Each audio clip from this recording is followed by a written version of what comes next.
Good morning, Mr. John Hammond. How you Good doing, man? morning, Anthony. Happy Sunday. Hey, happy day 3 of ContinuumCon, man. It's day 3. We're actually here. It's crazy because it always flies by so fast. So like that middle of the day 2 kind of just like rapid pace pickup. I've noticed at least. But we're actually here, Yeah, man. I feel like day 1 is always something that, okay, we power through. Day Yeah. 2 flies by, and day 3, Yeah. it's like, all right, we're at the end already. We're here. That's it. So very cool. Good to have everyone as well too in the chat. Good to see everyone here. A lot of friendly, familiar names I'm seeing popping up. You're with us. We're happy to have you. John, I guess you got some slides as well too. We're gonna do a quick little run through of things again. Is that A-okay? Yeah. Welcome, Yeah, I think so. everybody. Welcome to day 3 of ContinuumCon 2026, the cybersecurity conference that never ends. Keeps on Well, going. should I keep us cruising? Do you want me to do the old rigmarole, the old spiel? I can go start going through them. If you want to drive that wheel of slides, I can start kind of ripping away. Go ahead. Cool. Yeah. Well, how are we So getting started? I think just a quick recap on what the conference actually is. We have a lot of new faces that always show up on the third day as well too. ContinuumCon is the conference that never actually ends. So this is our shtick. This is our thing. This is where we wanted to make a conference focus purely on the practical, hands-on content only. And then we decided to make it in such a way that you just keep the content forever. So if you do buy a ticket, you can go and do these workshops over and over and over and over and over again and just continue doing that. That is what the conference is all about. And what we do is we ask a bunch of really awesome people in the industry to come and create something engaging for you that they would like to do themselves, or something cutting edge, modern, something relevant to the times, something more experimental even. Or as like John likes to say, a buffet of sorts. So something for everyone. There is beginner, intermediate, advanced content from defense to offense to CTI to GRC. We've got it all. That's what the conference is about. May I sprinkle in if that's A-okay? Hey, folks tuning in know that, look, we're live. We're streaming out on YouTube, on Twitch, on Twitter, on LinkedIn, all these different platforms. And you tuning in to listen to the live stream is totally free. Hey, you could catch the stream. That's open, that's public, that's accessible to anyone and everyone. But if you did want to dive into the workshops themselves to get access to the virtual machines, the cyber range lab environment, the actual content, hey, actually being able to chip away at some of these tasks and activities and exercises, those do come with a ticket. But the awesome gimmick with ContinuumCon, as we say, that cybersecurity conference that never ends. Once you grab access to that, you keep stockpiling all of the previous year's workshops. So buy the 2026 ticket, you'll get 2025 content along with 2026. And the next time we do this, what, at 2027, 2028, you'll keep getting everything alongside it. So I hope there's still some super good value for you with the workshops, the virtual machines themselves, the capture the flag content, so much cool stuff, and just grateful for your support. Thank you. Cool. Day 3, what do we have in store today? So actually, first thing up, we do have Matthew in the backstage with us right now. He is going to teach you how to analyze malware. So yesterday was a lot of AI stuff, prompt injection, AI security. Today is getting a little bit back to the roots of what cybersecurity is all about, and that is triaging malware and finding out how it actually can hook into a system. So Matthew's going to kick us off with that. Up next, after that, we have Eeyore going in, and he is going to be teaching us the smarter AWS WAF. He's actually going to walk us through what I understand to be something that his company does. So this is actually a product type of delivery. This is something for all of you in the audience. If you're looking to see something that is a customer product that is in action in environments today, that's what he's going to be demonstrating. So that's something that's really cool, a hands-on takeaway you can walk away with that you can know is valuable and applicable to the real world. After that, we got Smeet coming in, and he's going to be taking a look at WannaCry. It is a bit of an older type of attack, but the forensic artifacts and the methodology, more than anything, I think is really cool to have a takeaway. So he's going to be covering up that right after that. And then moving on, I think we have Talus Jordan. So Talus, he's a Mr. Detection Engineer, super certified. I think he's got like every cert in cybersecurity, as I understand. Like if you look at his LinkedIn, he's got them all. He is going to teach us how to roll your own analyst, your own local SOC analyst, and also some CTI included as well too. So that's going to be really cool to check out. A lot of detection engineering content inside of that. And then we have Josh Allman and Ben Folland. Ben's back in for round 2. He was with us last year, and he taught us Man in the Malware, which was really cool. There was a whole Telegram C2 channel that he was messing around with. So Josh and Ben are going to be coming back, and they're going to be teaching us offensive threat intel and actually tracking and disrupting adversaries for fun. That's what they do. So you're going to see what they actually do to real life adversaries. Pretty cool. Now, we wouldn't be remiss unless we said a huge thank you. So this is a huge step for authors to come on stream, try something new. This is not like your typical kind of conference. So for us, this is a huge thank you for them coming on the stream, preparing content for all of you. And these workshops are actually more like micro courses, I think. They're not really just like a 20-30 minute kind of thing. Some of these are going to take you hours. They put a lot of work into this. So from all of us here at JHT, Level Effect, ContinuumCon, the whole family in the back scenes right now, big thank you to all the workshop authors, and big thank you to everyone in chat as well too and attending the conference. It means a lot. Well, yeah. I can cruise through if you'd like for diving into a little bit of the workshops themselves. But I will help foot stomp just exactly that. Is that, look, this isn't just a PowerPoint presentation. It's not just the live stream. Once you get into ContinuumCon.com, the login button over on the top right will get you right into the platform, and the catalog there, you might be able to see at the very bottom of the screen. And while you open up that web page, there is a pretty important show more kind of a collapse and expand drop down. Once you click that show more button, that will present you with all of the awesome workshops presented here for ContinuumCon, the cybersecurity conference that never ends. And bear in mind, that's the buffet. That's the assortment here. So I hope that is something that's fun for you. And once you get into one of those workshops themselves, you'll be able to fire up those virtual machines, the live systems that could be included.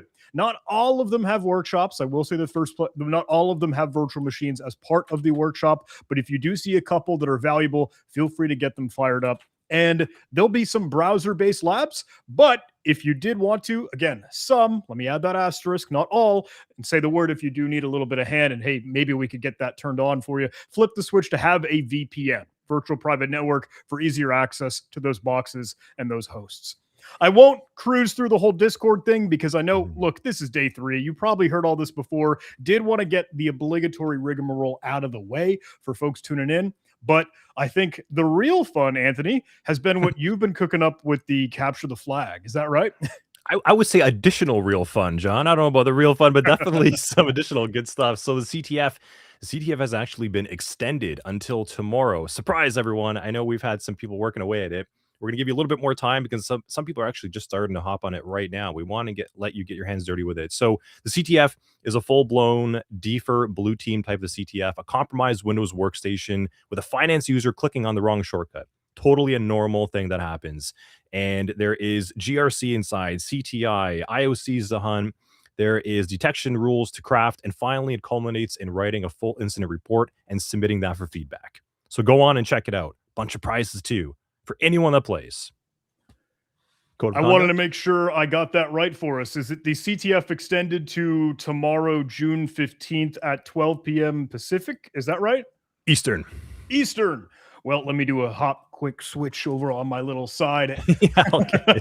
Wanted to make sure that was visible for folks as we kind of kept on cruising, but yes, super duper stoked for everyone diving into the Capture the Flag. With that, code of conduct. Yeah, code of conduct. Just be excellent to one another. That is it. That's all we ask. We never had a problem. So far. Let's do it. There's always a first for everything, I suppose. Yeah.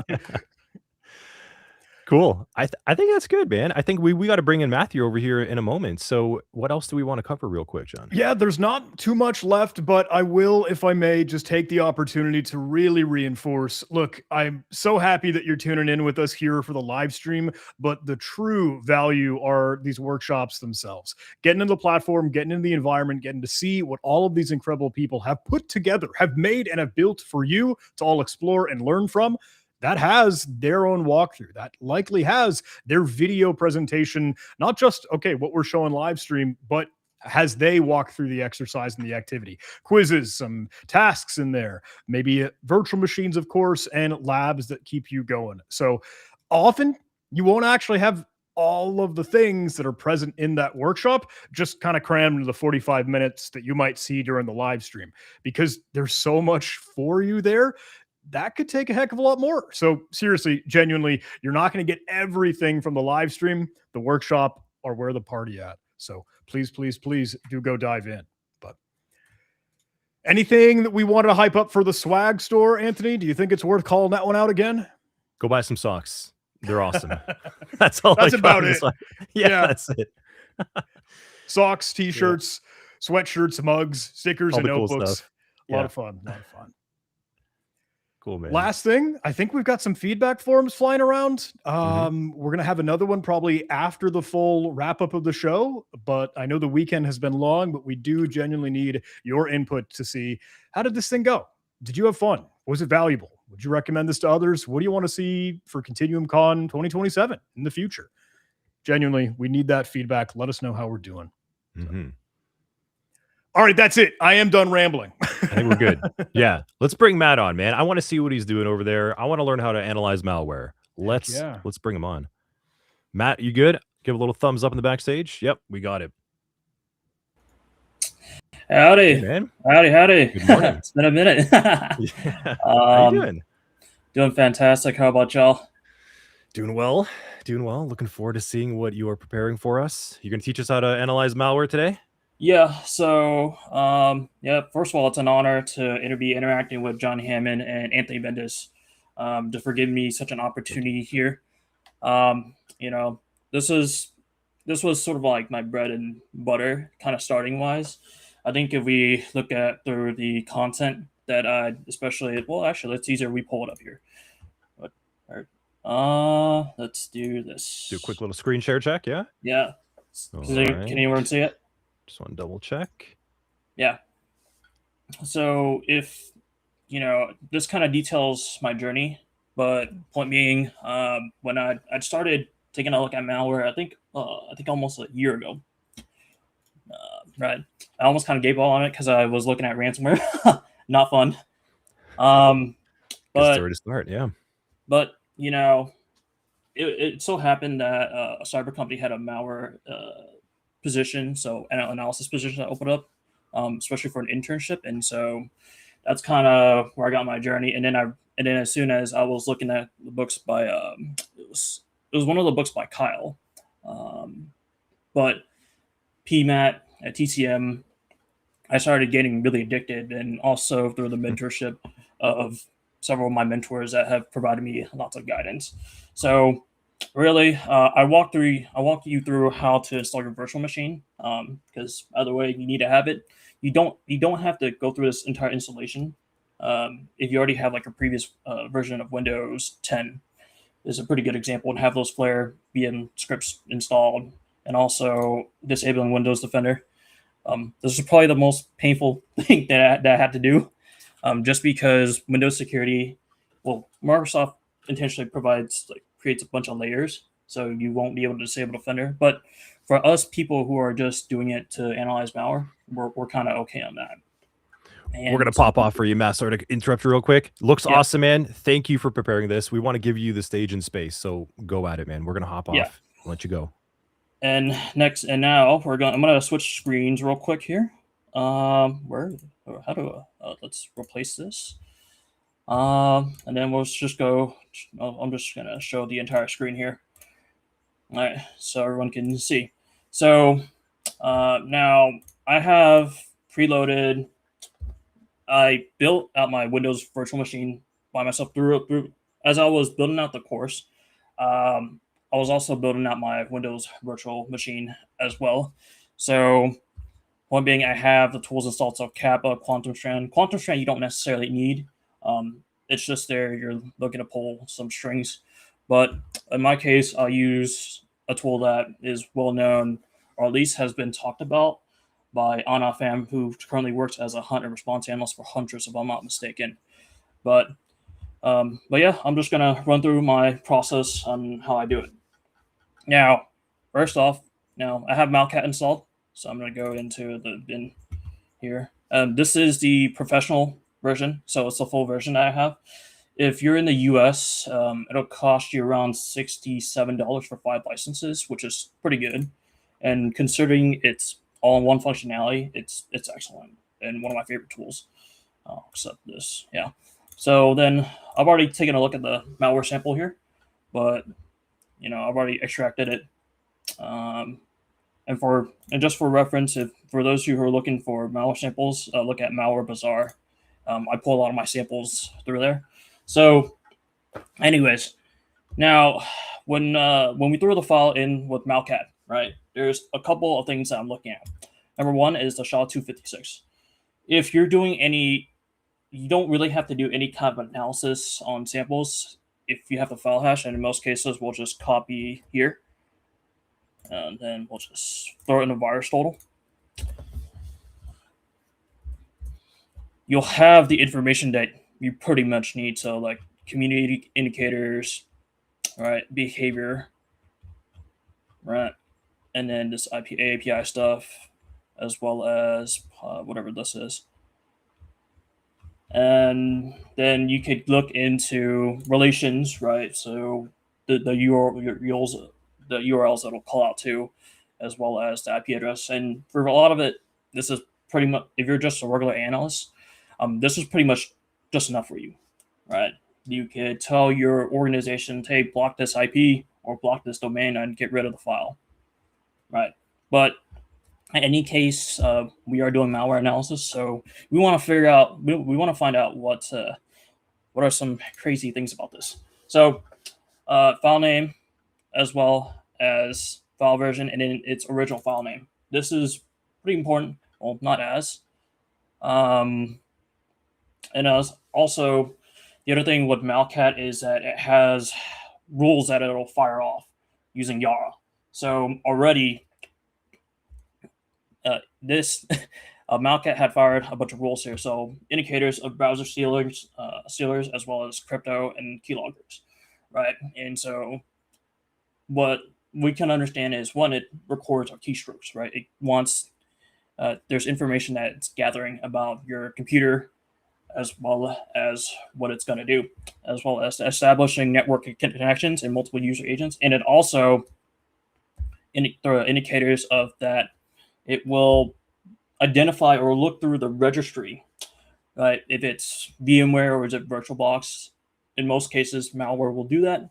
The intention is just so you don't, they don't allow analysts to look at the full scale or capability of what it can do or what it's going to do. Also hunt for antivirus as well as PowerShell scripts. So there is going to be some PowerShell scripts going on, as well as persistence mechanisms and lateral movement here. So with that, now what I'm going to be looking at here is I'm going to look at the strings to see what Malcat found when it was firing off those rules. And already we saw it here. So indicators, all right, software, Microsoft Windows current version run. All right, this is something that we see that malware that a lot of attackers use all the time to maintain persistence, as well as the other thing is this entire command line here, which is used with PowerShell as indicated through Malcat. Also, there's a couple of indicators here. Let me just run this real quick. Also, gathering information about what's happening on the endpoint, so like gathering network connections as well, commands, and just overall bunch of stuff. The other thing is, when I was looking at it too, and this was looking at Roblox, which was rather interesting here. Also, there are probably some indicators of scheduled tasks as well. So Solana, yep, crypto. And yes, we see that with scheduled tasks because of the /sc on log on /tr. So there's a lot of things that we already know about the sample. And the other thing I didn't mention here is I love the CASA code. So point being, Malcat has its own database. So where it'll find, as it's looking through a sample, it'll let you know about what's percentage wise what the sample is like closely related to. In this case, this is rat on rat here. All right. So now the additional thing is what I'll use too is kappa. Malcat already has kappa embedded, right? It runs with kappa. So in this case, I'll just go ahead and run it here.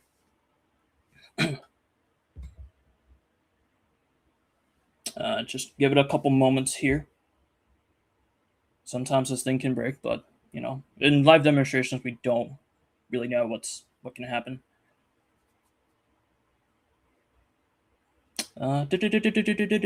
Come on. Oh, there we go. So already, right, the indicators that had Malcat fired off via Yara, we'd already seen here. So modified registry, as well as communication via TCP socket, and also persistence via registry run and startup folder. Right. So already not much else I really want to look at here. And from here, what I'll do is I'll run something. I have FakeNet, which is a network emulator. I'll run it to figure out where it's going to call out to. Yeah, but in just a moment. But something I do want to bring your attention to, we'll just go ahead. Where's that PowerShell script? Execution policy. All right, this entire in the string here. I'm going to pull up Huntress's report here because these are something. This is the same technique that has been used to disable Windows Defender, right? So point being, it's being used in real world environments all the time, and this is why malware analysis is pretty important. Now, with that, I'm going to go ahead and run FakeNet. Now, one important thing here: make sure you have your internet turned off on your virtual machine. And one way I'll do this too is that I'll look for, let's just say, pictures of cute dogs, right? And if it can't reach the page, it can't. This is a pretty good sign that, let's see, there you go. And how to do this, especially if you're using Windows, VMware Workstation Pro, I'm going to go into settings usually. And from here, I'll check the network adapter and set it to host only. All right, NAT turns on the Wi-Fi. I don't recommend it. This is so we can lock down the virtual machine, as well as also no shared folders. That's pretty important, but I'm kind of good here. So from here, what I'll do is where is my FakeNet? Well, there it is. So FakeNet is a network emulator, right? The entire point is to emulate network traffic. And because I have Wireshark installed, right, as soon as I run this malware sample, it'll save it to a PCAP file that I can then look at. All right, so we're going to run it here. Also, double check that I'm not paranoid here. Hold up. The host only. Yep, host only. Host only. Yep, cool. No, I don't want that, please. All right, so, and the other thing I want to mention here is you're running the malware sample too. Run it as administrator, otherwise you won't see all the network traffic. But in my case, I'm kind of okay. So I'm going to run as administrator. And what you're already seeing here is that there's a lot of stuff happening here too. Sometimes. Oh, see, there you go. And already we see that the sample here, rat on rat, had sent a request for a domain called club.ru. We're just going to keep it running here, and as well as IP.api. We already saw this in VirusTotal. The important thing is it's trying to gather information what is on this computer. In addition, browser stealer and also crypto. All right, so the intention is really just to gather money and steal it from here. And yeah, this thing is going crazy.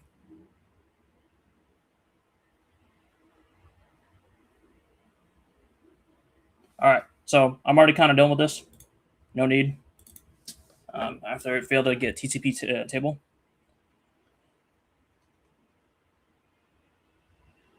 Yeah. So from here, right, we could look at the. Hold on, I'm gonna adjust this real quick. I don't know if y'all can hear my laptop screaming, but from here, what I'll look at is where is conversations. I'll check conversations it's trying to have. These are all regular normal IPs. IP version 6, TCP. All right.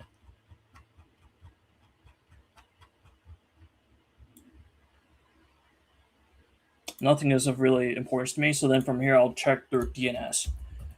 Now, what we already saw via DNS here is that it was sending requests to a domain called pub.ru. Right.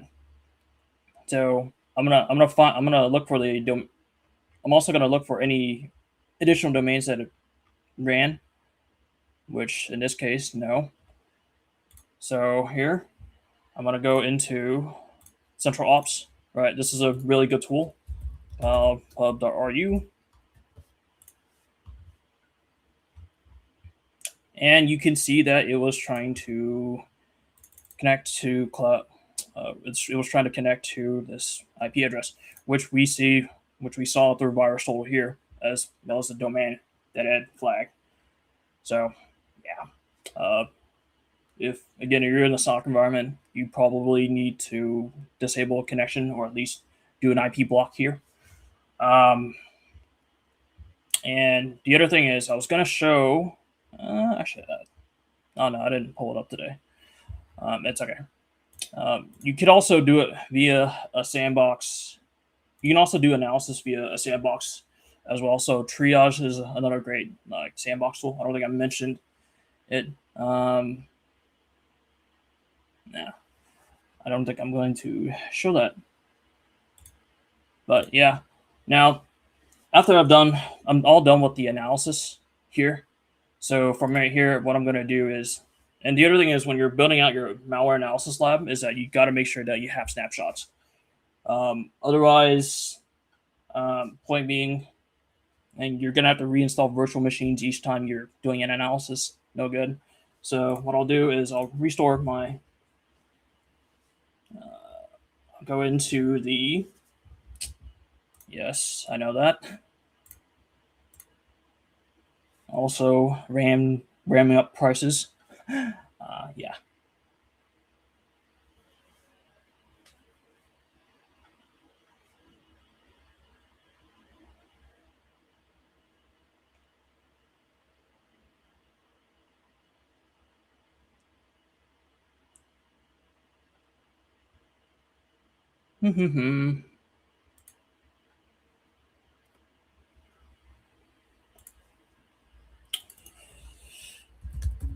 And just like that, let's go ahead and wait here.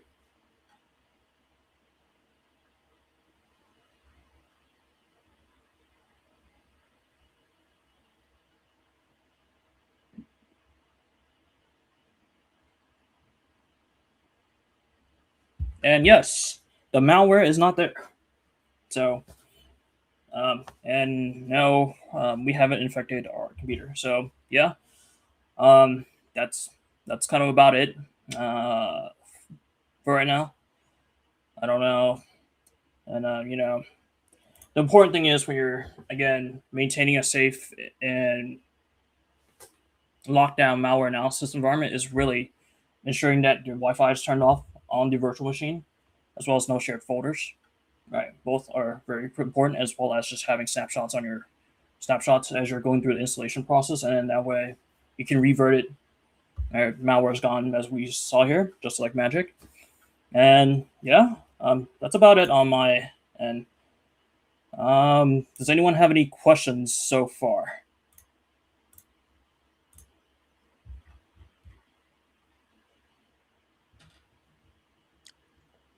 Hey, excellent job there, Matt. That was awesome.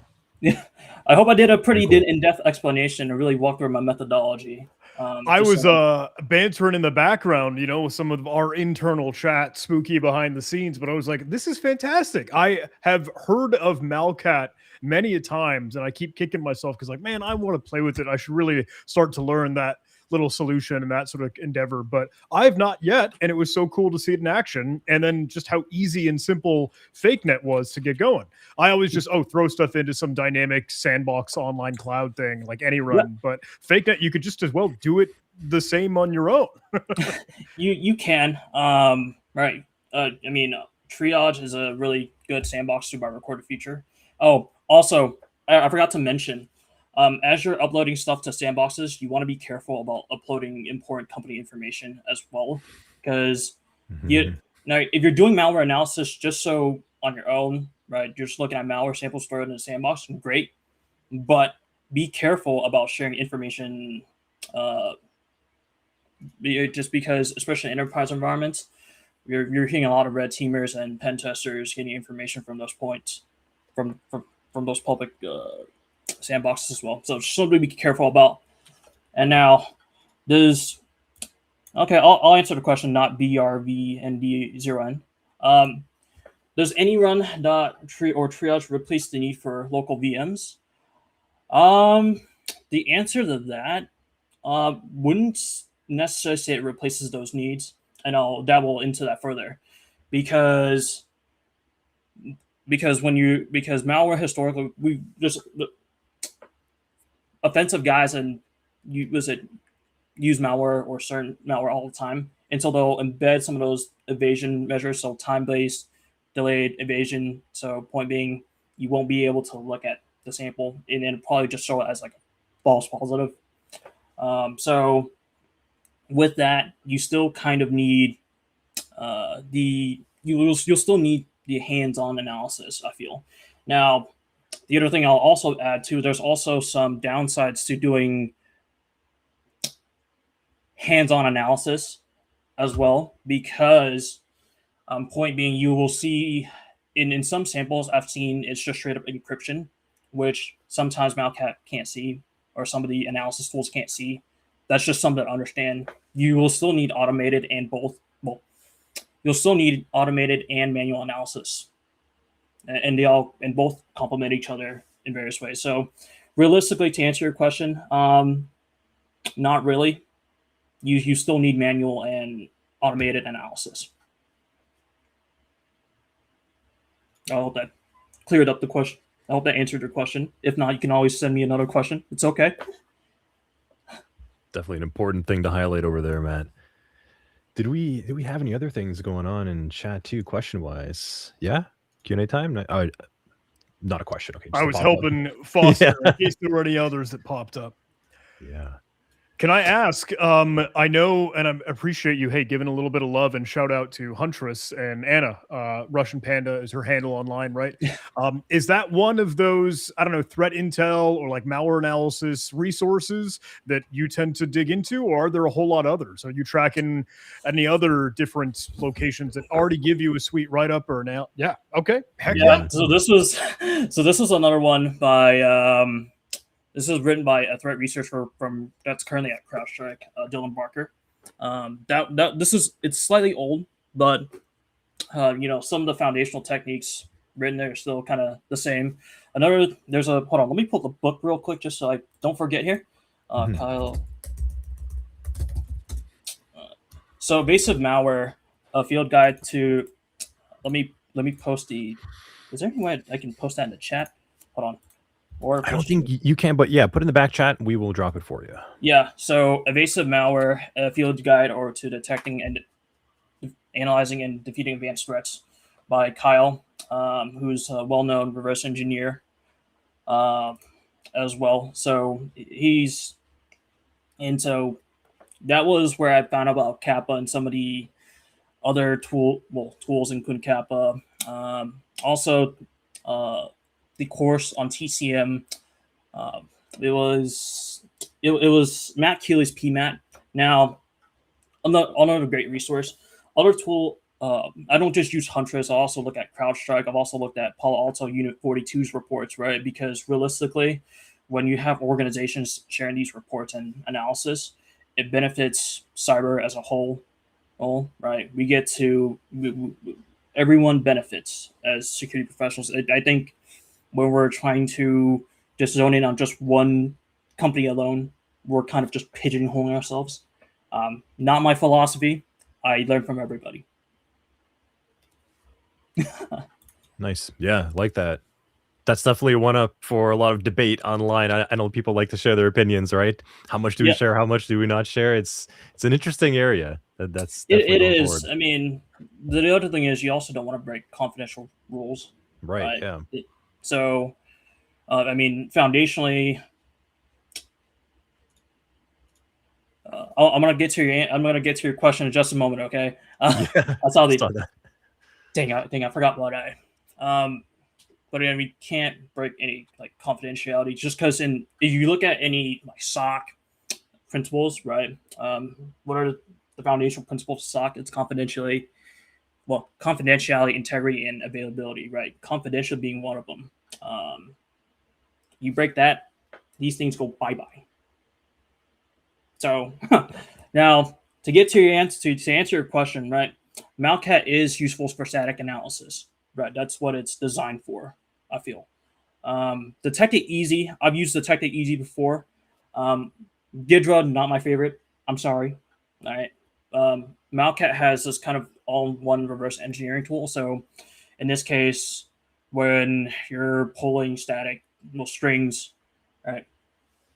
Why use multiple tools when you can use one, right? That makes analysis a lot quicker and easier.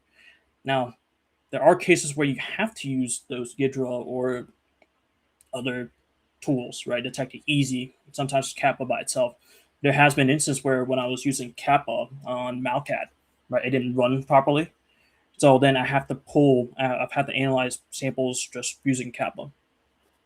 There isn't anything wrong with it. You still need to have a variety of tools, but foundationally, your analysis techniques really shouldn't change. Has that answered your question, Brandon? Close my virtual machine real quick. Give them a little minute there for that stream delay. They'll probably chime back in on you. Yeah. I guess while they're responding, Matt, I had a question for you because I've noticed in this industry, someone like yourself, you're really getting into the malware side. And I know that when people do, and I can see it in you, they're going to go really deep into it. So like, what is driving you so much into malware analysis, like specifically over other areas? I mean, it's not just malware analysis that I love. I also Yeah. like incident response in forensics. Nice. Both are three main areas. I think they all support each other in various ways. Now, it was interesting because when I was looking at a quasar rat sample, I had no idea even that rat was used by the was a nation state, right? And so it just naturally developed. I naturally developed a curiosity for I naturally developed a curiosity, and it's just the kind of sense of like, what are these offensive guys doing right now, and what can we do to stop and kind of track them down? What information do we need? It does kind of play into the kind of the threat intel side as well, but I think all very much so complement each other, right? I think malware analysis is just like one section of cybersecurity.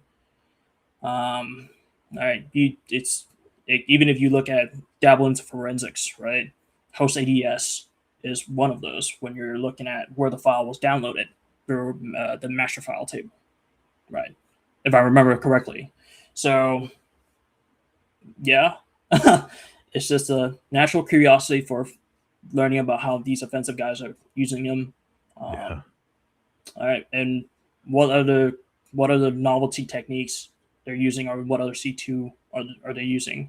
And also keep in mind too, a lot of your offensive guys, they will use a lot of the open source tools, right? And the bottom line is, it's so that why recreate the same wheel over and over again when I can just use the same tool for my purposes? The main difference is I'm using it for my purpose. Yeah. Yeah. Awesome. Yeah. A really deep interest curiosity kind of driving you into this. It's interesting, right? The psychology behind. I can hear it. That's kind of what's motivating you further. Very cool, man. Yeah. Let's see. I think we had a question as well too. Okay. Yeah. Here, One I'll more. provide the hold on. Kappa installation. Yeah, it's a good One one. sec. I saw. Uh,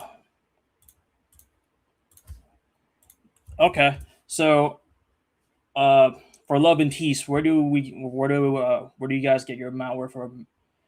Malware to for lab testing. One I'll pull up here. Actually, I'll just send it in the chat. Is Malware Bazaar. One of my favorite tools. Well, one of my favorite places to get malware samples. You can also look at VX Underground as well. But I'm also going to send in a trend box that I recommend people kind of look at too. Triage. Right, it records everything and network traffic, and it's also a lot more hands-on compared to. And I've used hybrid analysis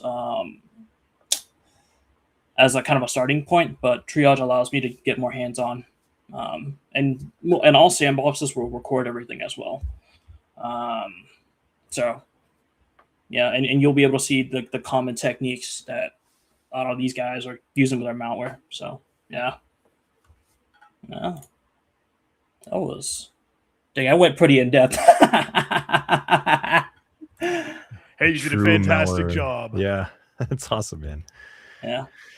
Matt, thank you for putting all that together. That was a really, really good presentation. The content looks awesome. I haven't played with Malcat myself either. You know, John was mentioning that, and that's what we were chatting in the back, like, oh, this is really cool. And I'm like, man, I kind of want to go and mess around with that and do some little defer training. So very, very nice that you showed that.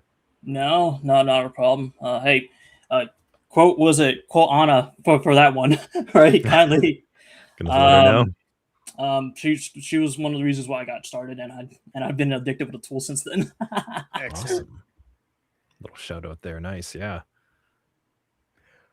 Ooh, another quick one just jumped in. I don't know if you're willing to keep dancing with another question, but I do see, hey, some shout outs for it. Looks like you're cruising through your career. You're already advancing into awesome things. Do you have any advice for anyone that really just wants to do what you do, whether it's tools, whether it's mentality, whether it's methodology, workflow? We're grateful for anything you got. So I'm advanced. I think anytime that you're advancing in your career, it's all due to curiosity. All right. I think you gotta have a lot of curiosity for things that you do. Listen, right? Let's just leave cybersecurity out of the question. I would be doing the same with martial arts. All right. I would be doing the same with reading self-help books and psychology. Right. I think, the baseline is curiosity, and it also develops passion for what you read and what you want to do. I think that's important. And the other thing is, I'll also add on to this too, is if you have a curiosity for something, right? Well, we'll just say, in this case, we'll just use malware. Look and hunt for and network with people that have done malware analysis. That's important too. Or let's just say SOC, right? Hunt and find the people that hunt and network with people that are doing SOC or doing defer, threat intel, because they'll be able to give you a lot more guidance. And now I've been around the cyber community for a little over 2 years. And the cyber community is generally very helpful. They've provided a lot to me as an individual, and I intend to give back. And I've also been doing that through the Ginger Hacker Initiative. I'm pretty sure John is familiar with that. I also spoke to you on the chats when you were doing on the live stream too. So, and also in various communities. So, okay. And question from Forensics with Matt. Have you studied Linux, Unix viruses, and malware? If so, what kinds have you studied? So Linux and Unix malware I haven't looked into quite recently, but I was looking at a ransomware sample through Unix and Linux, identity via triage. That's about it. I haven't looked into RAT or Linux. It's also I don't believe those are quite as common, although a lot of the offensive guys are using Linux and Unix malwares as well, Mac OS malware a lot more recently. So yeah, that's at the moment. I'll dabble into like sometime later, but right now it's just ransomware was just one of the malware types I looked at. Yeah. Cool. Hope that answered the question over there. Yeah, definitely. Is Malcat? Here's a good question. Yeah. Yeah, is Malcat? Yes, it is free, good for starters. The light version is, hold on, let me just pull up let me get the. Lots of questions around malware analysis. I had a feeling. Yeah, people like seeing this stuff. So Yeah. thank you, Matt. So You're doing well. if you go through if you look, I sent the link about Malcat inside the chat. The light version does plenty. I did cover it in the. I did cover it. In the course. So, but yeah, it'll do pretty much everything what the full version does. Just you won't have access to the test code database. Okay. But yeah. All right. So how hard was it to get an internship? Great question. So for a lot of you, I do intern at a managed detection and response company. That's confidential, just because I don't want people coming after me right now. But the internship process is very brutal. I will say, because and the thing is, if you started networking the heck out, right, you'll have a lot more opportunities and mentors. I think people that are trying to move into it, and this is just it doesn't just go with cyber. You're looking at tech, you look at healthcare, right? They're all very difficult fields to break into. So, point being, if you really and yes, I did get paid. I am getting paid for my internship, so paid internships are cool. So, so if you're really looking for opportunities, you really have to network yourself. I mean, it's not just for internships too; it's also any cyber role or any role that you want to go into, right? Because without networking, you don't have those opportunities. But the other thing I'll also add is this: make sure you add value to people, right? Adding value to people is critical, right? They will never remember you if you don't add any value to them. So just remember that. I think, and I'll even say as I was on a committee for IntelliCon, so that happened earlier this year. It is a Threat Intel and AI conference. I helped build the Career Village down there, and because of that, I've had a lot of folks that were willing to help me out and get me into the industry. To shout out to Fayaz, he really helped me a lot here, and also a lot of my opportunities do come from networking as well as going to conferences. So conferences are a way to network as well, and also just attending some of these talks. I'm sure like your local ISSA, ISACA, Cyversity, and some of the other nonprofit organizations will want you to participate. And really, it's a brotherhood. Now, that's hope they answered the question. Now, maybe you missed it. How am I? Oh, okay. This is a good question here. This is a good one. Yeah. Give me about 30 seconds real quick. I'm kidding. I'm kidding. So I've conducted my own tests using AI for malware analysis. I did posts on Claude and GPT and with my thoughts. AI does have some misses, right? It's no doubt about it. When you're thinking about like AI is made by humans, right? So when you put it in that perspective, there are going to be some flaws, right? All right. I think I'm a believer that technology reveals the person using it, right? And so if you're using Claude and GPT for malware analysis, you're kind of using it very trashly, it comes out as trash, right? That's something to consider. Right. I've had Claude write me an entire report on the samples, like the random rant sample that I used. Right. Gave me 14 pages, which is crazy, but it also eats up way more credits. So it's something to keep in mind. It's also why you have to put restrict. You'll have to put restraints on them. Same with GPT. GPT undoubtedly is a lot faster, but as for the foreseeable future, I don't see it replacing malware analysis anytime soon. Just because any tool that is created by a human, right? If it works faster, it also helps us get smarter. But at the same time, right? Any tool will always have its flaws. Malcat has its own flaws too, right? So if Malcat, Claude, ChatGPT has its own flaws, other tools will have its own flaws. All right. So, damn, I rambled on quite a bit there. You are getting lots of questions. You're doing it well, Matt. This Yeah. is fantastic. Yeah, you are engaging the chat. Did you guys get a chance to use Fable while I was up? No, I haven't. I was so busy the past few days. So it's been pretty difficult to catch up.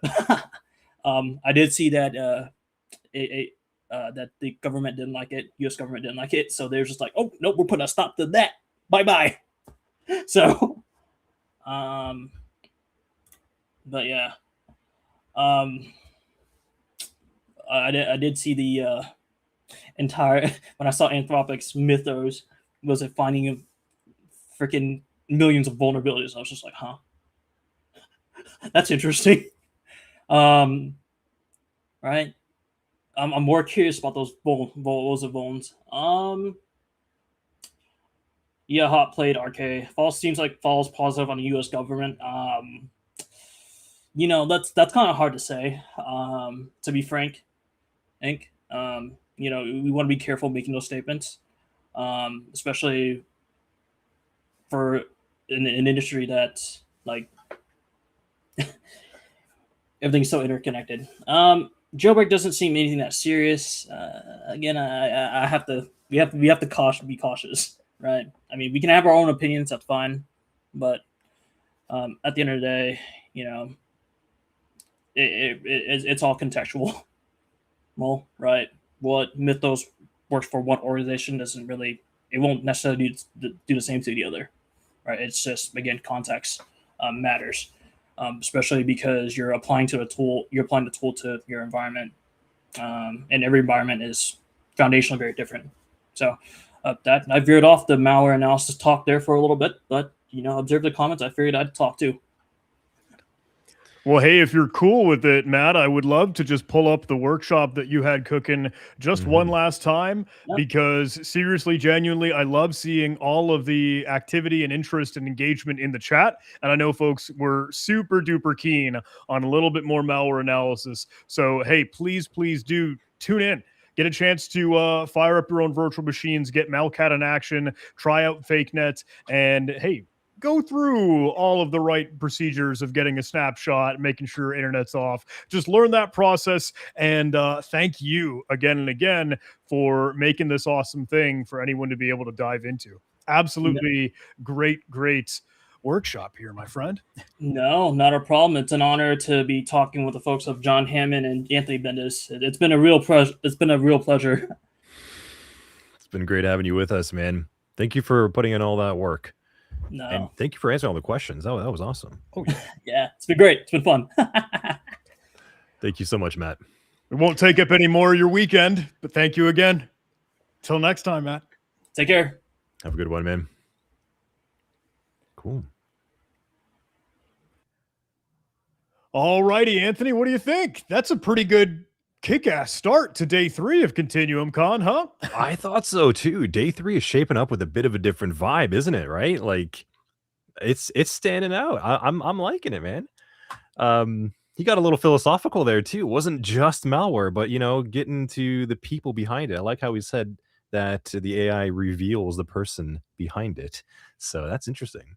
It is super good. Those are all definitely things to think through, especially while you're figuring out your own career, your own vocation, your own passion. Like, look, it's all important to think of every aspect, not just the nerdy ones and zeros.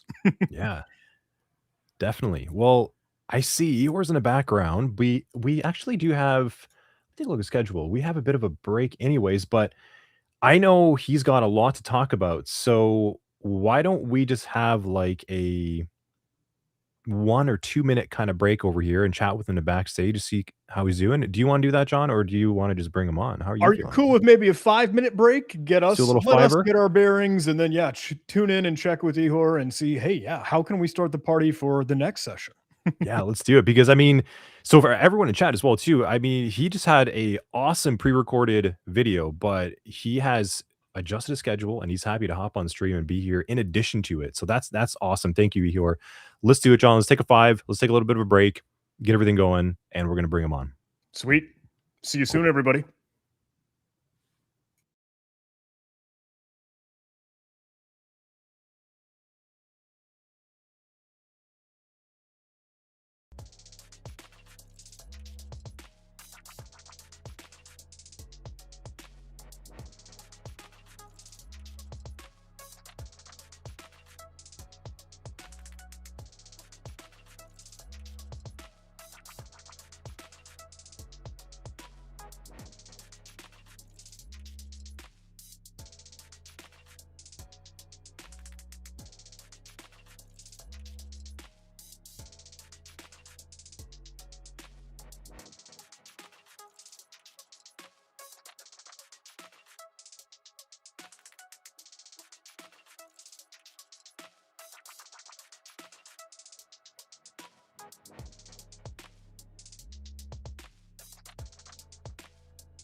welcome back. We Good little made it. break there. Yeah. Yeah, just enough Congratulations. time to get a Mhm. little drink. All good. So, Ehor's back in the stage. He is ready to go. I'm excited to have him on. Should we bring him on, John? Is it time? Yeah, I mean, if we just want to dive in, absolutely. Let's do it. Yeah, let's go. Hey there, Ehor. Hello, guys. Welcome. How you doing? Actually, great, but it's only a few hours till the Monday starts, so I believe that's probably the toughest part of the weekend. Yeah. Yeah, I'm so sorry with all the time zone differences, but really, genuinely, hey, That's we okay. super appreciate you being here. Absolutely. That's okay. That's even better when I had experience joining like 3 a.m. My time, so that was not that good. Yeah, nice and alert over there. Well, I hope you've got some coffee and you're ready to go, man. Yeah. Ehor, what do you got planned for us today? I understand some AWS stuff.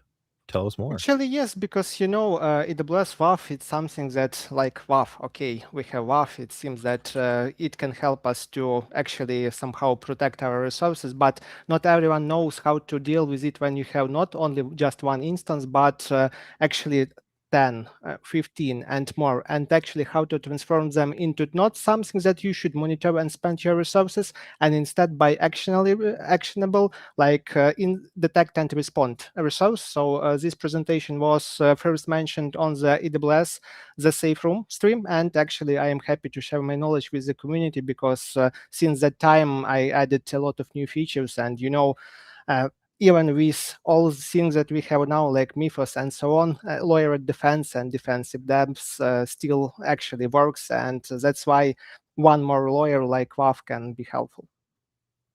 That's awesome, man. And tell me if I'm wrong or not, but I thought I read somewhere in one of the social posts, like this is something that is done at work, right? Like this is a service that you also manage? Like, is this something delivered to the customer in some shape or form? Because Awesome. when customer reach out to me, because I work as both penetration tester and security engineer, and when customer reach out to us, so they do not have required expertise to build a WAF from scratch, because when you just put some rules, you enable them in block mode. That probably the first mistake when your legitimate customers won't be able to access your website. That's how it happens actually most of the times, and Mm, we are here to help them to manage all this stuff and actually to do this in the right way, because every step matters, and actually you should go this step by step. that's awesome, man. Very, very cool to hear. Well, do you need to share your screen? Are you just gonna go and are you gonna talk? Do you have something to show? How do you want to do this? Actually, yeah, I probably share my screen. I have a shortened version of my presentation because like full version will be available in the workshop files, and every participant will be able to actually access the presentation, like set the theoretical background that then go through lessons, through labs. But here I would probably do like a short presentation and later show how it works, like a complete setup in AWS account. I like specifically dedicated an account that can be dropped right after the presentation, because Yeah, all these OSINT stuff and actually tries that are now can be easily automated. You should keep it in mind as well. absolutely. Cool, man. Well, go ahead and share your screen and we will test, make sure that it's all functional, and then we're gonna hand you the room. Yes, so probably Let's now take a you look. should be able to see it. Good to go. Anything else you need from us, Ehor, then? No, let's make this happen. Thanks again for coming on, man. We're gonna pop off. Yeah, great. So hello guys, today I would like to present like a talk on how to transform your AWS WAF instance into something that works like 24/7 and actually not only bring you like some protection, but also bring you useful intelligence, can work as an engagement option for your team to better like be involved into security processes on the project, and actually what can be done with WAF in order to scale monitoring, because when you have like tools like WAF, probably one of the pitfalls is to how to manage them on scale. And actually with my team, in my experience, we invented a way when we faced the similar issue, and that's why I wanted to share it with you. So probably let's start. Just a few words about myself. I am a lead security engineer and penetration tester at a company called TechMagic with previous experience in test automation, security testing automation. I also AWS community builder in security category. I am contributor to some OWASP projects, also a speaker. I always like to share my knowledge with the community because probably the best way to learn something is to teach another person how this works. I often take part in CTFs, in different competitions, also publish articles in my Medium and so on. All the resources will be available, so you will have an opportunity to browse and actually pick something that can be interesting for you. So now probably let's jump to the agenda for this presentation. We will just have a review of what is AWS WAF actually, for some of you that probably may have not so much experience with it. Then we will talk about how to set up AWS WAF on your project from scratch, because there are a lot of common pitfalls, and actually it is important to know how we should done it in the right way, and actually what can be like wrong way, what can be steps that will probably cause issues within your legitimate traffic, and actually that's is what we definitely aren't going to achieve. Then we will talk about solutions that helps you to set up AWS WAF from scratch when you don't have enough expertise, but you need protection. It is security automations for AWS WAF. And last but not the least, we will talk about what to do with some situation when you have multiple AWS WAF instances. You have not so many security folks in the team that can work with them, and actually how to transform all of these into one powerful system that can bring you a lot of insights, a lot of details about the threats that your workload is facing, and actually what to do with them, like blacklisting and so on. So let's start probably with basic stuff. It is what is AWS WAF. So AWS WAF, it is a managed web application firewall service that can help you to protect your application workloads, whether it is like some web application, it is API endpoint. It helps you to work with geolocation blocking, with like some common attacks like XSS injection, like SQL injection, like different bots and so on.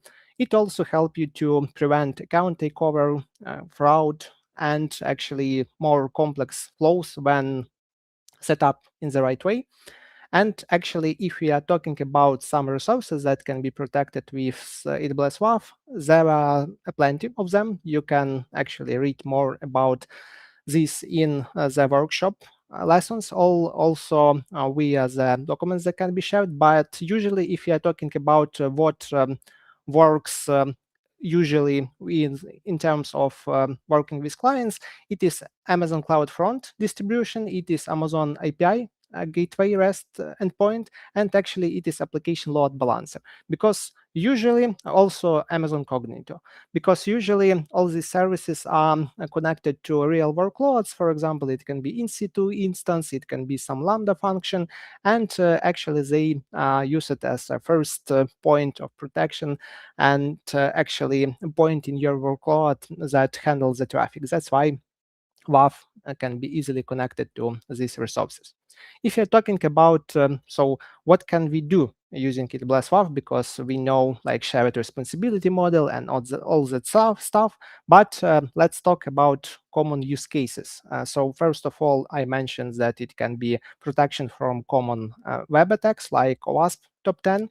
Also, we are talking about API security because, due to the different reasons, especially if you're talking about modern workloads where we have LLM and all that stuff, rate limiting can be actually valuable protection method that helps you to not like overspend your budget, not hit the limits, especially when using third-party providers. Also, it helps to block some like reconnaissance attempts, invalid HTTP methods.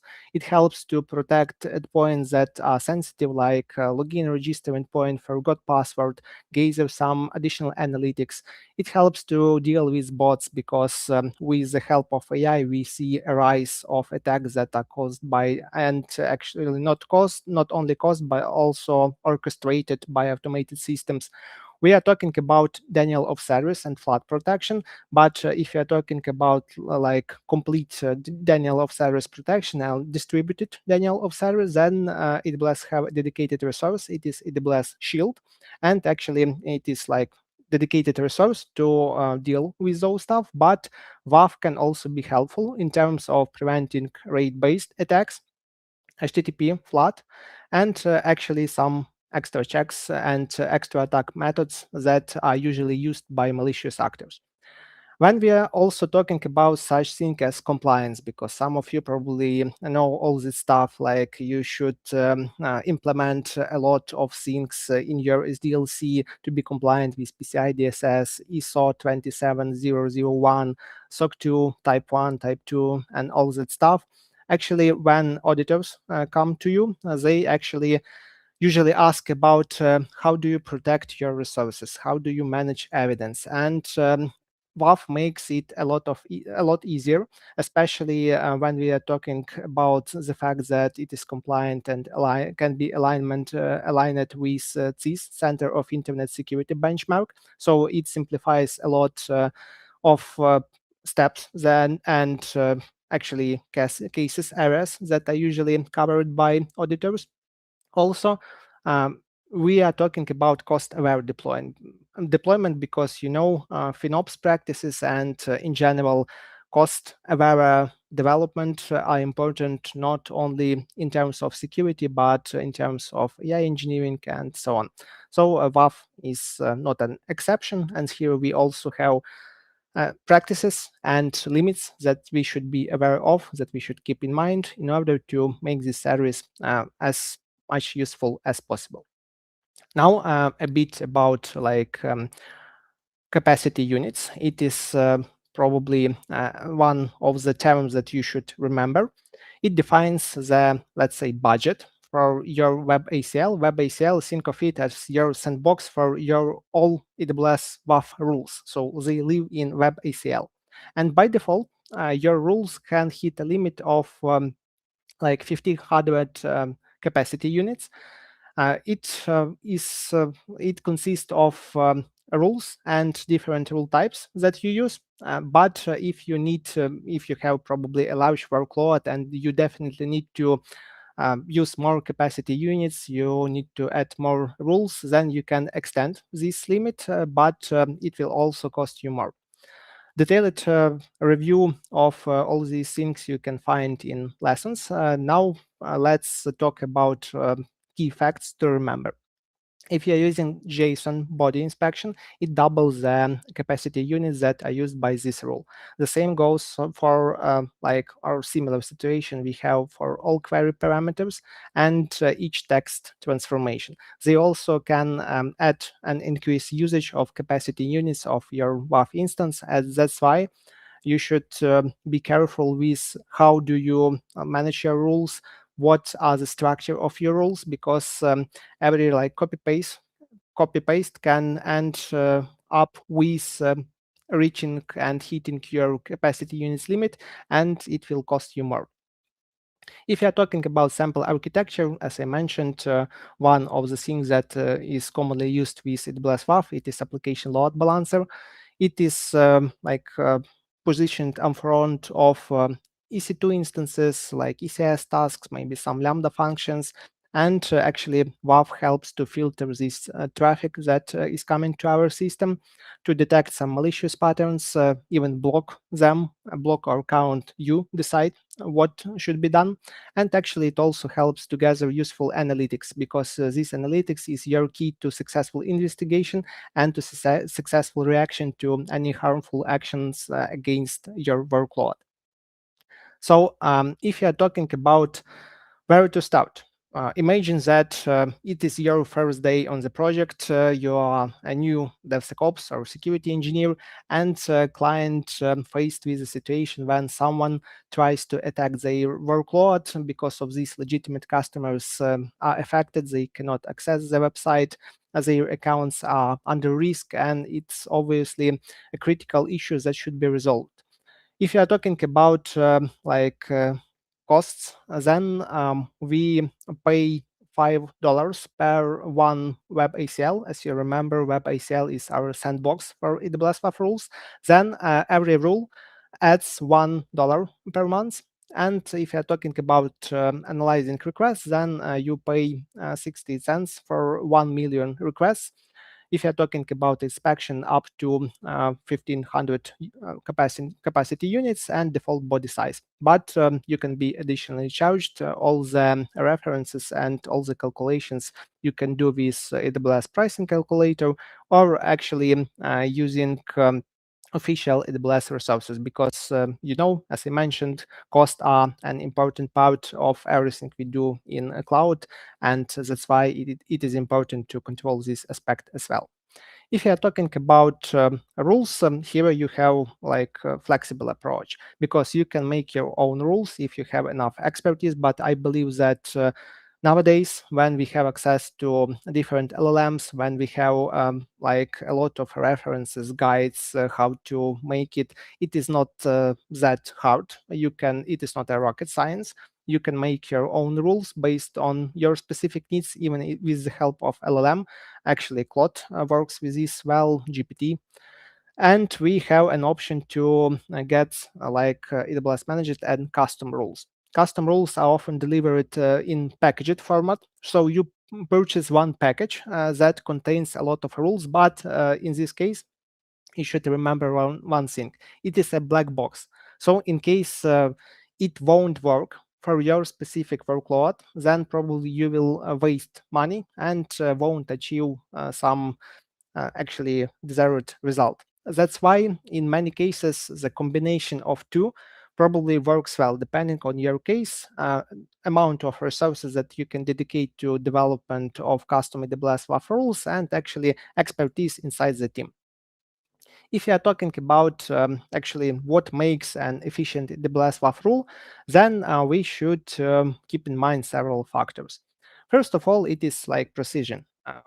We should avoid, where possible, analyzing all query parameters, all headers, and so on. So it is better to be aware about common attacks that your workload may face, conduct some threat modeling session to analyze your traffic, to understand who is your customer, who is potential threat actor. And based on this, you will actually be better prepared to make rules that won't use all your capacity units. Instead, you will work on the rules that actually are specific, are easy to manage, and do not duplicate each other in some parts. If you are talking about geographical limitation, that's something that actually probably one of the most easier to implement, but it has a great effect on the monitored traffic, and actually it can help you to block some attacks right away. Of course, it won't stop motivated attackers, but at least you can reject some automated attacks and you can stop some script kiddies. One important probably rule to remember that goes first, it is test with sampled requests. Also, like test with traffic that is expected to be handled by your application to ensure that new WAF rules do not block anything. If you're talking about rule structure, from my own experience, you can use visual interface to add simple rules, but in most cases, you should add like clear structure and exceptions. And all these exceptions are possible thanks to nesting. You can nest different statements, combine them via logical and logical or not. Also, when you are working with rules like rate limiting and rate based rules, you can use scope down statements, because they help you to exclude endpoints that are not, or traffic that is definitely not something that should be blocked and is safe for your application. And scope down statements have to combine the power of rate limiting rules together with exceptions that won't affect valid users. Also, avoid overlapping by redundant rules. No need to set up protection from everything. Start from something that you already know, or you like threat model it, and you know that these attacks are likely to happen with your application. So start from these rules and block these attacks first. It will build your cornerstone, your foundation that will help to add new rules to analyze some traffic and some data. And these insights will help you to build more efficient rules later. No need to add, like, let's say 10 rules at once and then think what's happened and where your request, legitimate request from your customer is blocked. Then think about priority.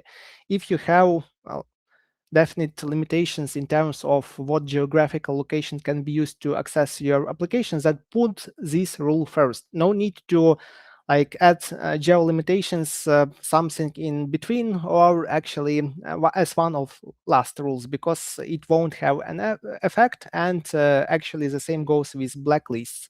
If you have a blacklist, then it is reasonable to put it somewhere on the top, so this request even won't reach more complex rules and you won't spend resources for inspecting this request.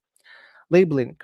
Labeling is a powerful instrument that will help you a lot with combination of multiple rules. So you can label suspicious requests, and then you can later analyze them once again with dedicated rules that are working with those labeled requests. It helps you to build complex detection systems, and it helps you to build a strategy that is able to handle not just, let's say, burp suit scan, but something even more tricky, and actually something that cannot be easily detected by general WAF rules. Something similar to what I have already covered, it is always start with count, never block first. You should to be aware of traffic that goes through this rule, and you should to detect some exceptions that should be handled before this rule reaches production.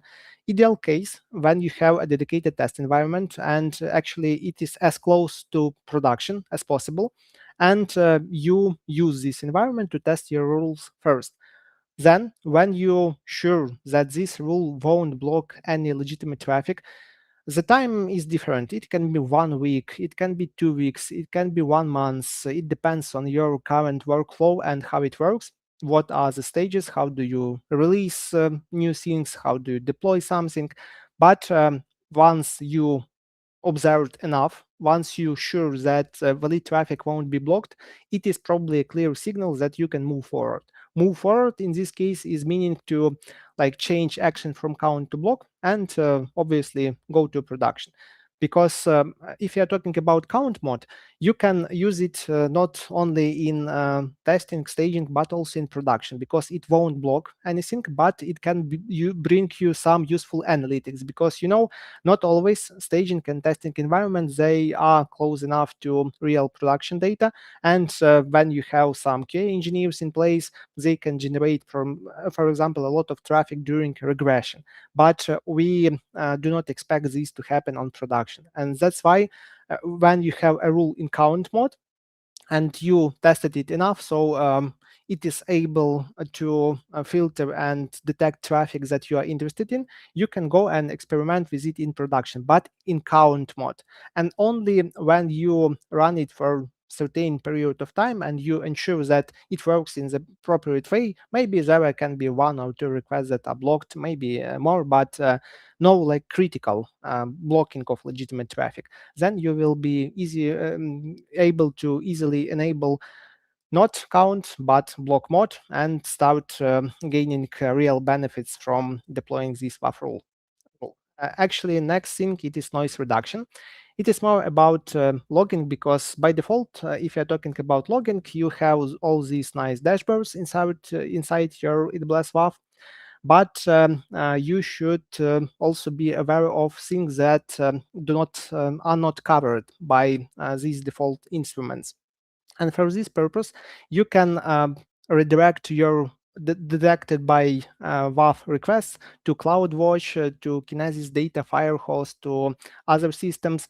I usually use S3 buckets because you can set up an object lifecycle and it will save you some costs. Also, it is good enough for external auditors in terms of compliance, because You can always show what was like in 2 months ago, 6 months ago, and you can use all this data to feed in your like threat intelligence sources, maybe to add to your pipelines that actually build new rules, and obviously analyze with LLM to know what's to do next.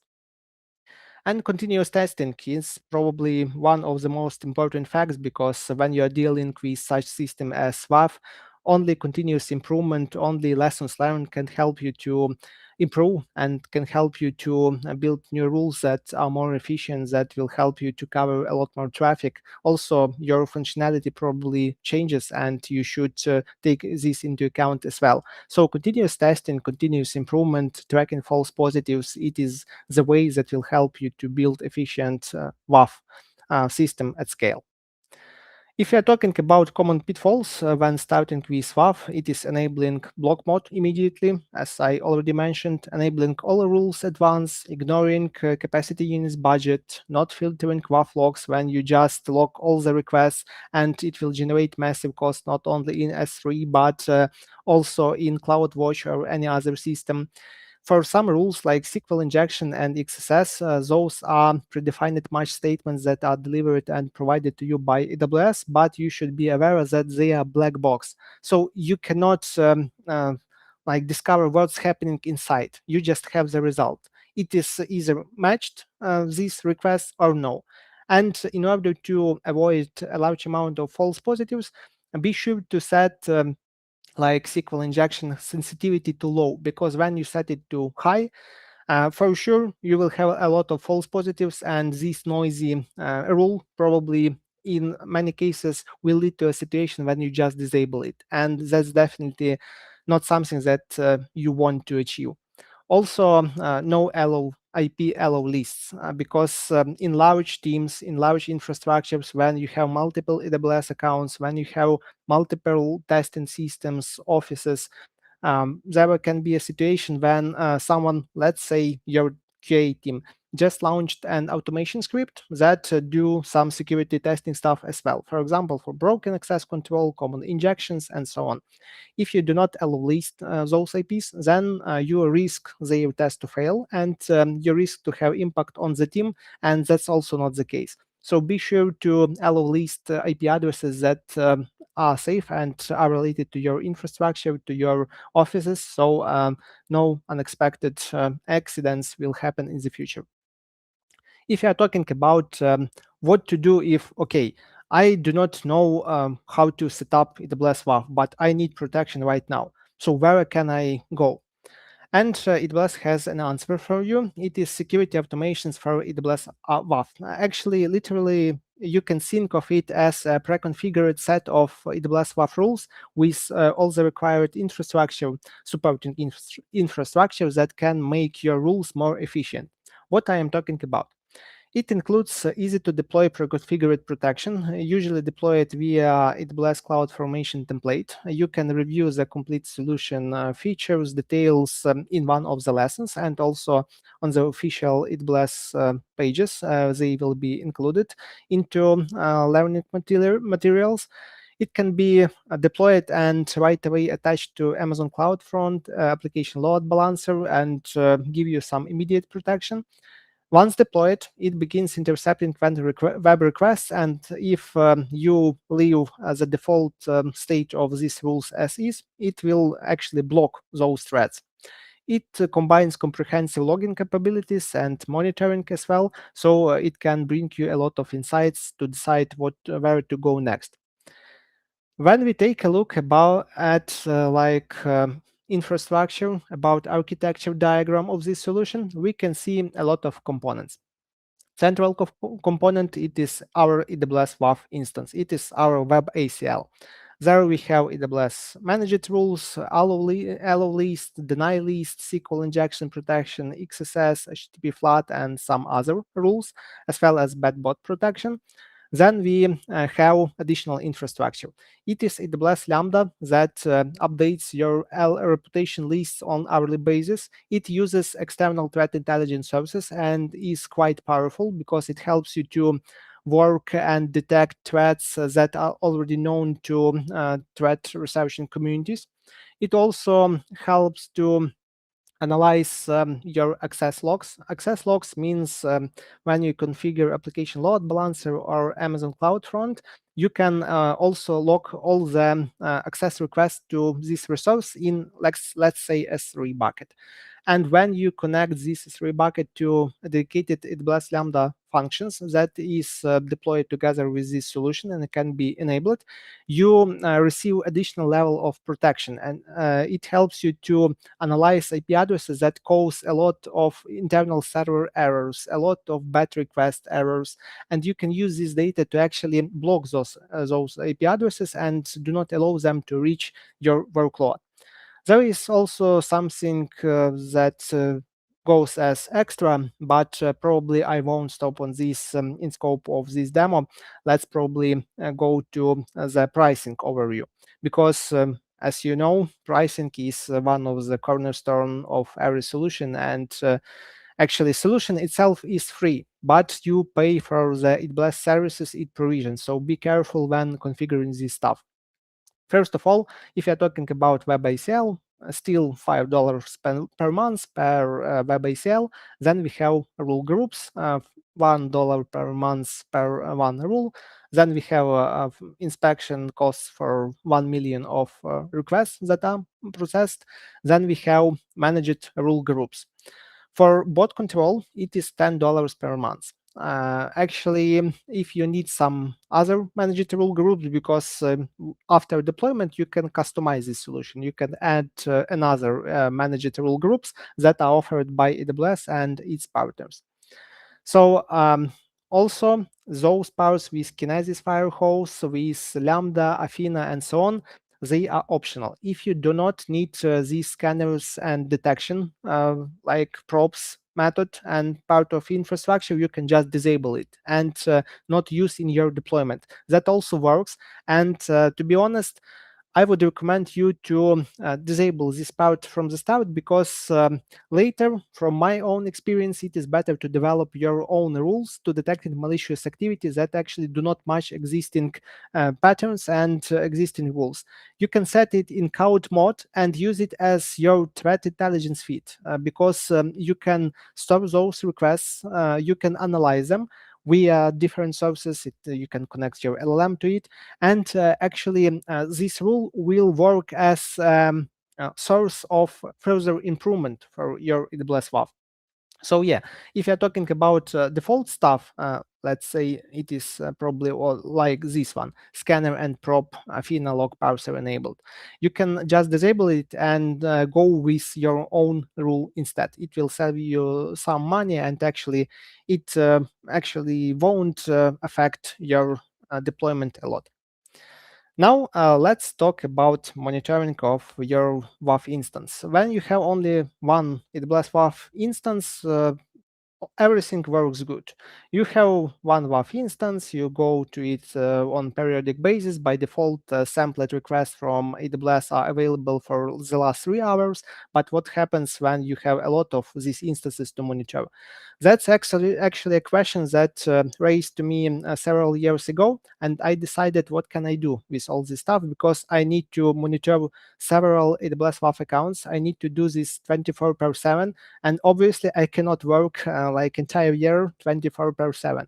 So I decided what can be done in this case.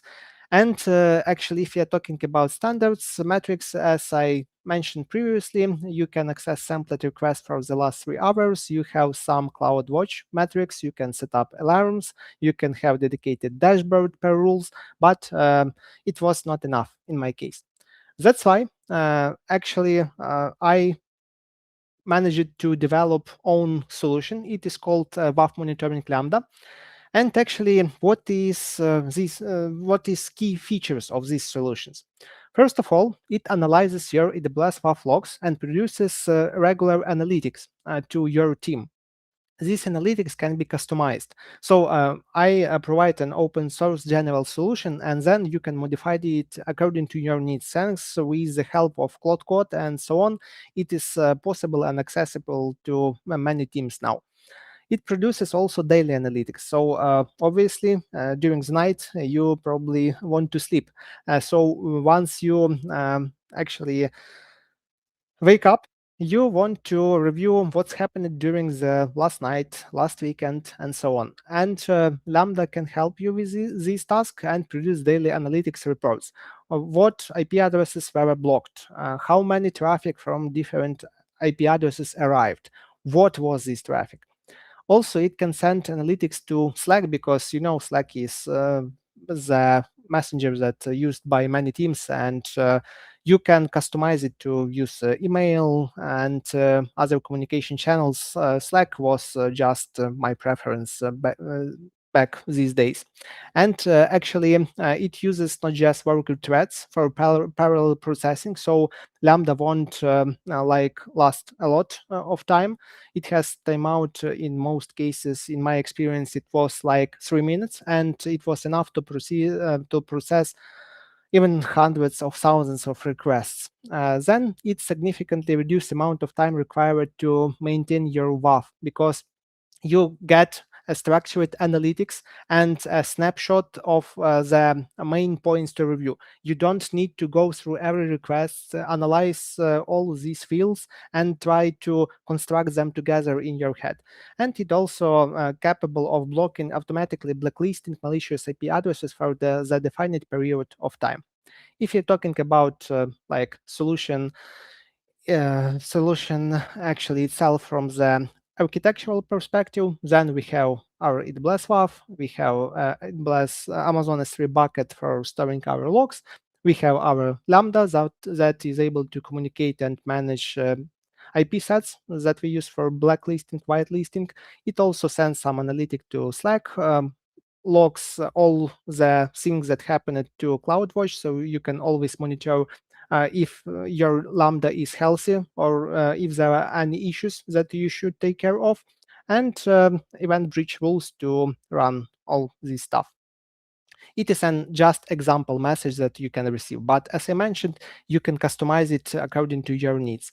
In this case, I used like 3 additional threat intelligence sources. It is Abuse API DB, it is Threatbook Info, and Virus Total for analyzing the captured IP address and some information on requested URLs by this address, top payloads, and what was rule action for this specific IP and this specific rule. Now, if you're talking about pricing, and it is one of the things that I like the most, because this solution is pretty cheap, because for like mentioned here configurations, that was more than enough for me on all the projects that I worked with.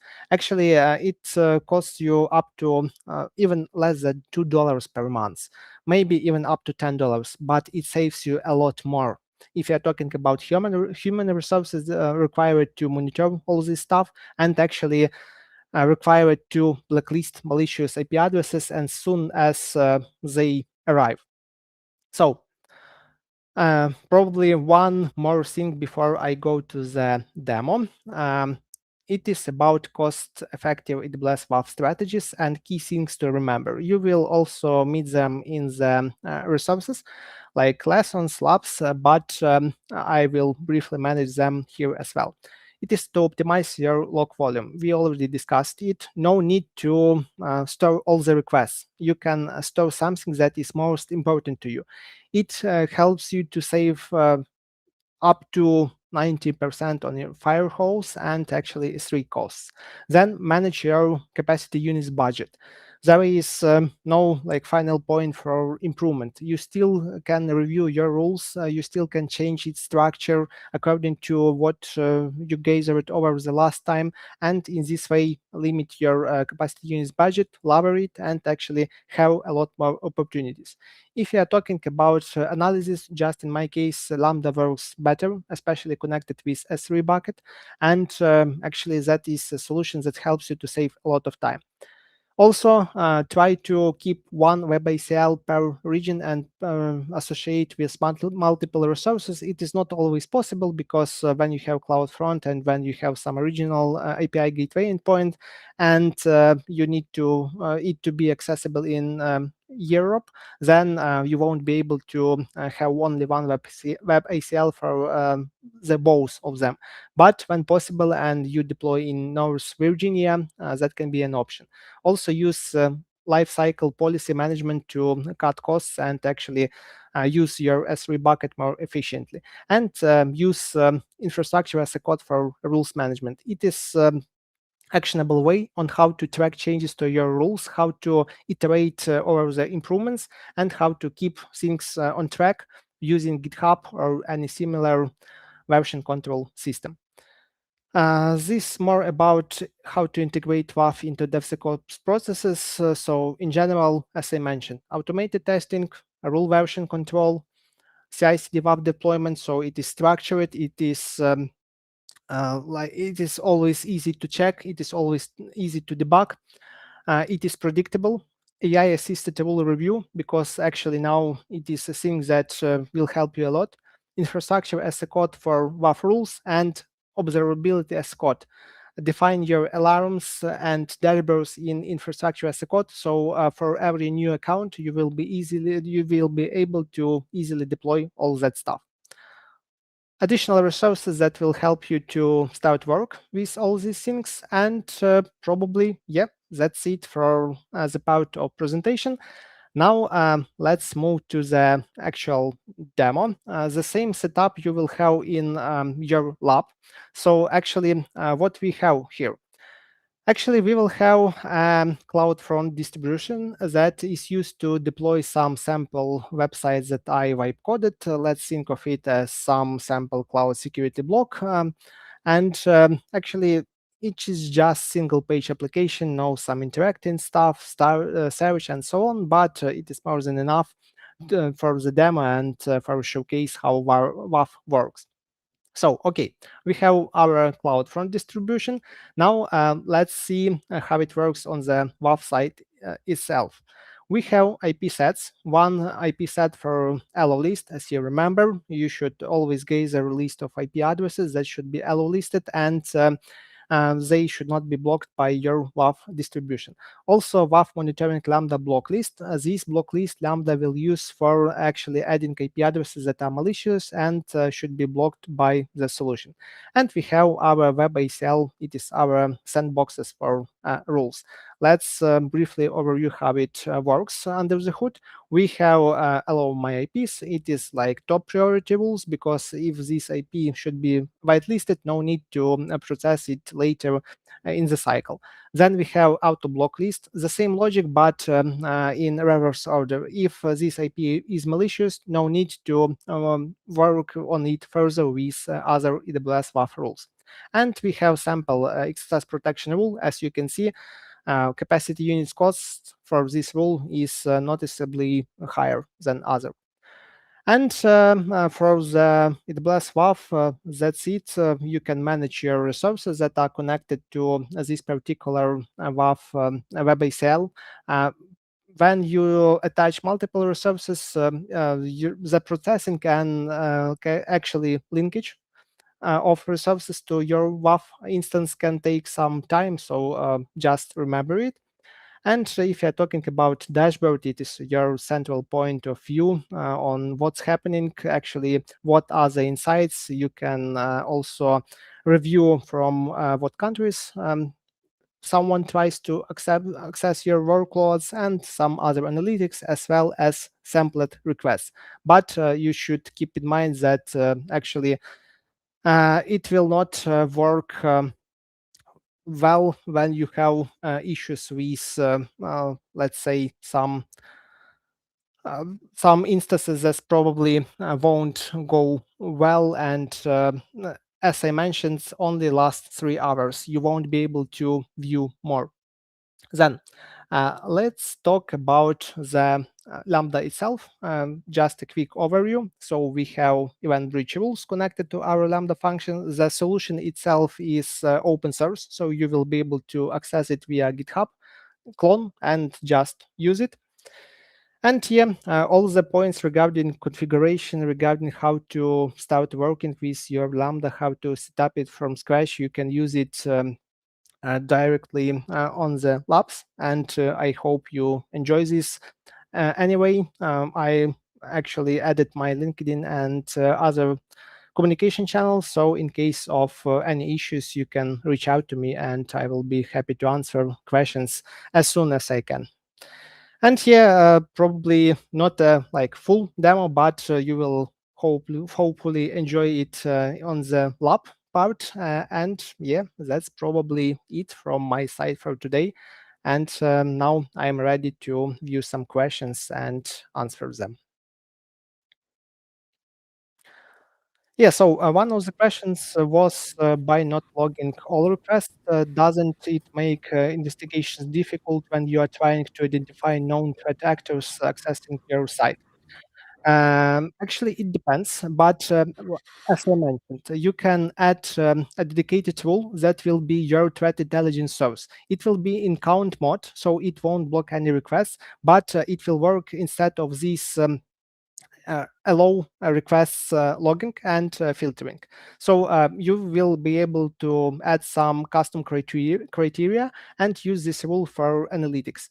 And from my own experience, actually it works well. So no need to enable logging of all requests because it will produce you a large amount of different logs, different requests, but with no real value. So just by adding a dedicated rule on in count mode on threat intelligence purpose works well. Then geo-blocking can often be incorrect. How do you improve or compensate for it? As I mentioned, scope down statements. If you are pretty sure that this particular request should not be blocked, by enabling your rule in count mode first, you will be able to detect that something goes in a wrong way. And by adding scope down statements, you will be able to fix this thing. Also, connected and combined together with labels, you can just label this request. No need to block it right away. If you are not 100% certain that it is malicious and it should be blocked by default. So you can combine labeling and further processing by another rules. And in this way, your rule will be narrow to specific use cases, and actually you won't block malicious traffic. That's how it works. And in my experience, I often use this approach because in most cases, unfortunately, you cannot strictly define a list of countries that should be blocked. And also, we should remember that VPN and all that stuff make it less effective because your attacker can just change IP address via VPN and that's it. They still can access and attack your resource, and geo-blocking won't help in this case. So a combination of different approaches will work and help you to compensate for it. And yep, I believe that's it for as of now, at least. I like how you say that you believe that's it. That was not it. That was packed, Ihor. That was a huge, huge presentation. Very knowledgeable, man. Clearly, you have some experience. You've been doing this for a number of years, I can tell. Thank you so much, man, for putting that together. Yeah, I was about to say, perfect, John. Thank you for sharing the screen to show the workshop. Just to add a little bit of extra visuals. Hey, if folks were super duper curious, really wanted to help shine a spotlight on, look, you can jump in and play with this just as well. All of the workshop that you have prepared here, Ihor, is fantastic and phenomenal to, hey, still have the video representation of kind of what you've covered through this, some good insights and resources with the PDF files there that folks can download, and really being able to actually play with this all inside of the AWS environment. So phenomenal stuff. Thank you. Thank you. Thank you. I think we also had one more question, Ihor, as well, too. So AWS WAF versus others. So you're really big on the AWS side, but I guess the question's asking, what about others? Do you have an opinion on other infrastructure and other platforms? Actually, I believe that this approach with Lambda works on any platforms, whether it is GCP, whether it is Azure, because as we know, cloud services across different providers, they are connected. So you still have WAF, but in GCP, it can work slightly in a different way. And there we have cloud function, but still we operate with WAF. So you can reproduce the same infrastructure in other providers, and that's not something that should stop you from using this solution. I use WAF because actually it depends on the choice of my clients, but I had experience in deploying the same stuff in other providers, mostly in GCP, and it works well. Especially now when you have access to LLMs, Cloud Code, and all that stuff, you can easily rewrite your Lambda to work with other providers, and that's it. If we are talking about like specific preferences, I tend to use services that are native for the specific cloud, because you have all X actually in one box. You don't need to research for another solution. Yeah, you can purchase some commercial solution and connect it to your system, but you can lose some visibility. You out of like this shared responsibility that cloud providers give to you. And actually, that's something that works best when you have everything connected together, and that's why native solutions work well. But as I said, you always can customize it and connect to GCP or Azure. Cool. Cross methodology over there. Thank you. Eeyore, I had a question for you too, because I even saw some people in chat, right? So someone's saying outside of their wheelhouse, but they're really excited about it. What do you have to maybe share with newcomers? So this is a pretty interesting area in cybersecurity and IT. If someone just want to get started on the infrastructure side in AWS cloud infrastructure, what would you recommend? Like how could they get started? Actually, in my Medium, I have a dedicated article on where to start for cloud practitioners, and actually there you can access all the resources. Also, you can follow my blog in LinkedIn, and you can access some stuff there as well. I will probably try to find this stuff now.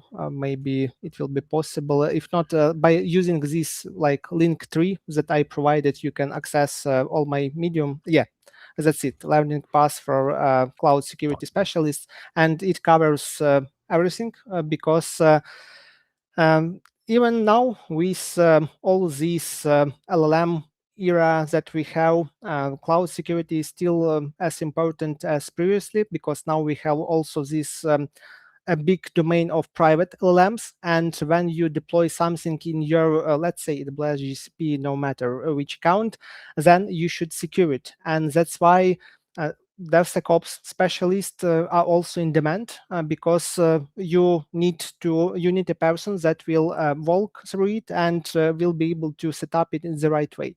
We still have a huge demand for these specialists, and that's why it is a great area to start and move forward. I love that you have that written up, just ready to go to provide to students. Thank you, Ihor. Yep. Cool. Any other questions in the chat? Anything else you want to ask Ihor while we have him on stage? Very thorough presentation and a packed workshop.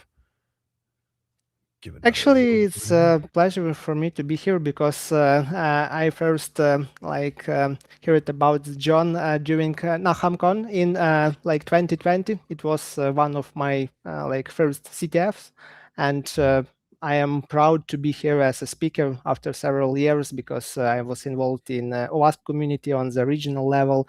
I also contributed to some global products, and for me to share this experience with other people, to maybe cover some gaps that back then I wasn't able to access via community, then it's great, because the more people know how to secure those stuff, the less chances that someone will just steal your data and do something malicious. Well, thank you for being here, Ihor. This was wonderful. You did a fantastic job. And hey, I really hope some folks do dive into that workshop. Thank you again and again. Thank you very much, man. Yeah. Thanks. Cool. Well, if you're all right with it, I guess we'll pull you off stage and we'll start to get ready and prepped for the next session, as we're keeping ContinuumCon, the conference that never ends, cruising. So thank you so much. Thank you. Yeah, Hope you get a guys, little bit of thank sleep you. too, man. After Yeah, waking up so thank you a early. lot for making this conference, because it is an important initiative, and I believe that it should happen on annual basis, because a lot of people need to learn this, and yeah, that's a great initiative. So huge kudos, guys. Excellent. Appreciate it, man. Take care. Have a good day. All Yeah, righty, wow. Anthony. Years of experience there, man. You can tell he is very, very knowledgeable on the cloud security and infrastructure side. So that was Absolutely. awesome. He was sharp. Yeah. Well, what's coming up next, do you think? I think we might have something around WannaCry. Last I Mm. checked, we might need to take a little bit of a break, give Smeet some time to set up, see how he's doing. Yeah, I wanted to add a little bit of a disclaimer for this one because I think we're still waiting to see, oh, do we have the full workshop curriculum, content, and material kind of staged and available within the platform? Mhm. Still double checking on that. So if we need to say, hey, the accessible lab book, the guidance, the write up there is coming soon. I'm thinking we're waiting to hear from Backstage Production if that's still in the works, but wanted to let folks know Smith does still plan to appear and, hey, show live his presentation, but giving it a little bit more time for him to get part of the party here with us. What do you think? Do we take a 10-minute break, maybe 15-minute break, give him a smidge of time to get here? Give him a smidge. Yeah, I say we do a little 10-minute break because I think he's supposed to be coming on at the 15-minute mark right after this. So yeah, let's do a little bit of a 10 and give him some time to settle in, and then we'll pop back in. Everyone else, go get your coffee, your water, stretch your legs, jumping jacks, all that. See you soon, everybody. See ya.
I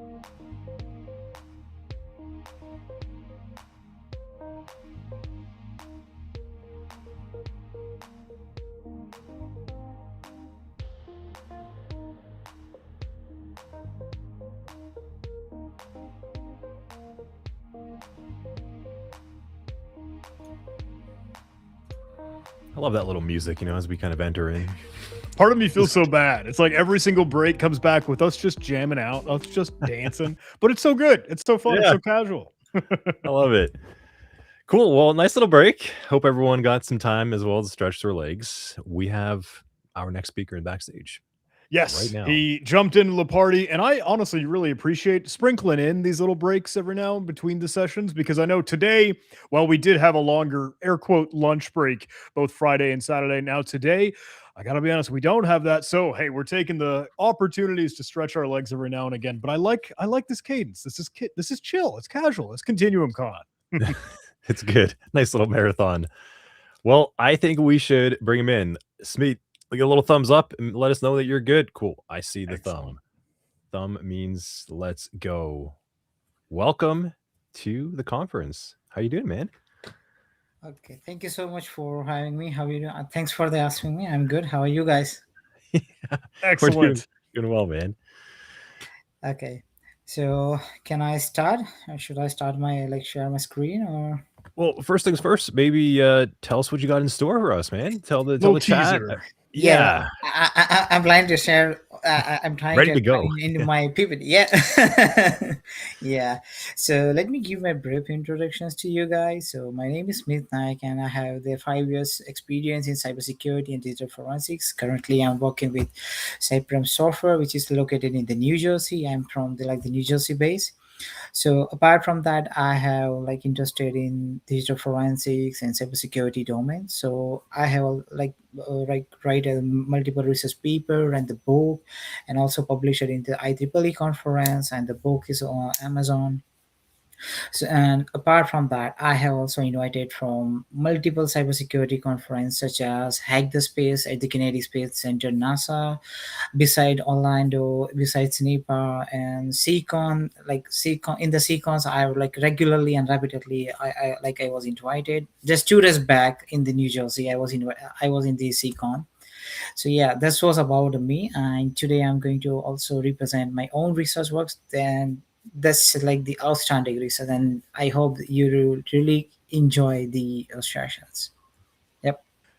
Well, I know we're still waiting to get some of the workshop material and the curriculum sort of courseware itself over into the quick ContinuumCon platform, but that is a-okay. I know, hey, you're running the show here, so for folks tuning in, please do pay attention, because this is going to be the sweet, awesome stuff that you'll be able to dive into coming soon. Maybe tomorrow, a couple days, we'll get it in there as quick as we can. But honestly, Smeet, hey, we're just so happy that you're here. We'll give you the show, Thank my you. friend. The floor is all yours.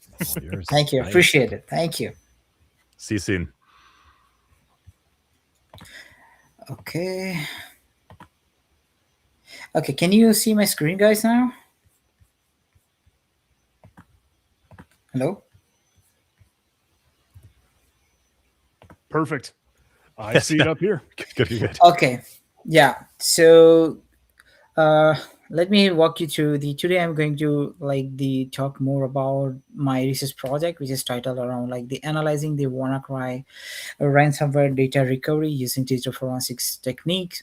So this is my own research and the framework I have used, though the framework I have developed my own for the recovery purpose. So the main research, the main purpose of this research is about how you can recover your data without paying the ransom money to the attacker, right? So I know everybody from the cybersecurity background, some having some the AI and the ML. So as of nowadays, is a ransomware is create the more challenge in terms of the recovery, recovering of your data, also your recovering of your organization. So my main focus is so how you can recover your data without paying the ransom money to the attacker, right? So this is the main my motives regarding my these sessions. So in this course, I'm going to introduce things about the types about the ransomware, the model of the ransomware detections techniques, then how you can like the compare with the existing methods which are available into the internet, the proposed framework. So that the framework which I have developed my own like the framework that's called the 2DRA model. I will explain to the later, and about the overview of the WannaCry and the experimental analysis. I hope that in the experimental analysis I have added the all screenshot and the all the materials I will uploading into the soon into the or like the portals where you have the all informations, plus you have the or the virtual files if you want to do by your own research, and if you want to do the same the forensic investigations. Okay, so let's move forward. So, what is a ransomware? So, ransomware is basically about the malicious code, so that's written to target to encrypt your data, to like the sorry. So, ransomware is it is simply is a malicious software. So that's the encrypt your data, right?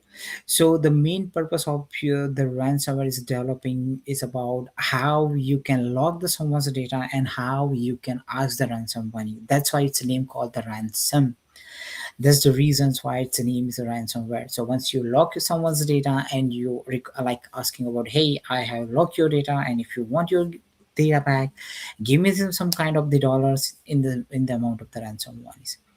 So let me talk more about why the ransomware. So if you see the static analysis into the last couple of years, so ransomware specialists come to the AI and the machine learning involved into the IT field. So the ransomwares create the more and the most diverse attacks, such as the phishing, malware, the DDoS attacks. Uh, Also, the ransomware it's used the uniqueness of the attacks, right? So that's also targets both schools, business. Even in this my studies, I have noticed that the ransomwares always targeting to the hospital servers. So in the end of this session, so I will ask you guys why this ransomware attacking the hospitals, specifically servers. Why? So if you just want to do the your own research, just do it. I will ask you questions into the end of the sessions. Why this ransomware attack into the hospital servers, and why it's happening on the Monday morning? Why not other days? I mean, why not Tuesday? Why not Wednesday? So if you just see the statistics, the ransomware across the attacks, it's happened into the Monday morning. Okay, so further here I have explained about the like the statistics and the how the impact, the global impact of the ransomware, right? So if you see the statistics, the specialist involving after the cryptocurrency, right? The recently the colonial pipeline, the incidents, right? That was like the biggest ransomware attack, and the ransomware they have used the sample that was the black cat ransomware. So that ransomware, it is as of now, it's a most advanced ransomware virus is nowadays, because no one can like identify, even the forensically they are not able to identify what are the encryptions keys they're using, what are the private keys they're encrypting, and how the encryptions the scenario and the encryption flow is going on to encrypt the data. So as a result, the Colonial Pipelines company, they're like agree to pay the $4.4 million in the bitcoins, and that's a lots of money in the dark side attacker groups. I think the dark side hacker group it's located into the Russian base, so that's why that's why this the ransomware it's more advanced, just because the ransomware code is written by their own languages, so it's really hard to decrypt the old code, and it's really hard to identify what's going on and what is exactly doing. For instance, like what kind of this file servers is going to encrypt it, and how much does it feel like spreading like this worm, and how many like the endpoint is going to be encrypted. So the ransomware model, how the ransomware model is works. So everyone having the one questions how the ransomware is working. So first, it generate the one key. So that's like if you know the file system architecture, so that's advanced generate the key pair using this asymmetric encryption schemes that's embed the public key into the market. So it's basically if you have the one file and the file has the one common public key, so the ransomware just remove that public key and put their own public key to encrypt the, the data. The malware encrypt the victim's data using the random symmetric keys. That's called the malware public key. So what's happening is, so if you want to decrypt your data, right, so then you need to decryption keys. So that key is only how the attacker. So that's the reasons why we want to do the forensics, and why this forensics investigations plays a crucial role into the ransomware data recovery. So this procedure is encrypted to like the two data encryptions, the asymmetric encryption and the symmetric encryptions. So the malware send the one attacker and display the ransom message to the user.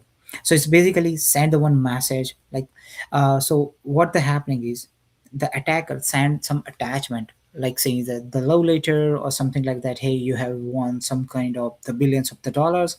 So after that, having the fake malicious links, it has the ransomware, the exe files. So once the user click that exe file, so that the exe is automatically downloaded from the user's computer and start encrypted, and it's also sending the all data to the attacker servers.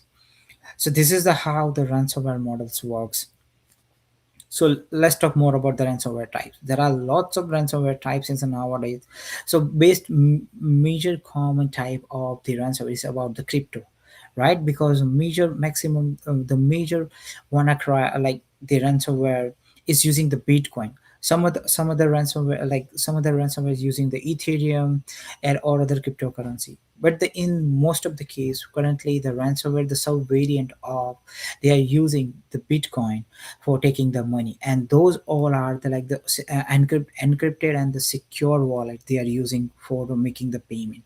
But there is no surety, once you made the payment you will get your 100% data back.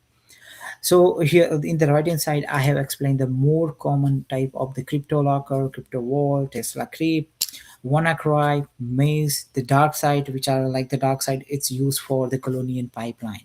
Okay, so those are the like the most common ransomware category. So I believe so it's almost about like more than 20, and it's more than 20, right, as of now, regarding the ransomware subcategory. But the thing is, like each and ransomware subcategory have their own different behavior analysis. If you see some ransomware just like the Tesla Crypt or the crypto locker, so what they are going to do is they are not encrypting your hard drive, your primary partitions. They are encrypting your all other locations. Let's say for example, you have three partitions on your computer, like the C drive is your system drive. So what they are doing is, the CryptoLocker and the other ransomware, they are not encrypting your system files, they are targeting to the logical files, right? So where the user easily store their data, for example the D drive. So they are like encrypting the data for the D drive, E drive, the rest of the D drive will be the remaining same. So that time the user like didn't understand, hey, what's going on, like my system is running normally, but why my other partition got the corrupted or affected with the ransomware. So this is the things happening with the ransomware.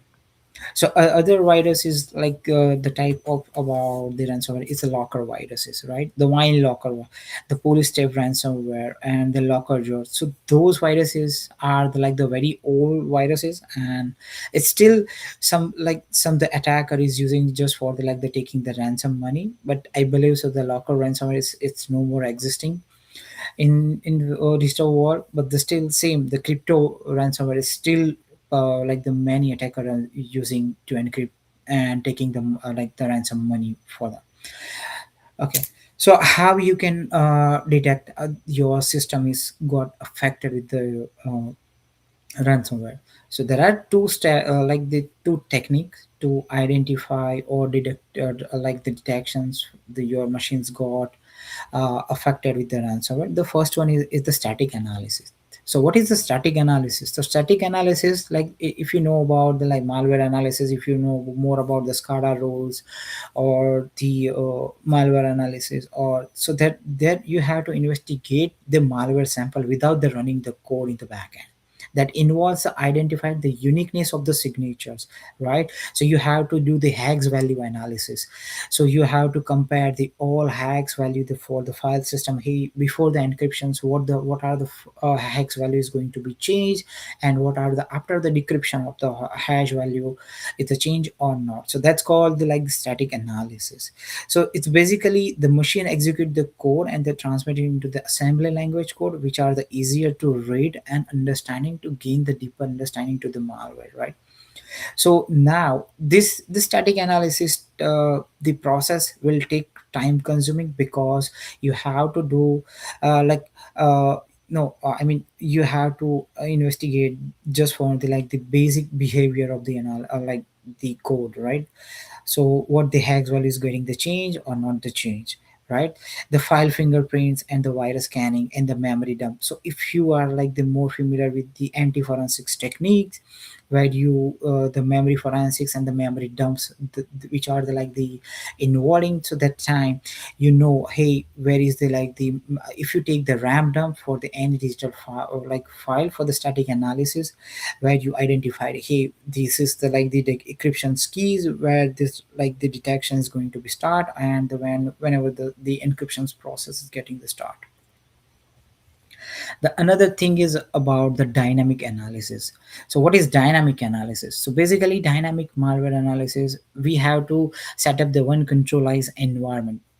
In the is language, we can set up the one virtual machines, where like they run the code, where we impact the malicious code uh, in the virtual machines, where the everything, where the machines and the data is sanitized, so nothing will be impacted with the other another system. So the goal is to stop spreading the element infect to the other system.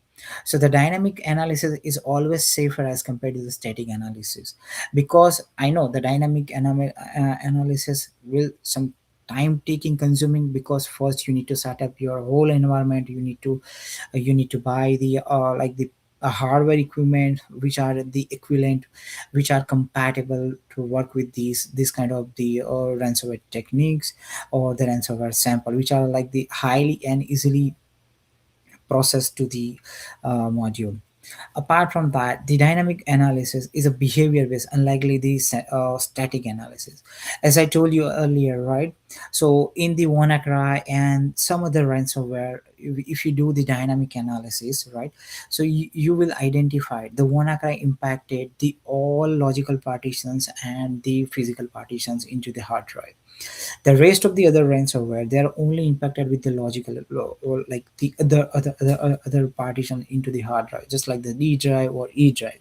So that's called the behavior base. So here we are going to investigate the behavior. Was the behavior is going to done by this viruses. So what are the existing method for for recovering the data from once you encrypted your data with the ransomware? So first, and the initial like this method is about the create and maintaining database of the key. I know it's really hard to taking the all the data and maintaining the all data set each and every time to get the data backup. You have to store somewhere around somewhere else, and you this process is little bit time consuming in even its most costliest process, where you have to like you need a one person to keep the each and every time all the backup. You can do the automated, but still this matter is take like the time consuming process. Another thing is the assisting the infected user by recovering the encrypted file, right? So in this scenario, we are like identifying, hey, where the recovering key and the what are the like the files getting the encrypted. So here we are like going to show like the C is where the file is going to be encrypted or not into the ransomware encrypted file. Okay. So effectiveness, the only effectiveness against the report the ransomware is about. So if you see into colonial pipeline incidents, right? So the effectiveness is very high, because they attack in our energy sectors. So the energy sector and the servers is totally encrypted with the ransomware. So that time the effectiveness is very high, because the energy sector is total completely shut it down just because of the data is compromised. So that time they are not able to having the access for the power plant. So that's create the more impact into the people and our society. So we have to like the reported the ransomware as soon as effectiveness, how it's a danger to the our society. And the way lastly is about the like the requirement. So the decryption keys is reported the ransomware should be known. So that's are the like the basic requirement, and those are the like the really hard, because in the ransomware like the cases, you never see the where the decryption key is stored and how you going to decrypt that key. So for example, if you the encryption using the RSA encryptions or 256 encryptions, that time the decryption key, finding the decryption key is really hard. So that's why the forensics methodology is getting the involved if you don't know about the, like the any kind of the decryption keys. Okay. So recovery using the regular backup. So that's method involving the tracking the file system, the change, and the making of the copy of the original file system backup. So I told you just as I speak like earlier, right? So that's not, it's always like the time taking consuming. So and if you have the big amount of the data, and if you have the giant corporation, so that's really hard to like the keeping the each and every data backup regular basis. And also if the ransomware got the attack, the systems and the encryptions file, the user can restore the system from the backup. So this scenario, let me talk more about. So like the what happened if this ransomware behave like the worm, right? So if you have another backup, so especially using the AI and the machine learning technology, so the attacker also use the AI to identify if you have any kind of this somewhere around the backup. So that's also like the searching the ransomware codes where the backup is located, and the ransomware is trying to encrypt it also the backup, right? So so uh the moral of the story is about like it's always getting the hard. So if you even if you have the backup, still there is 100% chance where you lose your data, right? So in the many organizations find it difficult to maintain the backup due to the cost and the constraint. Yeah, I mean it's always really hard to like like taking the like the manpower and putting some buying the huge capacity the hardware for taking the like the maintaining the all data as a backup. So okay, so the proposed framework of my research. So here is the main story where I'm going to turn. So for this research, I have used the autopsy software. Let me talk more about the autopsy. So if you are more familiar, if you have the background with the digital forensics, so autopsy is a free and open source tool digital forensics platform, and just for the data recovery and the forensic investigations purpose for the autopsy is getting used. And you don't have to pay any kind of you don't have to buy to use the autopsy. That's the main advantage of the autopsy software. And it is obviously it is open source, so you can easily download from the internet. And it's a base thing is about the like it is a UI based, so you allow to use the autopsy. And that's also commonly used by the many corporate people, even some government guy, and even if you use your own research purposes. So the let me talk more about what's the 2D array model. So 2D array, basically I have given name as a 2D array. So the first thing, detections and the recovery from the ransomware recovery. So the first I'm going to know what kind of the ransomware is affected to my virtual machines. Then I'm going to try to recovery from the ransomware attack my virtual machine. So in this research, I have created the virtual machines. Then I have like the install the WannaCry ransomware, and I have like trying to recovering the all like the ransomware affected data. I'll show you into the screenshot. I'm coming very soon. Okay, so overview about the WannaCry.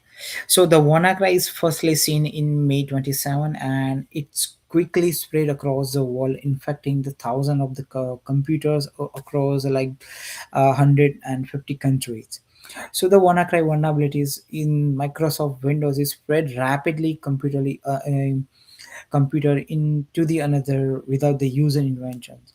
So if you have the like the Windows 10 or the like the lower version of the Windows, so the WannaCry easily bypass the WannaCry can easily bypass the Microsoft Windows Defender. If you know about the Microsoft Windows Defender, it has the one features called the ransomware protections. So even if you have the lower version of the Windows, uh, then it's really easy. Like it's very easy to install the WannaCry viruses on your computer, even if you have the Windows Defender installing on your computer.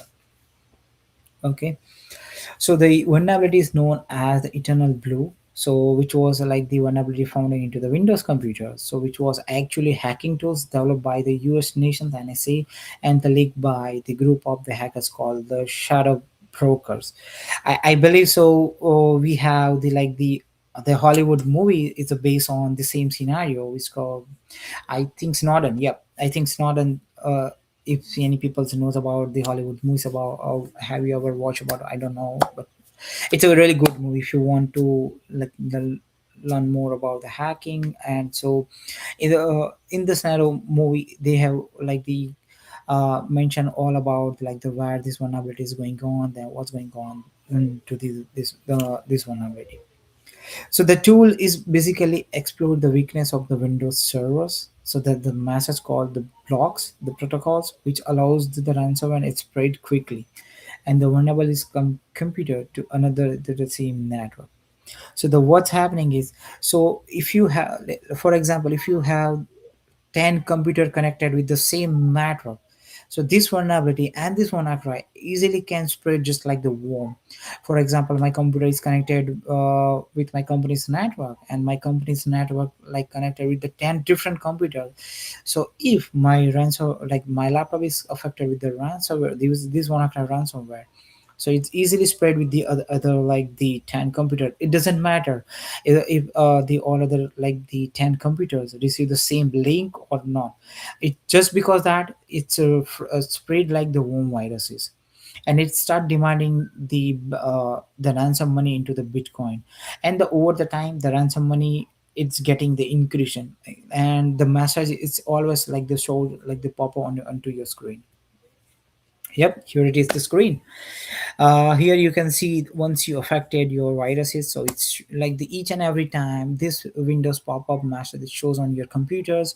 And if you see the Bitcoin accepted here, they have provided the secure like the Bitcoin transactions wallet link, and those wallet links are like the really hard to identify where it goes and how the attacker like they getting the money, because of they are using the like the onion routing, they are still using any kind of the Tor browsing.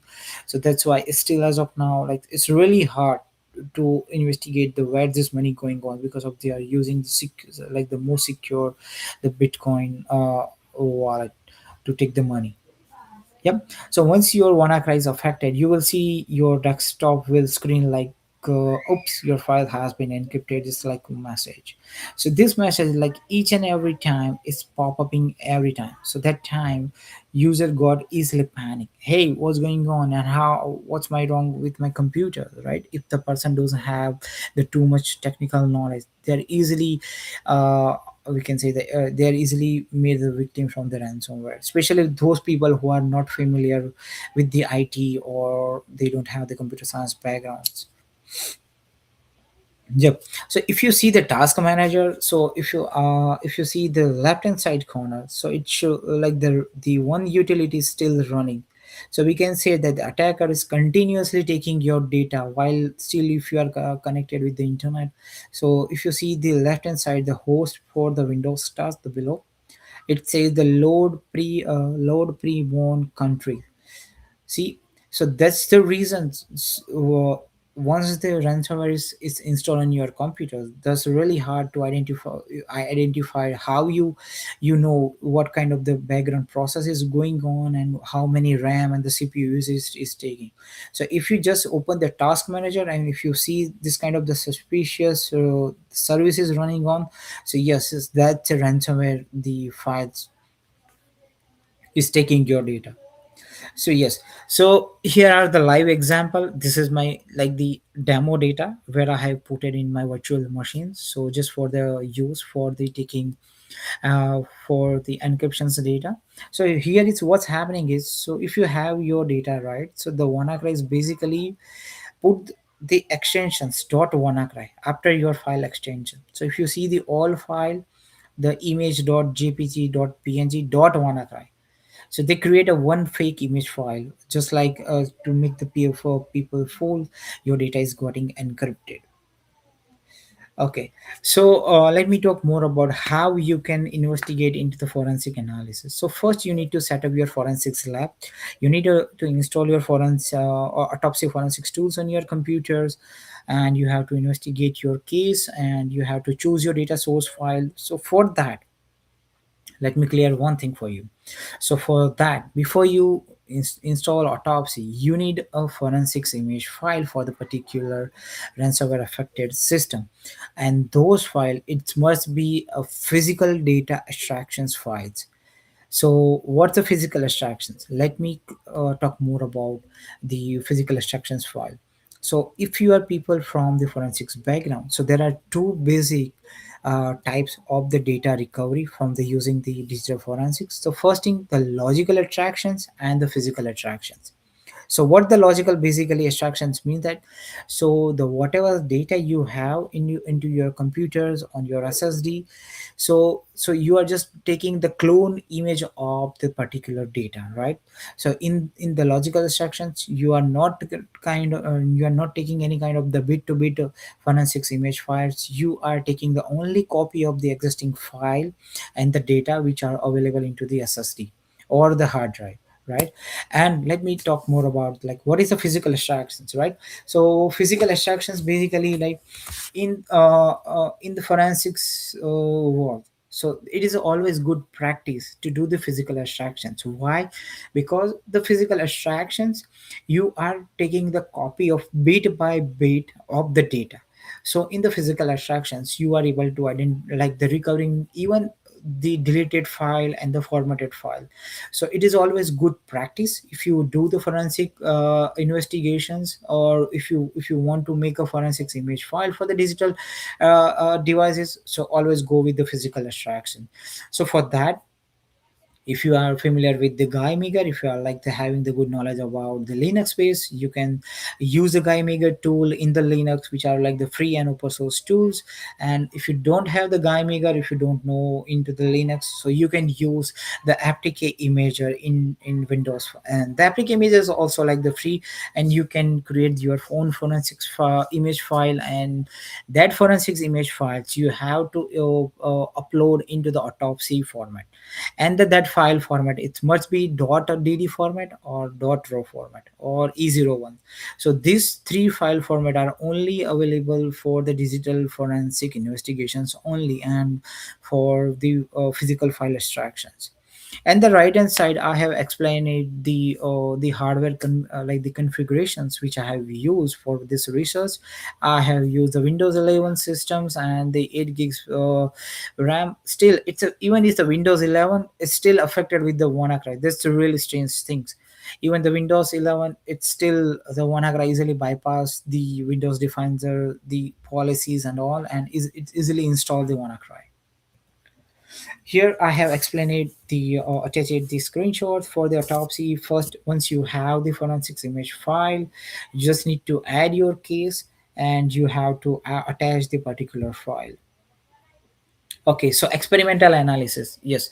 So keep in mind into this integration, the hash value. So if you see the right hand side of this corner, the hex value before the encryptions, the hex value after the encryptions, and the hash value after the decryption. So what's going to do, I'm going to do is, so here is my mp3 file, and the another file is my png file, and the another file is, it's a text file. So if you see the hex file for the both, like the all files are completely different. But if you see the hex value after the WannaCry encryptions, the hex value for the all different file extensions, it's getting the same, right? So if you see the hex value after the encryption, it's getting the same. So once you recover, sorry, once you recover the data, right, after the WannaCry extensions. So you will see the hex value is, it is same hex value it's as the before the encryption. So here I can say that, hey, method is accurate method for recovering the data without the paying the ransom money.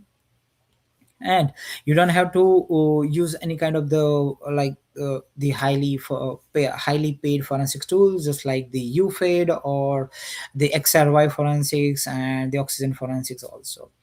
So using this my 2D array model, so I have successfully recovered the all 14,957 files which are encrypted with the ransomware, which files compare with the document file, image file, video file, system files.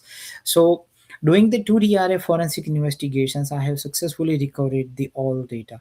So let me show you how I am able to recover. So guys, here please be keeping on the eye. Anyone tell me what's the wrong with this the red cross?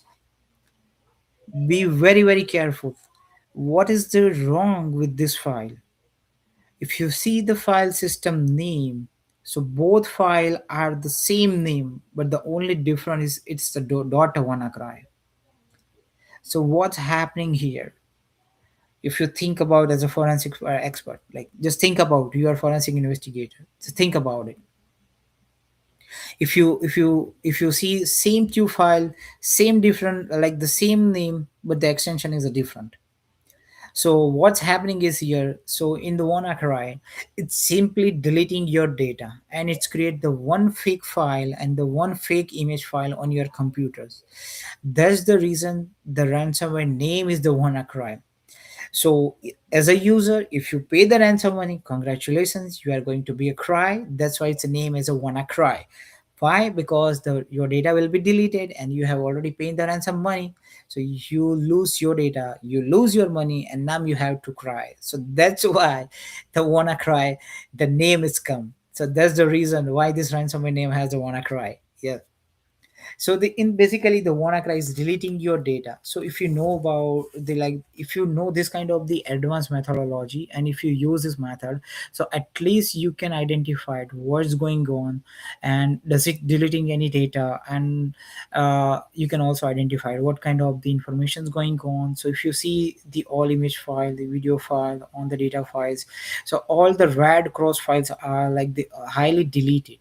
And if you see the time frame is also same. While the ransomware code is executing, it's continuously deleting your data, and the meantime same time it's also creating the same fake file to make the user fool.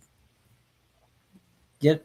If you see the file, so the same if you see the metadata files, right, so those files are affected with ransomware, but in the autopsy you can still able to read this file and you can see the file, what's inside the file. So if you see the same file 4 underscore april underscore 11 dot jpg file, and the below the same file if you see the extension dot wannacry, so those files are actually deleted file by the wannacry. So if you want to recover the data, just simply just right click on and to the red cross file and just extract the data.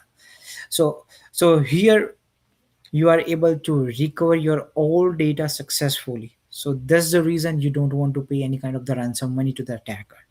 But the thing is, if you know about this kind of the process and like the methodology, still you are use the same methodology to recovering your data. And this method is not only used for only ransomware purpose. Even if you lose your data accidentally or you deleted your data accidentally, just make a forensics image file on the applique imager or the guy maker, use autopsy for platform and use my 2D RM model. You will get your all data without the buying any kind of the expensive tools for the data recovery and anything like that. So you don't have to pay any kind of the like the money if you lose your accidentally data. So in discussion I would like to conclude that, so within the 2D RM model, so the infected files were erased and the fresh the encrypted file which are produced to pay the ransom. and does not guarantee the decryption key or the file decryption key, and the decryption key does not guarantee the integrity because the original version is erased. I'll show you live in screenshots, right? The red cross files, the WannaCry is basically deleted the file. Then after, if you pay the ransom money, there is a no surety you will get your money, right? So even the ransomware detections actual the virtual version and the WannaCry in the Windows is provide the detections file. These features monitors give us the suspicious activities for the files, like the file encryptions and the alert and the control folder access, right? So even if you're using the Windows 11, still your data and the all mechanisms, the working mechanism of the WannaCry is are the same. It doesn't matter if you have the Windows 7, Windows XP, Windows 10, Windows 11. So it's simply deleting your file and it's create the same method. So there is nothing to do with the Windows, right? So in the conclusion, I would like to conclude this session. So the digital explorations has increased the internet service and the smart gathers, right? Now the AI and the machine learning is create the more advanced technique and the more advanced version of the ransomware. Let's take an example, right? So in the colonial pipeline, even the forensic investigator, like, they are not able to easily identify what's going on to the backside because the source code of the ransomware, they have written their own Russian language. So that's the main language barriers and all other barrier that's create the more challenging into the ransomware data recovery frameworks. And in my research, I have attempt to recovering the data from the WannaCry affected system with the Windows virtual system. But you can use the same methodology and the same process in any other things. I will upload the all data and the data files and the virtual machine file into the web portals. And yep, thank you, and I'm happy to have if you have the questions to you guys. If you have any question, I can able to answer you. Let me see the chat. Okay, okay, excellent. If you have any questions, please let me know.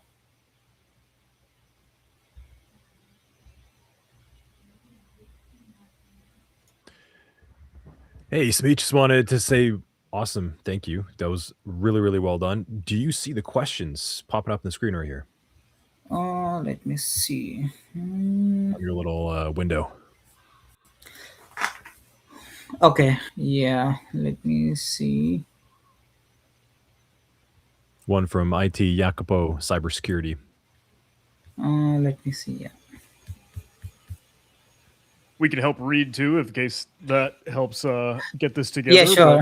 I He says, appreciate hey, it. talking about some of these Russia-based hacking groups, I know you might have said the ransomware code is kind of originated by their own language, making it sometimes tougher to decrypt.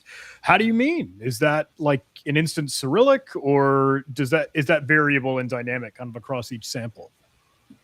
Yeah, exactly. I mean, what I'm trying to say is like they are basically first thing is they are not using the English language for the written the code, right? So they have used their own language. So where the as English, like as American, we don't understand what the software is going on, how it's going on. So that's why it creates a more challenges, and it's a time consuming process. So let's take an example. If the colonial pipeline is getting hacked and we want to start the power plant immediately, so as an initial level, what we can do is like, because we don't know what's going on and what thing is, so that's why they are using their own language to like they create the more pressure onto the country. I hope I can answer a little bit more closer. Okay, any preference between hardware and software? Preferences between hardware and the software based on the physical disk cloning. I mean, in terms of, are you talking about the software? Like what kind of the software we can use for cloning the physical disk?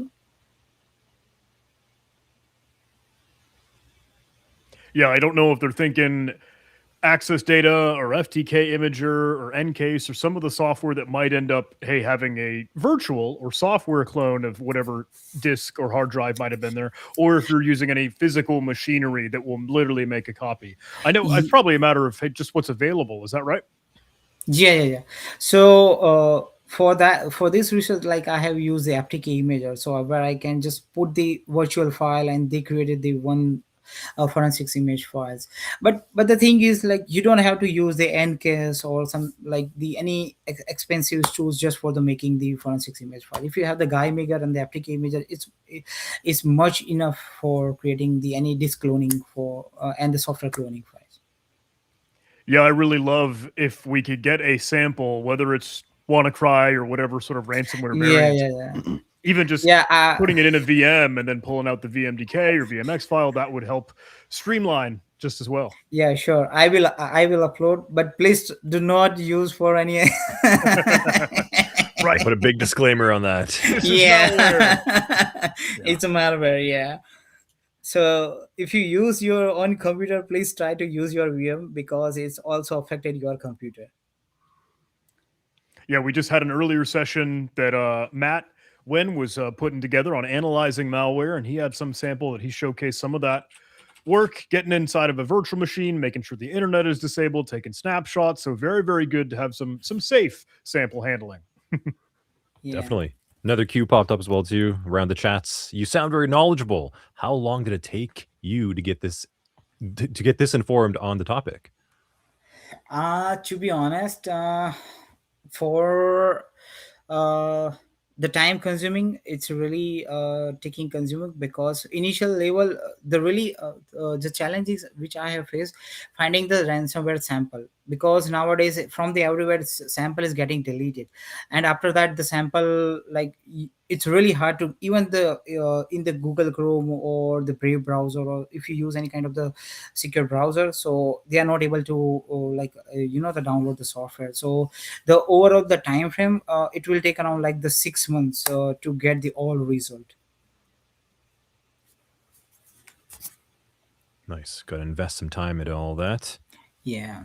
And if you write like if you want to read more about the ransomware, just go to the Google Scholar and they go to the research gate. I have published the research paper which is called the review of the ransomware WannaCry, so where I have deeply explained it about the like the all process step by step. Cool. How do you create into the ransomware research? Wow, that's awesome questions. So yeah, so that's a real interesting question, and it's a personal question for me because I think I was in India right the time. I think it's a 10 year 10 year back. The time I was working as a forensic investigator with my team. So I have seen one real ransomware attack on the hospital. I firstly I questioned you guys. Can you figure it out why the ransomware targeting the hospital?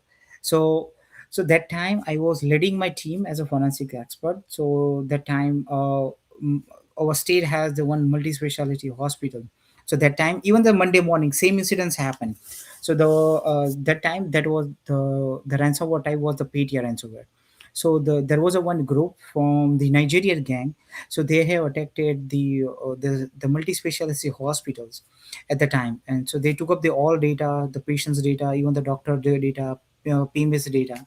So that time the ransomware like the ransomware like completely take over the control to the servers, right? So that time we don't have any kind of the advanced forensics technologies, tools and technology. So at that time I have seen, so like I remember there was like two patients who died just because of they don't the doctor not able to identify the patient's data, what kind of the medicine they have to use. So due to the medical staff, they have like given a wrong medications, so that's why the patients got died. So that time I feel that hey, I was a so that's not that's my responsibility. Just because of the my knowledge and my expertise, the two patients got died just because of I'm we are not able to identify what's going on, and that's the main the reasons we are not rebuild the servers, and we are not like trying to restart the all hospital servers.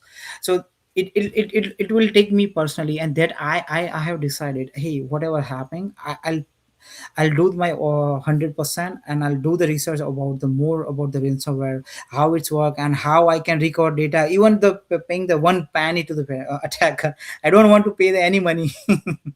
That's why this all motives comes in my ransomware research. So anyone have any answer why this ransomware happen in Monday morning on a particular hospital? Why? Well, goodness, my friend, I guess I could never really answer why, but I apologize. It's just heart wrenching, but I think it's a testament to just show how important a lot of our work is. Yeah, yeah, Cybersecurity is a wild thing where we have a genuine adversary. I don't know of too many other occupations where there is the concept of an enemy that's very real, and really. it's silly. Hey, I'm bumping around on the keyboard playing capture the flag, little CTFs for a war game or a game, but it's so crazy, when you bring it to the real world, it's not a game anymore. There's real threats. Yeah, There can it's be real not a matter The of game. life and realities. death. Yeah. So, So the thing is like the in across the world, so multiple operations, and they have done the schedule under the Monday morning. So that's the reasons. So they attack on the Monday morning.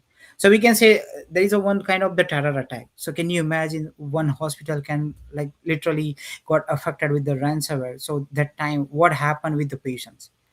How doctor and how medical staff are like able to do the any kind of the medications, and how so that's the main reason they want to disrupt the whole country and the whole medical systems. That's why they are doing on the Monday morning. well, thank you for Yep. the reminder Thank you. of how important a lot of this work Mhm. is, and thank you for Yeah. helping shine a spotlight on it, even if it did, hey, WannaCry, I know a couple years ago, but it's truly a time capsule for a certain kind of turning point in the industry. So Mhm. thank you for Yeah. walking through some of that sweet research and forensic artifacts, but excellent job, my friend. Thank you, thank you, Yep. thank you. Thank you, I Smooth. appreciate, and I will upload the all data as soon as possible. Thank you. And thanks Excellent. for making Yep. it on too, man. Yes, Definitely. Yep. so glad you were here. Thank you. All Have righty, a good we'll rest pull you of off the day. stage if that's okay. Yeah, and we'll get things cruising for the next one. So thank you again. Yeah, sure. Thank you. Bye. Yeah, the realities of it, man. It's true, it's kind of fun as we're going along, studying, having a good time, but we are doing real work against adversaries, as you mentioned. There's a real threat to respond to, and sometimes it doesn't end in very good terms like that. But it's great to have someone like Smiko and building workshop content and educating students and getting information out there for people to learn more how they can defend against those types of threats. It's great. The awareness is what matters, without a doubt. Mhm. So now moving on to the next workshop in the series. So we actually have Talis Jordan here in the backstage with us, but I think we're going to do a small little break. Let's do like a 3-minute one, I think, this time, which should be good. Sure. I All am right. actually going to play a recording. So Talis is here, but we're going to do his recording first. He's recorded a bunch of content. And then he is going to pop on stage after that. So in these 3 minutes, I am going to set up my screen to get that all ready for us and do a little bit of a stretch as well too. So let's cue over that. How does that sound, John? Sounds good to me. We'll see you all of you super soon. Be back.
we are back. Okay. So, John, what if you could clone yourself to some I don't degree? want to do that. No, nope. Can't be any more of me. Going Please, down that no. realm? Nope, Absolutely no more. Or no? One's enough. One's enough. Well, what if I guess you can clone a little bit of yourself? And I think that's kind of where this workshop is kind of going in such a way. We are going to learn how to roll our own analyst locally. So I'm going to go ahead and I'm going to share my screen and get this all fired up. And then we're going to bring on the workshop author himself, Tallis Jordan, to talk more about it and answer a bunch of questions. How's that sound? Sounds good to me. Things okay? Audio, video side. Well, we got that all connected, easy peasy. We're going to find out right now. So let's Alrighty. go ahead. Bear with us. Yeah, live demo fun. Yeah, so this is going to be a shared window this time. So give me one moment over here. I think I need to actually just quickly redo that. I didn't click the toggle on the audio. So 1 second. Remove source, share screen, also share system audio. And Quick crash course. This is one. Oh, you get a little bit of echo from me. So I'll stop talking. Yes, that's right. It's going to pull in my audio. Yep. So, wait, am I echoing as well too, John? No, I shouldn't be. Right. Okay. So let's just do a quick little. If you're not familiar with me, you can check me out on my LinkedIn. Audio is good. Okay. Okay, cool. So here is Tallis Jordan's workshop intro video. It's about 18 minutes over here. We're going to play this. I'm going to kind of zoom in as much as I can. His workshop is on rolling your own threat intelligence analyst. Very exciting. And then we're going to bring Tallis on right after that and let him talk more about what he's got prepared for us. So let me do that right now.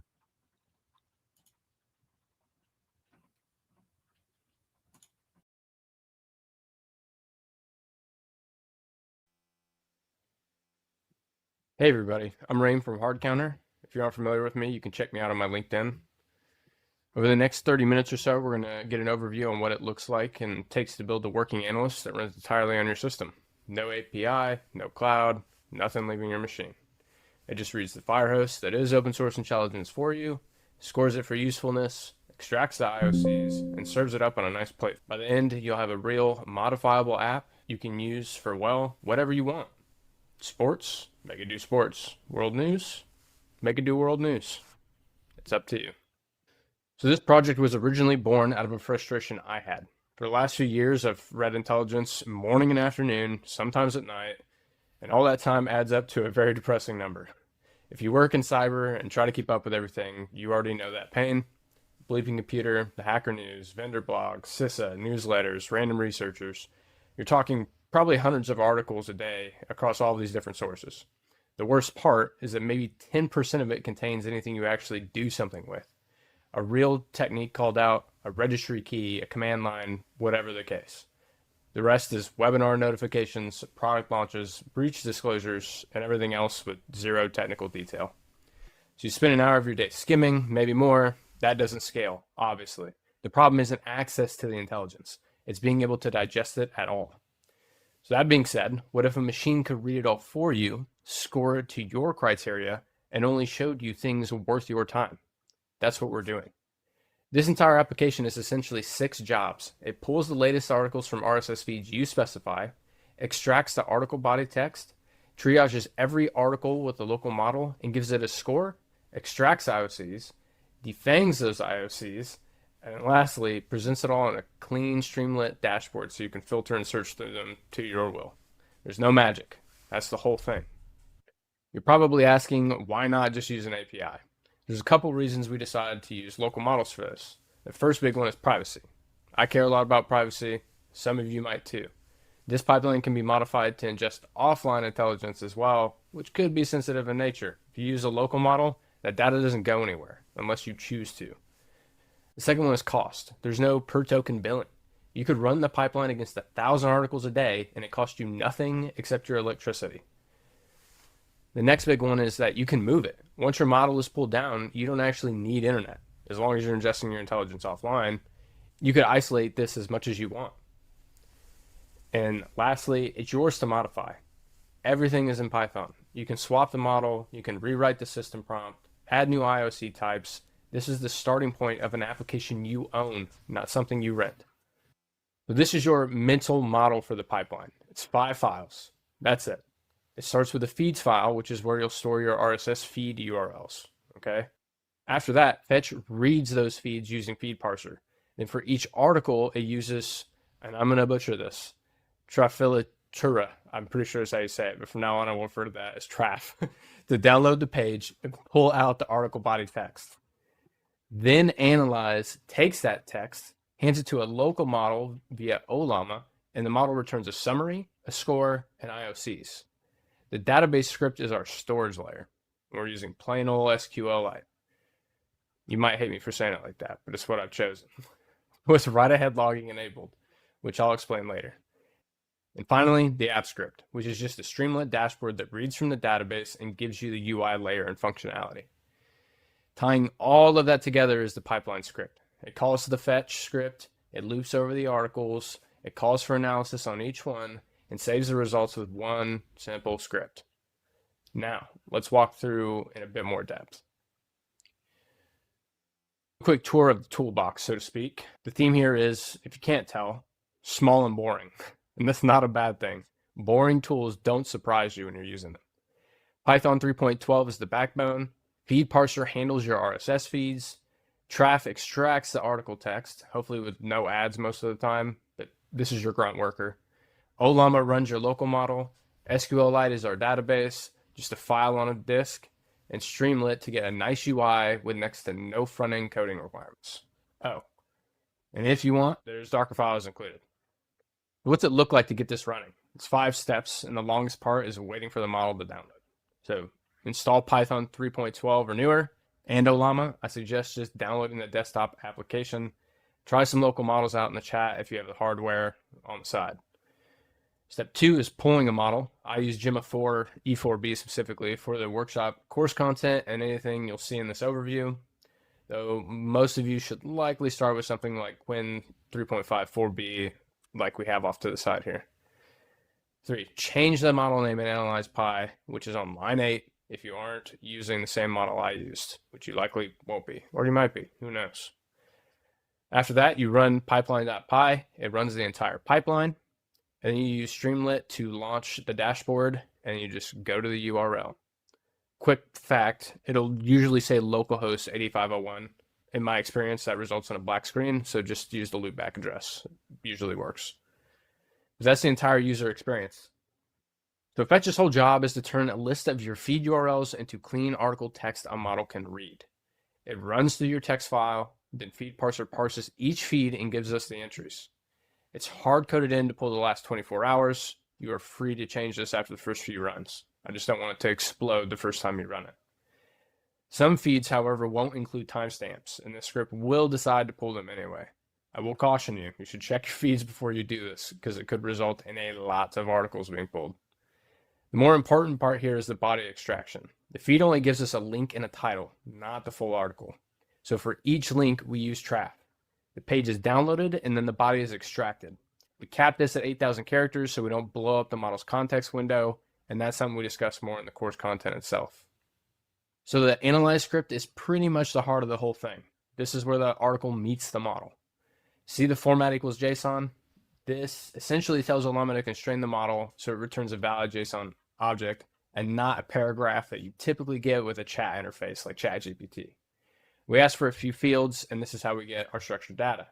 It's worth mentioning, though, that just because the response will be in JSON, it does not mean that the model is not going to invent additional fields or something else in that output. The next big thing is temperature. Temperature controls what is essentially variance. At 0, the model is pretty deterministic, meaning you'll likely get the same score and same summary every time you run it over the same article. And you can test this out. When you go through the workshop, you'll see you can run these scripts individually to test these over and over again. For our purposes, though, it is a requirement to set the temperature to 0. You don't want an article to score 90 one day, 40 the next. You can't trust that. 0 temperature is what makes this stable. You're free to play around with it, though, by all means.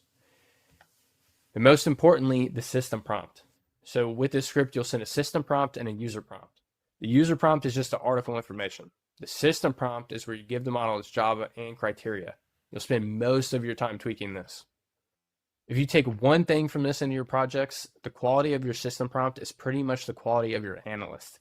If you tell a model to rate an article from 1 to 100, you'll get garbage. The model has no idea what you specifically mean by relevant, so it defaults to vague guesses and you get random scores in return.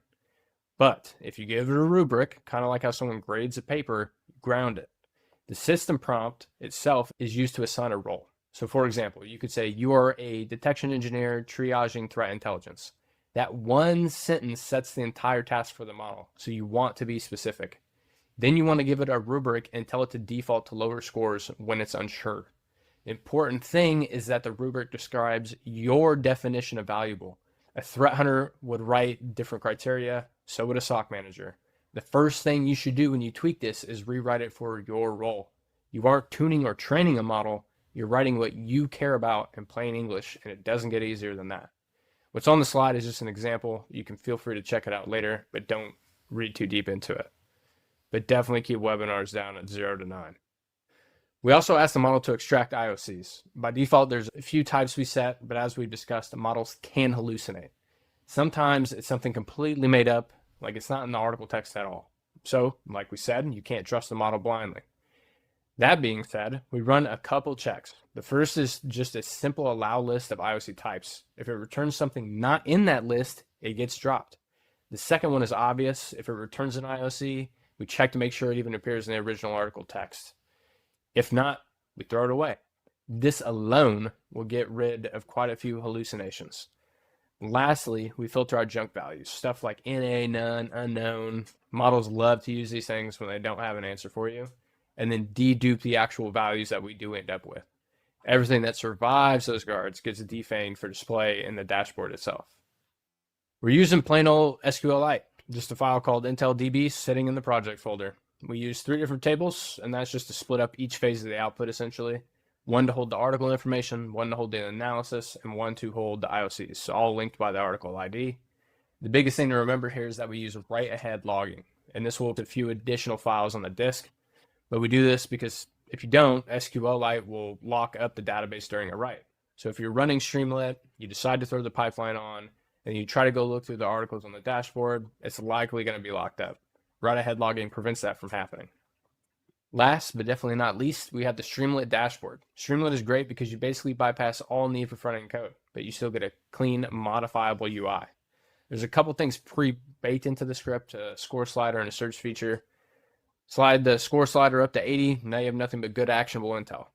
Need to search, it goes over the title, body, summary, and IOCs, both the feigned and defanged versions. So let's see it run. So if we come over here, I'm already in the virtual environment, whether you're setting this up in Docker or whatever the case may be. All I'm going to do here is Python pipeline.py. Give it a second. This is room for improvement on this script when you start modifying yourself, giving it progress bars. That's probably the biggest one. But as you can see, it's going to start processing through these articles with a local model that I have on my system. So while this is doing its thing, I will go ahead and pull up the Streamlit dashboard so you can take a look at what that is. You can see here, this is some older analysis just to show you that it does do some low scores and it doesn't rate everything high because it's a little seated at the moment. You can see here, your automated pen test looks clean from the Hacker News. It scored it at a 10. One thing you can also do with this that wasn't included in the script is you can make it give reasoning forward scoring. That way you can see that on here and see why I rated something low.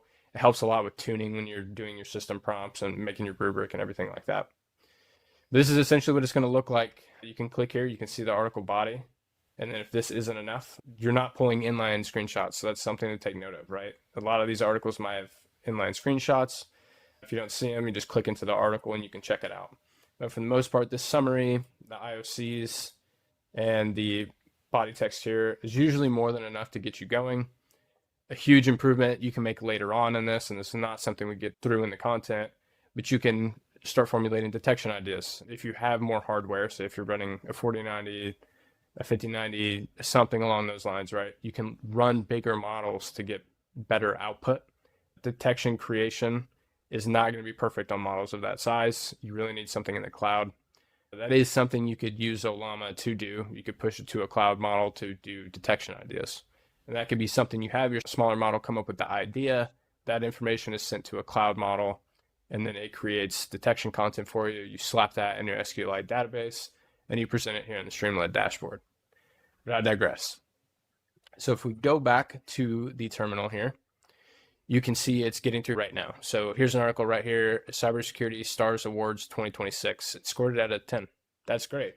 Because if we come back over to Streamlit and we increase this minimum score, we're not going to see it, which is awesome.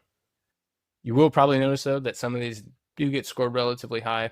I would put that on the model mostly, but it could be the prompt itself. I have to go check out the articles myself, but this is something for you to play with. This is not a finished product by any means. We can also check out the code real quick, and this can give you an idea, taking a quick look at this, what a system prompt is actually going to end up looking like. But you can get way crazier than this. This is just a placeholder for sure. Feel free to get crazy with it. And this is the part where I hand off the keys to you. What we built is a starting point on purpose. We aren't giving you a finished project. Here's some ideas you can have, though. Your feeds. We've already hit on this, but the feeds list is for sources you care about. The next one is your prompt. This is arguably the most important, and a default prompt has a specific definition of useful. It won't fit everyone's requirements. Rewrite it for your job. A threat hunter cares about different things than a SOC analyst, who also cares about different things than an IR lead. The next one is your model. Swap the models. Bigger models will typically score more accurately and write better summaries, and you can also generate detections, as I mentioned previously, but at the cost of speed and hardware requirements. A smaller one will rip through articles. Try a few and see what the quality versus speed trade-off feels like. Do whatever your hardware can handle. Another one is add IOCs. You can really add whatever you want. Emails, register keys, mutexes, go to town. And there's a lot more ideas at the end of the workshop, course content as well. Some things that I do in my personal pipeline that I use. There's so many options. You can make this thing do anything. You could take out all the cyber stuff from this and turn it into a sports feed if that's really what you want to do. I would be doing you wrong, though, if I see you off thinking this was all magic. So let's be honest about a couple limitations. Verify before you act. The IOCs come from a model. We guard against some hallucination, but you should treat them as leads, essentially, not as truth. Before you push any IOC into a block list or an alert, confirm it against an authoritative source. Do not take the model's word for it. The model can also miss things. The guard stops it from inventing IOCs that aren't there, but it can't force the model to catch every one of them. Same with scores. They're great guidance for triage, but they're not perfect. A 40, for example, isn't a guarantee something is worthless. Use a score to prioritize. Don't completely ignore them. This is code meant for a workshop. It's written to be read and modified to your liking in one sitting. Hopefully, maybe more, whatever you decide to do. But it's clear, it's small, but it is not ready for a production environment.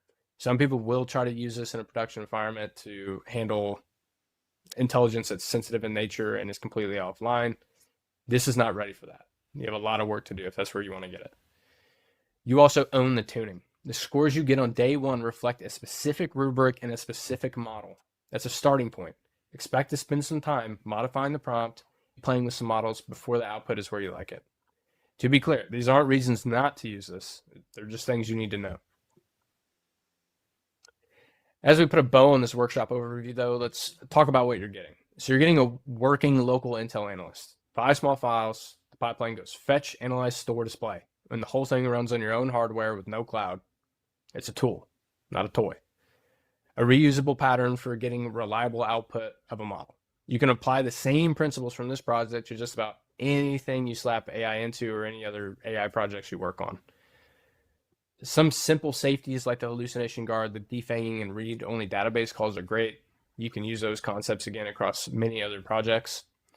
But the most important thing probably is a platform you can understand. This is not a black box. Every line is in plain Python. Anyone can take this, read it, have AI explain it to them. It doesn't matter. That means that it's that much easier to extend, fix, and bend to your will. That's the workshop. And that's a wrap. Thanks for listening to me yap a bit, and thanks for ContinuumCon for letting HardCounter present this. Every piece of code in this workshop is dove into in more depth in the actual workshop course content. I highly encourage you to build the application from there so you fully understand what's going on. But a copy of it is also available on GitHub. The link is here on the slide. Clone it, pull a model, run the pipeline, and you'll have your own analyst running in about 10 minutes. But yeah, do the course material, learn the pipeline, and above all, make it yours. If you build something cool, be sure to tag myself and HardCounter. We do want to see it. Thanks again, and I hope you've had a great con up to this point. Now go automate your boring morning routine away. Have a good one.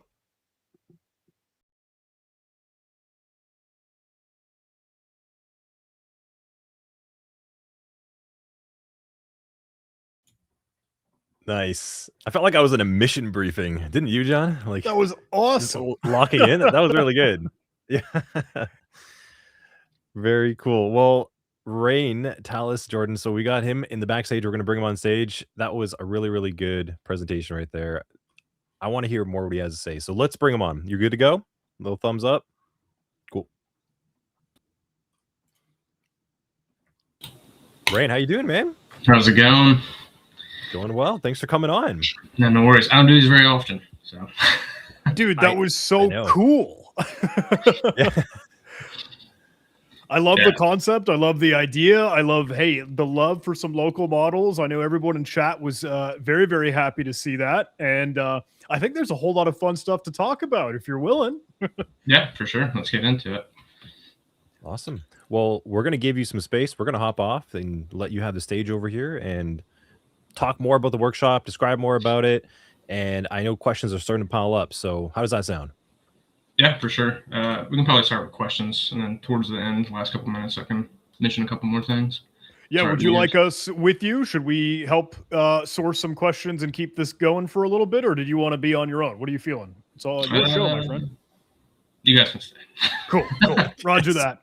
I did pull up the workshop itself just because I thought, man, that's the coolest thing about letting everybody join in and getting a chance to dive in and set this up, getting some of the files, getting some of the code, spinning up the containers.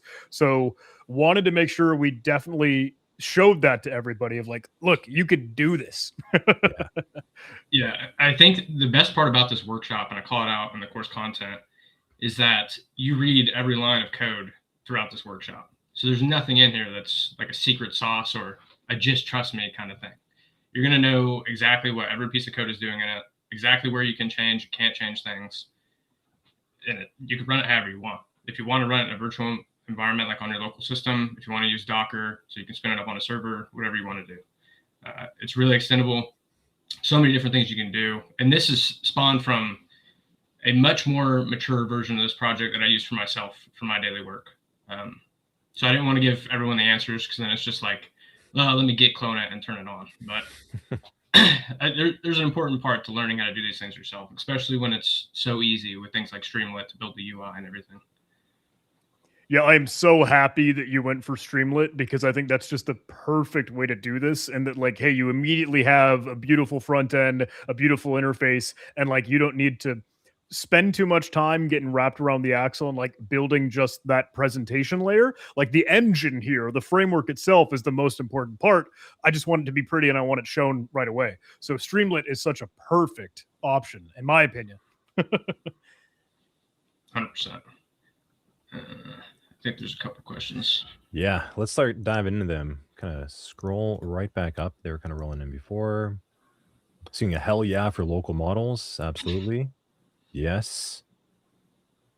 Just joined us. Nope. Seeing different language, so not sure about that one. For step by nope, that's not that one either. If I may, just shooting from the hip, and forgive me, but is there more choices to be made on the local models perspective? I guess first and foremost is like, hey, do you use a bigger model? Do you use a smaller model? What sort of hardware do you need? How do you actually build this into your environment here? Yeah, so my version of this, I actually have an experimental dashboard, right? So I got two different dashboards running. The experimental one, excuse me, what I've been doing is multi-model. And I talk about this momentarily in the course content, but basically running an entire pipeline where you're talking to multiple models, right? And breaking up the jobs into what each model is good for, right? So small models like the Quinn 3.5 4B, very small. It's very capable, but you could be better off passing it to a larger model. And for a lot of people that are running 4090s, 5090s, a lot of the times you're probably going to be talking, like you're going to cap out around a 27B model, which is pretty big, pretty capable. And we won't dive into specifics of how like quants of these big cloud models work, right? But 27B models are better at analysis, but you really have to make the decision where your hardware is, how much load you want to put on it consistently, right? Because how often are you running this, right?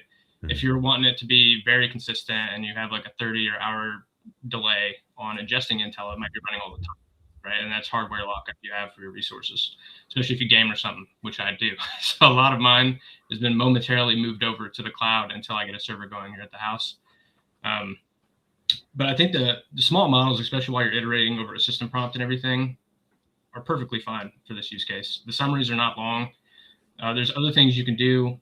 One thing I do is clustering, right? So I got tired of seeing, 8 different places all talking about the same thing to differing levels, but it's the same exact subject, right? They might just mention a thing or two differently. So I'm using an embedding model that's very small. Pretty much anyone could run this and do it. But it essentially groups them together to form a single article card for the presentation layer. And then I use a bigger model and I feed it all of the article body text from each article together in that group. It performs a big analysis and will even like do quotations for what came from each article. And you click into that and it gives you the cluster summary is what I call it. And then you read the whole overview. And there's a lot of ways you can break into that too. I also have daily overviews that will basically go through each story. So let's say I had 4 stories in a cluster and the next day another article came out, but it had a bunch more information that researchers found or whatever on the subject. So in my daily overview, it'll pop that up and say escalation with a link to the article because now there's updated information, or there might be stuff that's rescinded, et cetera, et cetera. But model wise, yeah, I keep it small to begin until you get everything kind of fine-tuned where you want it. Yeah, makes a lot of sense. Well, I think we got one of the questions up here for you to answer over here, Ryan. So where do you see this going? Could we use it for even more use cases in security? I think you can use local models for pretty much anything, right? Yeah, So yeah. I think the biggest concern people have with integrating AI is, well, where's our data going, right? And customers will always have that, especially if you work at a company with clients. And this is kind of something we're looking at doing at HardCounter, right? Is specializing in private AI systems for small businesses that are more like electrical companies and stuff like that, right? Where they do need the privacy and they have contracts and everything that can be sent into cloud models, excuse me. And then workflows, right? I think that's the biggest thing. And this workshop is a perfect example of that. So this is something you do every day or should be doing every day, in my opinion, right? And if you can automate that away, it's never been easier. Mm-hmm. So you could use this for anything you can automate, essentially. The detection generation is something I've been playing with a lot. It really, once you get it going, right now at the current state of things, unless you have a nice RAG setup or you fine tune a model yourself, you're probably going to have to outsource that to cloud models. Mm-hmm. Which you can do through Ollama. It's a lot more private than ChatGPT. Yeah. But once you get that going, right, you analyze an article, it already presents detection for you, and you can write a style guide for it. So it writes a query like you would write, right? And all the enhancements that you normally put in. Or, at my company, maybe they do this specific context put into a query for the alert itself. It can go ahead and do that. And it just puts you a leg above.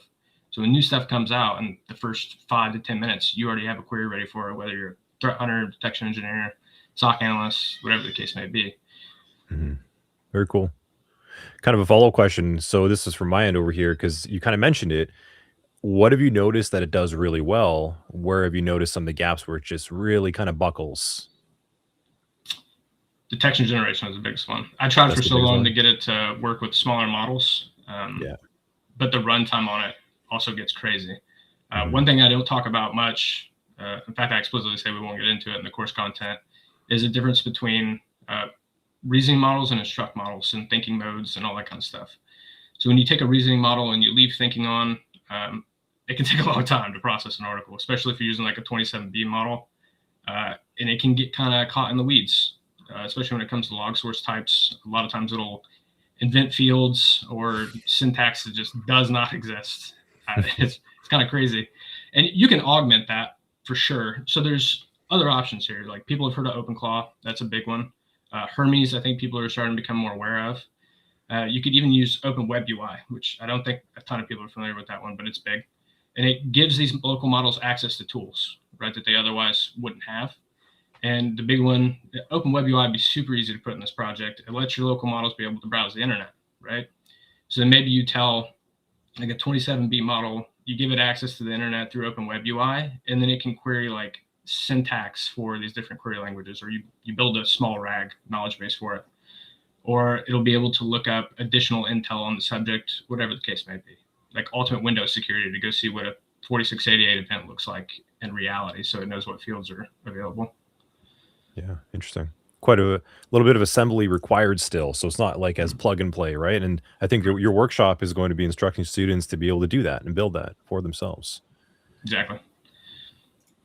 Yeah. Do you have this one working right now as like something that, hey, I press the button for and it works and it runs and it spins and it does its thing with like your manual trigger? Or have you been able to like set this in motion and it's just running all the time, always on, autonomous loop sort of thing? Yeah, so when I was first iterating on my version of the project, it was a lot of manual starting and stopping. And then I moved it to scheduled tasks just to see how it would work out. And it's graduated to where it's running on a VPS now. There's a Discord bot that posted in my private Discord, like when new intel comes in and everything. So you can get pretty crazy with it. You can do notifications too, right? And so you can have it kick off an email or shoot you a message on whatever, especially if you use something like Hermes. Your orchestration agents can be kicked off to like let you know there's new intel, all kinds of stuff. Or you could even use Hermes to kick off the whole pipeline yourself on a schedule if you want. Keep track of it all.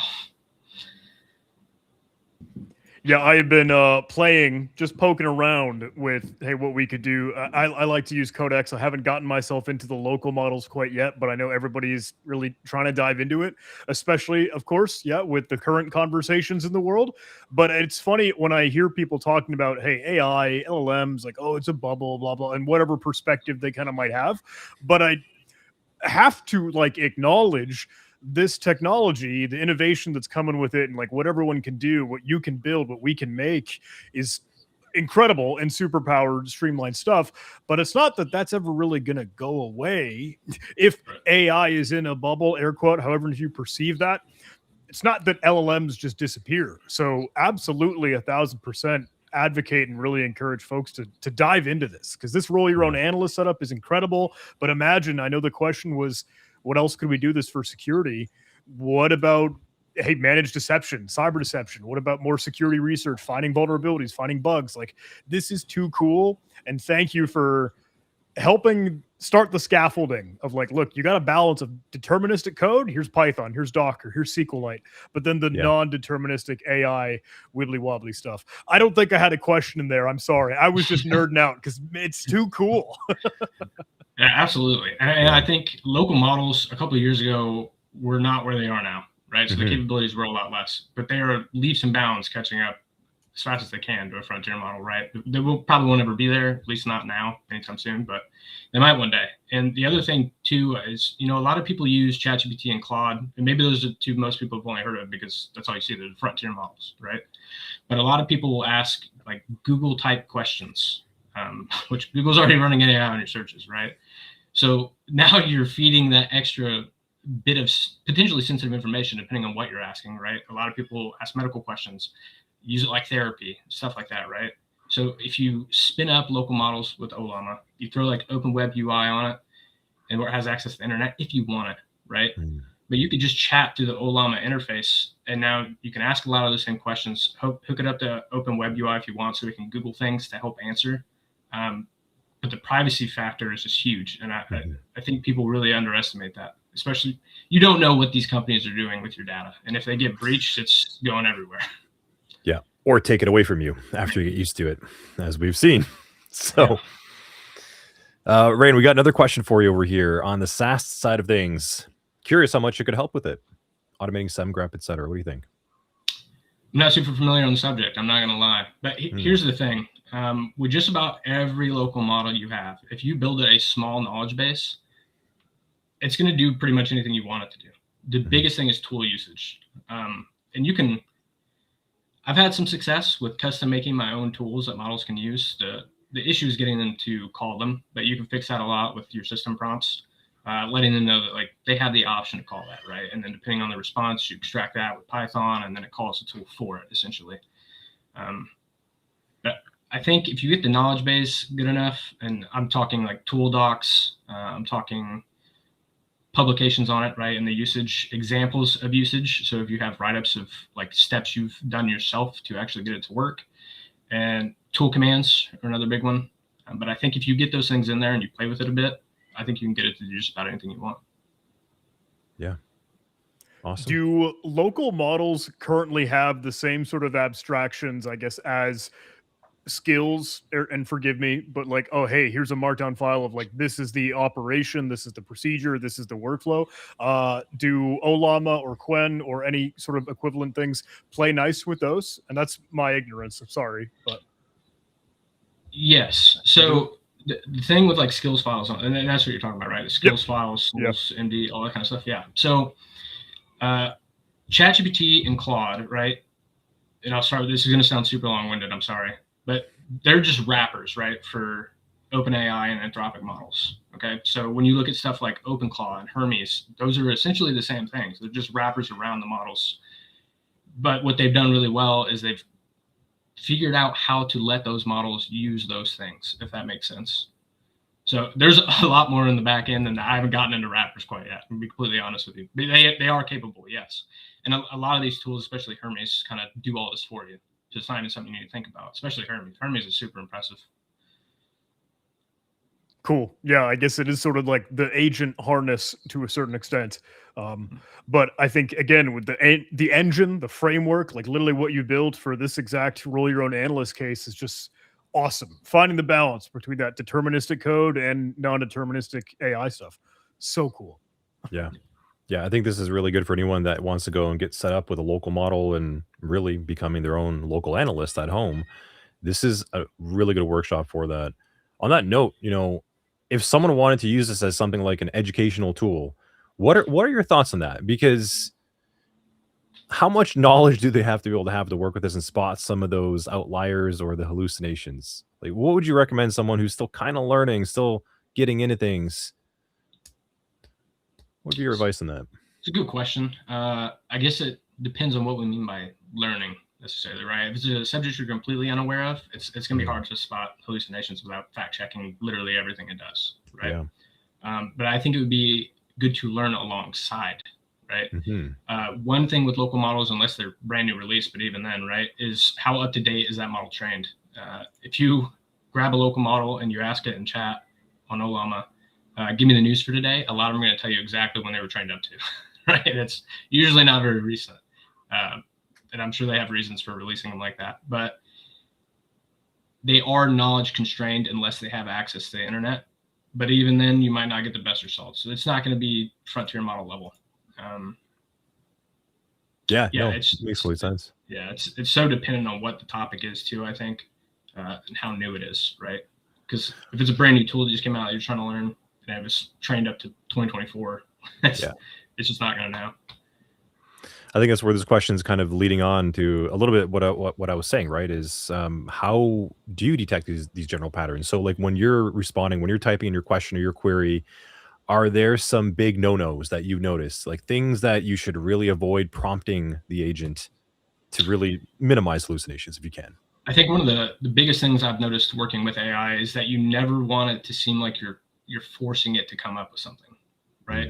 And frontier models have even been bad about this in my experience. Like you ask it a question about something and you don't realize it when you're making the prompt, but the model feels like there should be something there for exactly what they're asking. So they come up with things or they make things seem like something and they really aren't, right? So a lot of times when you just tell it like, look, if this doesn't pertain to this or it's not in there, don't just make something up to have an answer.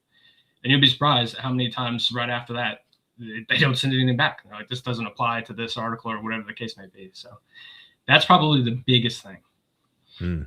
Don't make things up. Okay, gotcha. Don't say it like that, right? Yeah. You want to frame it in a way like, here is my criteria for whatever I'm asking you to do. If it does not apply because of X, Y, and Z, then say that. Don't just make something up to appease me, essentially. I like that. Do you find yourself ever tripping over context windows to that point? Because I feel like, in personal opinion, it's like, okay, can I give as much insight, give as much data, give as much context, just as you mentioned, hey, here's an example of what's good, here's an example of what's bad, this is exactly one by one what I want you to do, and make the engine. Do you trip over okay, context windows now getting ever bloated, or has that kind of been smoothly solved at this point? So context windows are, and I hit on this in a bit of the course content, right? Olama is a great example. So if your system hardware isn't great, it's going to cap your context window out by default. You can always change it, right? But it does set a cap, and it's pretty low, right? So you do need to calculate, and there's easy calculations for this, and I think I put it in the content, how you can calculate the token usage, essentially, for the context.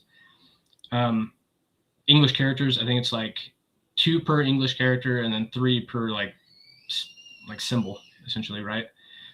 But it is a problem. So if you have really low hardware, and then you throw in like a 4B model, Olama might cap you at like a default window of 4,000 for the context window, which is not a lot of characters, right? And that includes the output as well as the input.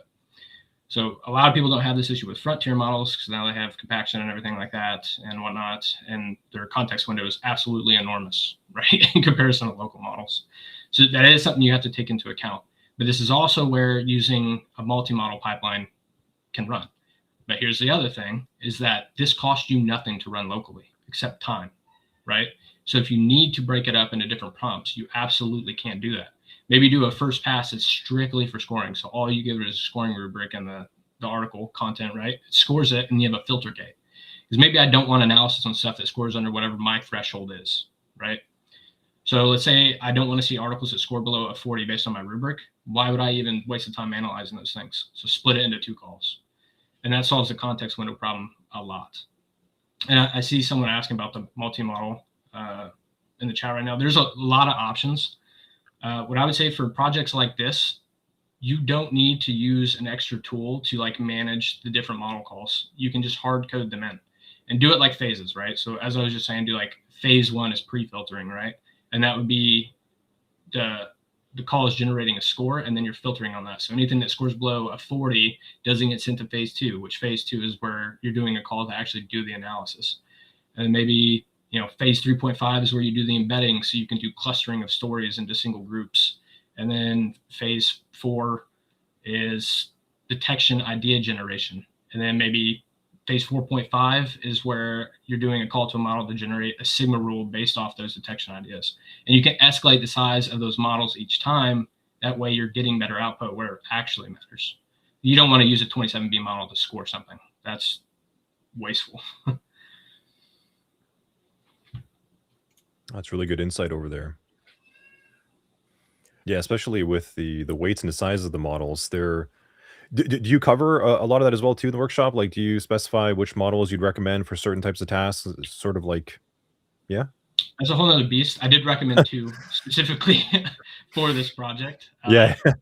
So Quinn and Gemma were the 2 I recommended for this one specifically. Gemma 4, the one I called out, would be better if you had like 16 gigabytes of RAM. 8 gigabytes, you probably want to use the Quinn 4B model. They're perfectly suited for this task. But if you do get in, as I've been saying, to the detection generation stuff, you do want to consider bigger models. And what I'll say on that specifically, right, is you want the model that fits the job. So when you go look these models up, get them from Olama if you can. Stay away from Hugging Face unless you absolutely need it, to be clear. It's not that it's a bad place, but you're going to find some weird stuff on there. But certain models are suited for specific tasks. And this is when we start talking about instruction versus reasoning models, right? And we start talking about models that are specialized in coding versus like multimodal, right? So when you're generating a detection, right, you're talking like SPL, KQL, Sigma, very syntax heavy things that are code essentially. So you want to use a coding model for that more than likely. And I've had the best luck. I played with Kimmy some. So Kimmy has the K2.7 coder now. I think it just came out a couple of days ago. I tried it, and it was actually doing some pretty good one-shots on SPL queries. So with very little oversight. And then if you tune that a little bit, the system prompt, and give it a style guide, it's pretty good. That's what I like to hear, man. I mean, I can't keep asking you to like, hey, Talus, I'm so used to calling you Talus, but I want to say like, just keep adding content to the workshop, because I wish you could in some way and just make like a small course on this, or maybe just kind of teach more about it. Imagine you want to have like a fleet, right? Like maybe you wanted like a SOC tier 1 analyst, a tier 2, tier 3, and a security engineer. you probably want different models then, right? Like that's what you're saying, like different models for different purposes. I'd love to hear your take on that. Maybe at another time, if you want to write that up, I think that'd be really cool to add on and share your knowledge, whether that's in the workshop or just on the socials or however you want to do it. I think that'd be really valuable. Just for myself, I would like to know that, like kind of building a little fleet of my own local people doing things. That'd be super cool. Absolutely. I haven't considered that, but it's definitely something I'm interested in looking into.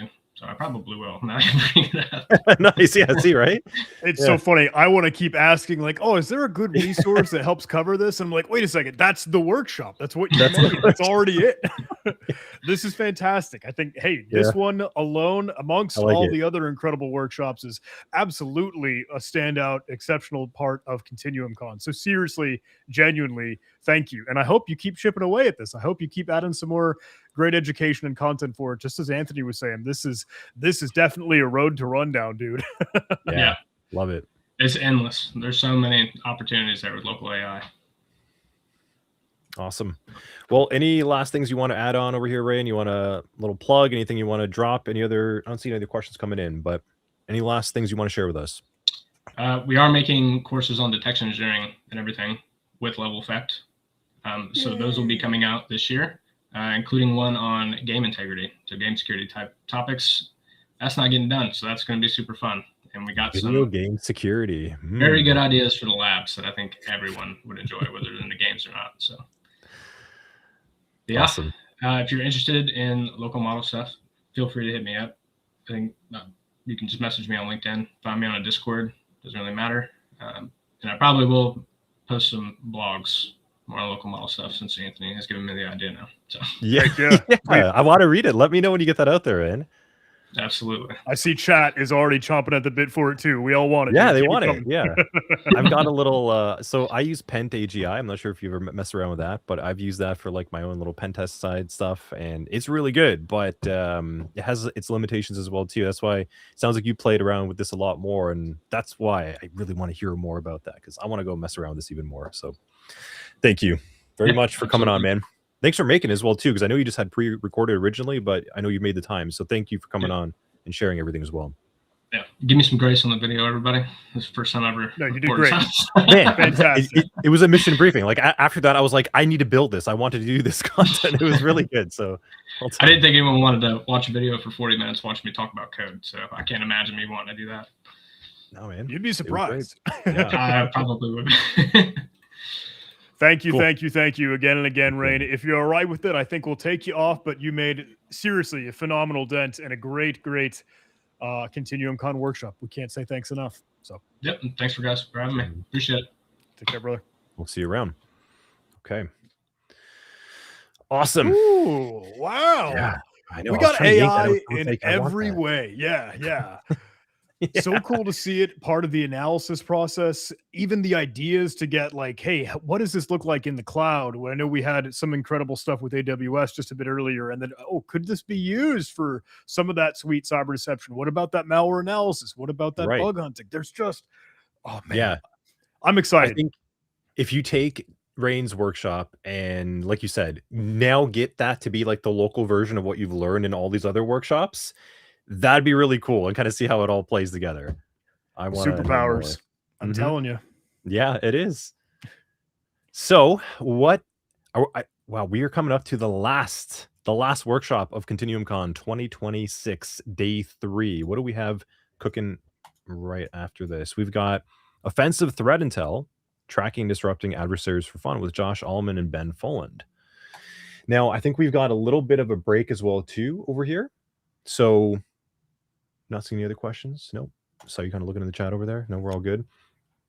Yeah, nothing yet. I think we're waiting to hear, tuning in from Ben or Josh. So we'll give it a little bit of time. What do you think? Maybe 15 minutes, maybe 20, maybe 10? What break time is right for you, Anthony? Yeah, I think a 15-minute break, because they're supposed to be on at the 1:15 Pacific time mark. So let's give it some time to settle in as well too. Let's do a 15-minute. That's kind of our lunch for the day, if you will, right towards the end of it. How's that sound? Excellent. Good by me. Cool. Well, everyone in chat, we'll see you soon. Let's take a little bit of a break. We'll see you in 15.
Welcome back, Anthony.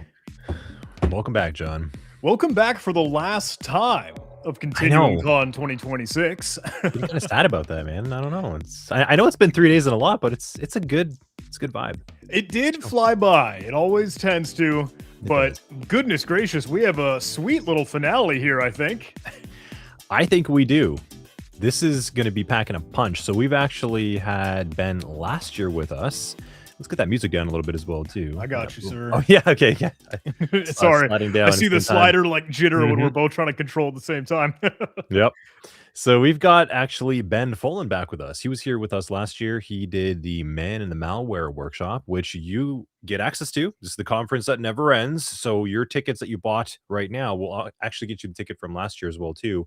And Man in the Malware with the Telegram C2 channel. That was really cool. I see he's nodding in the background. Yeah, even he enjoyed. He really enjoyed making it. Ben, let's get you on screen, man. I see him. He's excited to go. Ben. Hello. Can you hear me? Yes. We gotcha.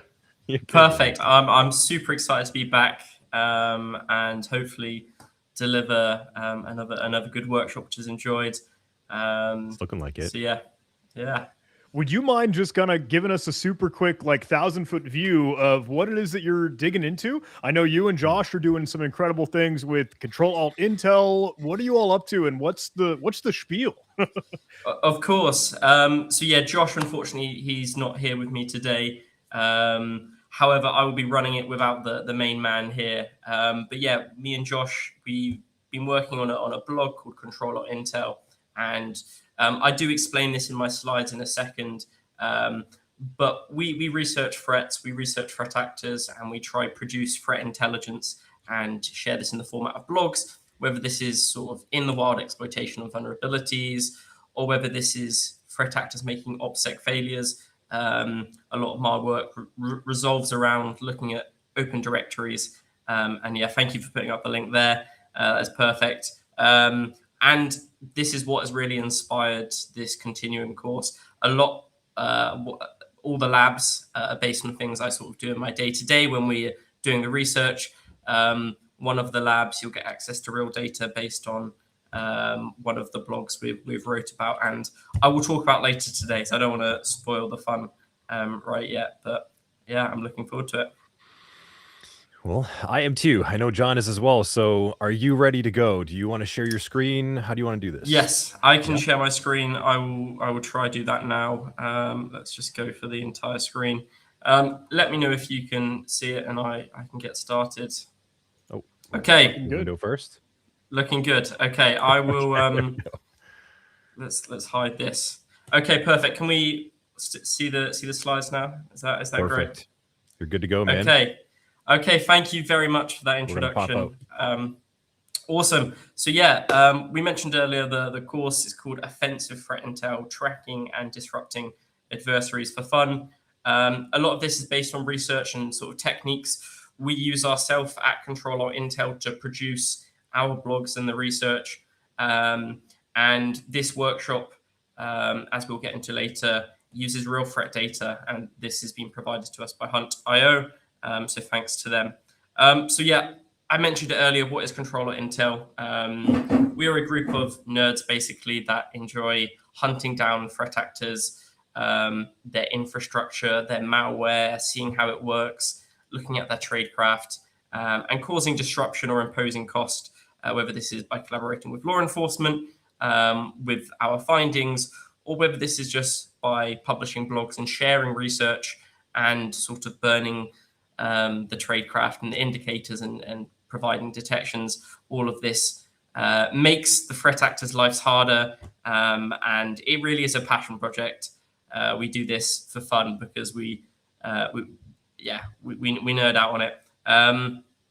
You can see the blog there, control.intel.com, and we've also got a Twitter there at Control-Alt-Intel. So I'm going to give a brief overview of what the ContinuumCon workshop is actually going to contain, and I'm going to talk about some of the labs. I'm not going to walk through the lab, but I'm going to have a look at some of the data, and we're going to poke around. We don't have enough time to cover the whole workshop in this session, unfortunately.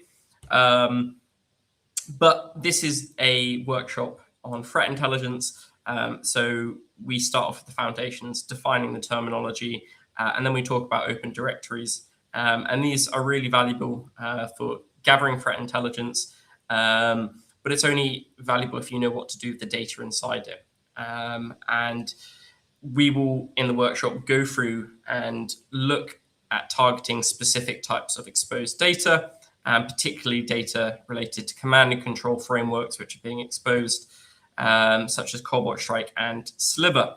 And once again, through open directories, we'll be looking at a different type of a different type of the cybercrime ecosystem and looking at a real life malware as a service platform, which is called FUDCrypt. And I mentioned this earlier, none of the workshop is based on simulated data or fake labs. All of this is from real threat actor infrastructure, real cybercrime operations. You'll be playing around with data from real Cobalt Strike servers, looking at real Sliver databases, and seeing what intelligence you can glean from what is exposed. But we talk a lot about open directories, and it's really important we sort of explain what these are, how you can hunt for them. This is what the workshop includes. You do not need to download or interact or poke with threat actor infrastructure to do the workshop. That is not part of the sort of curriculum. All you will need to do is download the files. We've dealt with that ourselves, thanks to Hunt.io. So what are open directories? They are simply put a file listing over HTTP. So HTTP is the protocol when you're browsing the web, and open directories just expose all the files in a listing, and you can traverse the directory and download files. So these may be legitimate, right? This could be an organization which wants to share documents, and they will put all their documents in one directory and expose this via an open directory. This could be a sysadmin making a mistake. This could be somebody at home also making a mistake. Or this could be a threat actor attempting to stage payloads and malware. But when they stage the payloads and malware to be downloaded, they inadvertently expose logs and artifacts from the machine it is hosted on.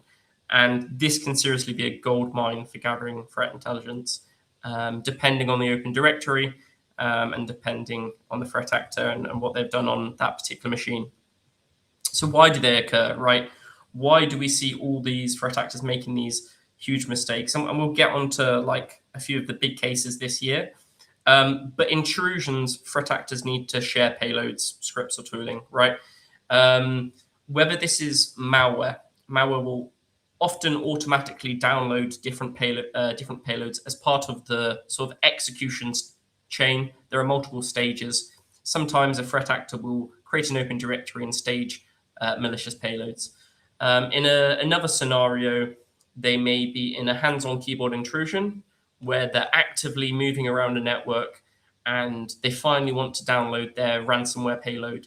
So on a server somewhere they control on a VPS, they will run this command here, -3 tac-m HTTP server, and then the port number. If you've ever done a Hack the Box lab or some sort of CTF where you connect to a VPN and you have to download a payload, I'm sure you've ran this command in order to stage payloads or share files or download scripts. It is sort of a standard part of penetration testing. It's a very simple way to transfer files. And a threat actor may do this in the background. They may run this command in screen and then move on and do other stuff. So they've got this file share, staging their malware, staging their payloads, and then they go and do the rest of the intrusion. They start stealing the files. And in the background, they forgot about this. This is left running. And it doesn't just expose the malware they want to share or the scripts. It may expose other data. So if you're on a Linux environment and you're in the user's home folder, there's going to be the .ssh folder, which contains the SSH keys. There will also be a .bash history file, which contains a list of the commands a threat actor has ran. So using open directories and hunting for specific open directories, you can maybe see a full list of historic commands a threat actor has ran. You may also see their installation of their C2 server-side components, which contain logs, which contain databases, and which contain files. And this may contain victim information. It may also detail the tradecraft. But how do you actually look for these? In the course, we go through multiple different platforms and how you can hunt for these live. And everyone knows Shodan. This is one of the options. Census is another great one, and FOFA. These platforms consistently scan the internet and they fingerprint the services. So we all know about scanning ports. These platforms do this at a massive scale for all IP addresses, and they're looking and they're getting telemetry and they're enumerating the services. You can query these platforms looking for specific strings. So when you use a Python HTTP server like this, and you visit that endpoint or you make a request to it, the HTTP title will be directory listing for. So you can use one of these platforms.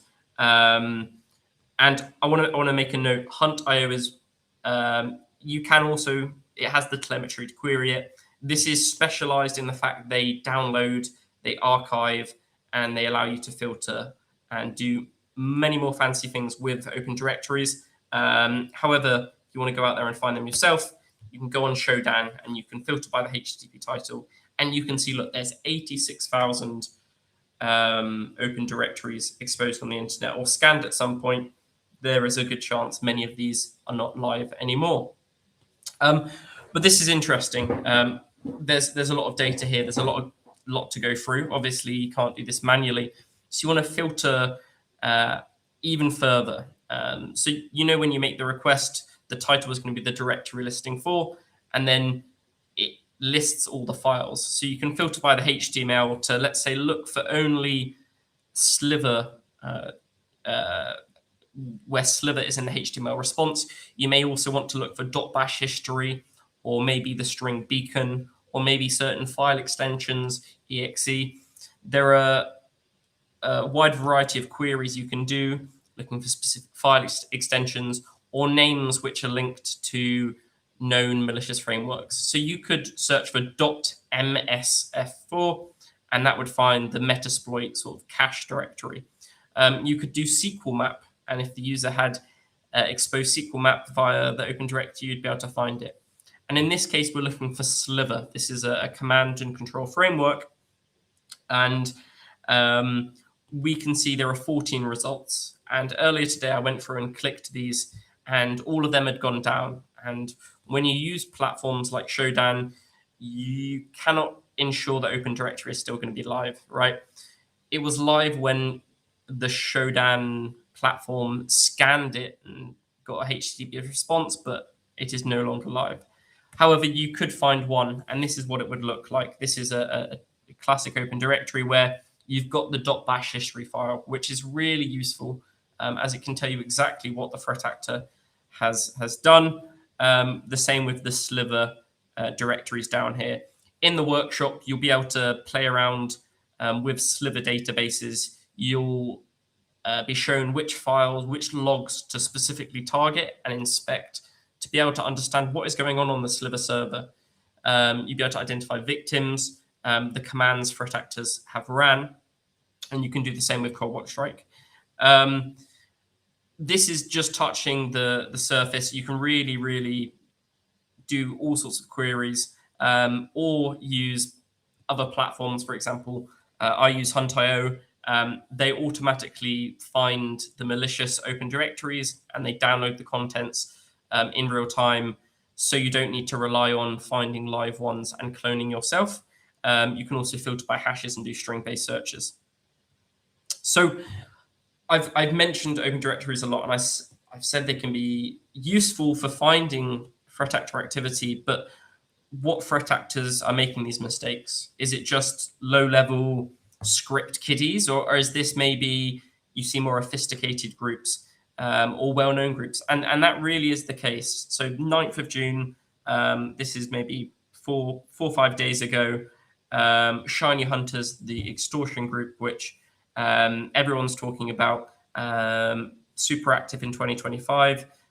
They were exploiting CVE 2026 35273 PeopleSoft, and for a series of Open Directory sort of OPSEC failures, their tradecraft, their proof of concept code, their activity was exposed, and it could be linked back to Shiny Hunters. This was just in June. Going back in March, we saw the Gentleman ransomware group. People are speaking about them quite a lot. Super prolific. One of the most active ransomware groups this year. They have made a series of, at least one of their affiliates has made a series of OPSEC failures and have exposed open directories, which are available on the Hunter platform. There are blogs about this if you Google. And I mean, going on, we've got Qlin. This is another sort of super active ransomware group. You've got Qlin and Gentleman, which are, I think, probably the top two in 2026, which isn't a good thing to be in the top two. But look, these are big groups. There are lots of affiliates. Mistakes are bound to happen. And we can use these mistakes to gain intelligence. You can Google Control.Intel Qlin. You can look on the website and have a look at these blogs and see what we're able to ascertain from these OPSEC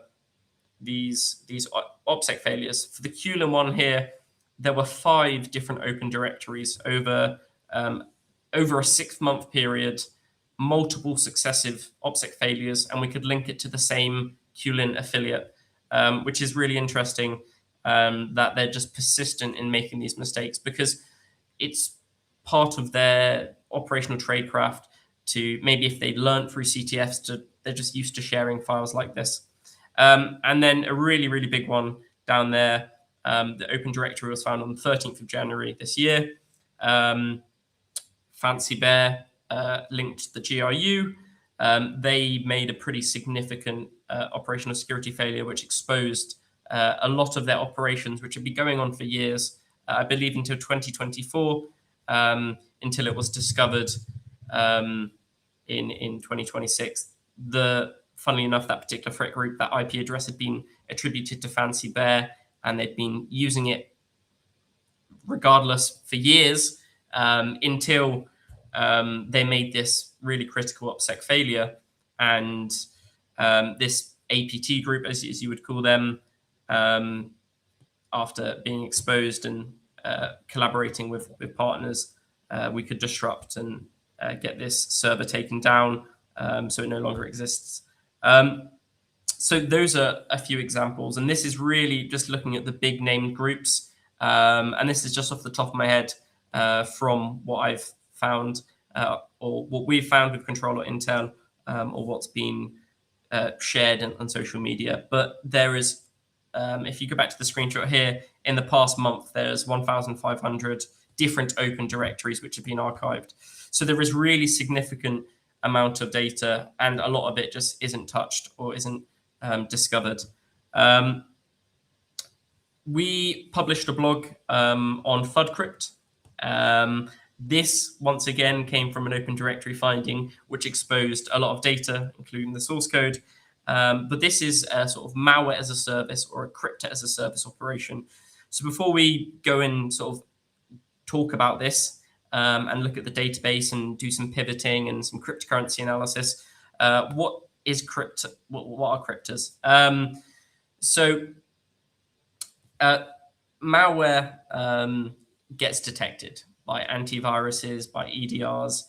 Cryptos are designed as a tool to help threat actors evade detection. Okay, so it will take in a binary and executable malware, and it will package it up, or it will obfuscate it and encrypt it such that this new crypted binary can be ran, and they are FUD, or fully undetectable, as this one here was advertised as the world's best FUD cryptor. So in these sort of cybercrime ecosystems, there is a market for crypting as a service where threat actors, look, they don't have the capabilities to deal with obfuscation and packing, and they just want to get their malware out there in the wild as quick as possible and it not get detected, they may go to a third-party platform like FUDCrypt, where they can submit their malware and it will automatically package it. And we will go into the sort of nitty-gritty details to some extent in this workshop, in this session, of how this works. But the website is now gone. It's taken down. Days after publishing the blog, they decided to take the project down, which was great. This is a criminal operation disrupted.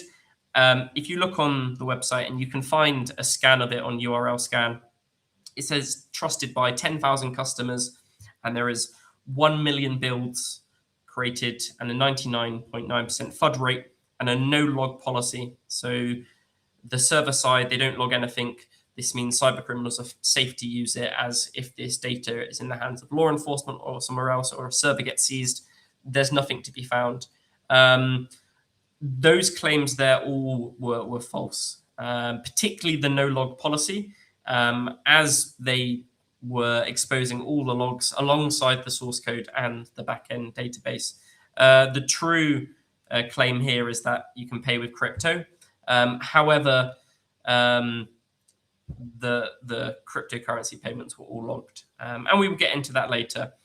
This data is basically available in its original format within the workshop. So you can play around with this. You can investigate, do your own sort of investigations into either the malware or the users.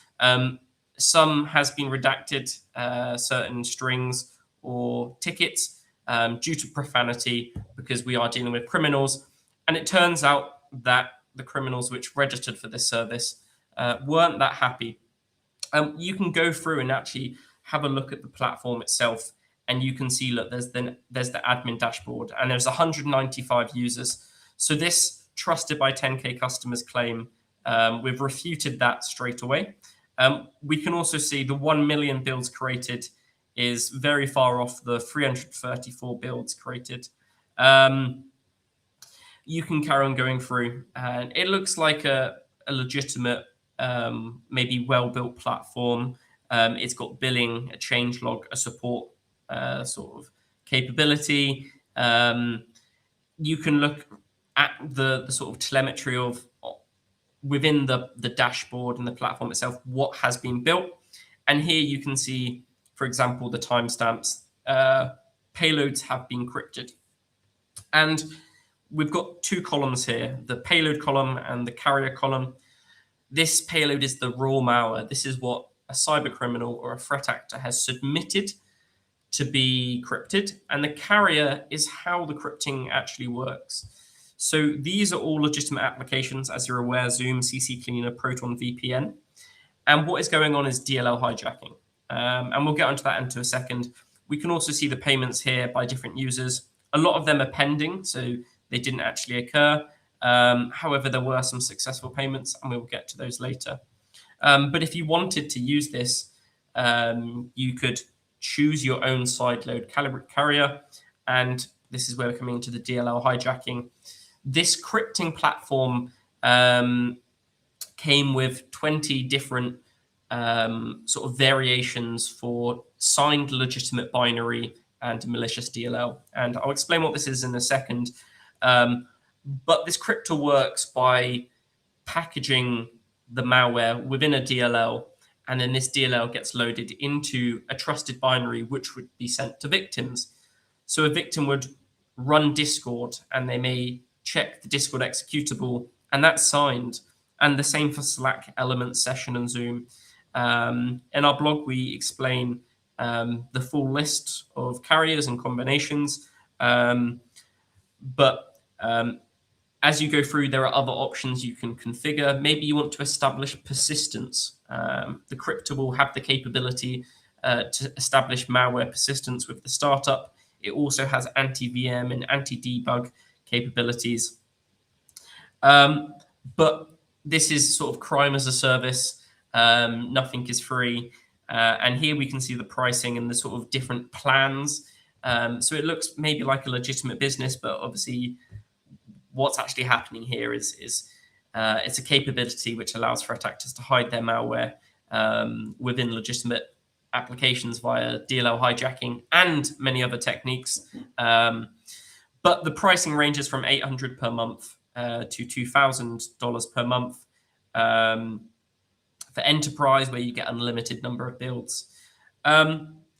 Evasion. Okay, so there is a lot going on. We really go into detail in the blog and sort of go through all the combinations and explain it and screenshots.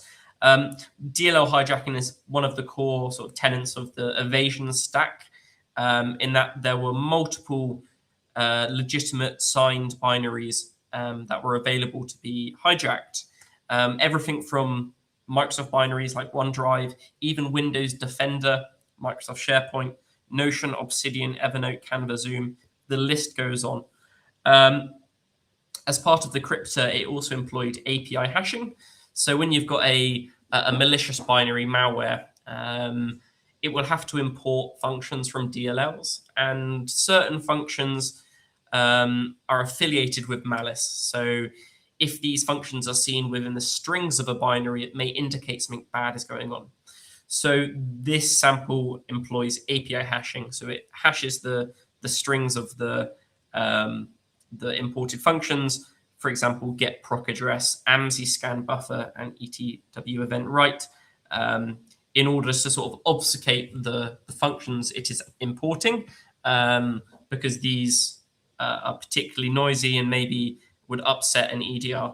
FUDCrypt also uses AMSI patching and ETW logging to try silence AMSI and stop the event tracing for Windows generating telemetry. And it also uses process environment block masquerading to try impersonate the process, impersonate a process. So it's not running as this malicious, or this Windows Defender, whatever the package is. It tries to impersonate Explorer or some other trusted Windows binary. We really go into detail in the blog there. Hijack libs. I mentioned DLL hijacking was a big part of the crypting setup.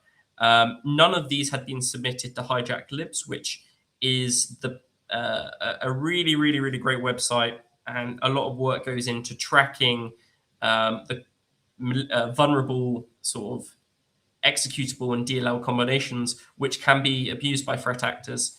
So you can see Josh submitting here just a few of the combinations we found there with the reference blog. This is a great resource that I would highly recommend.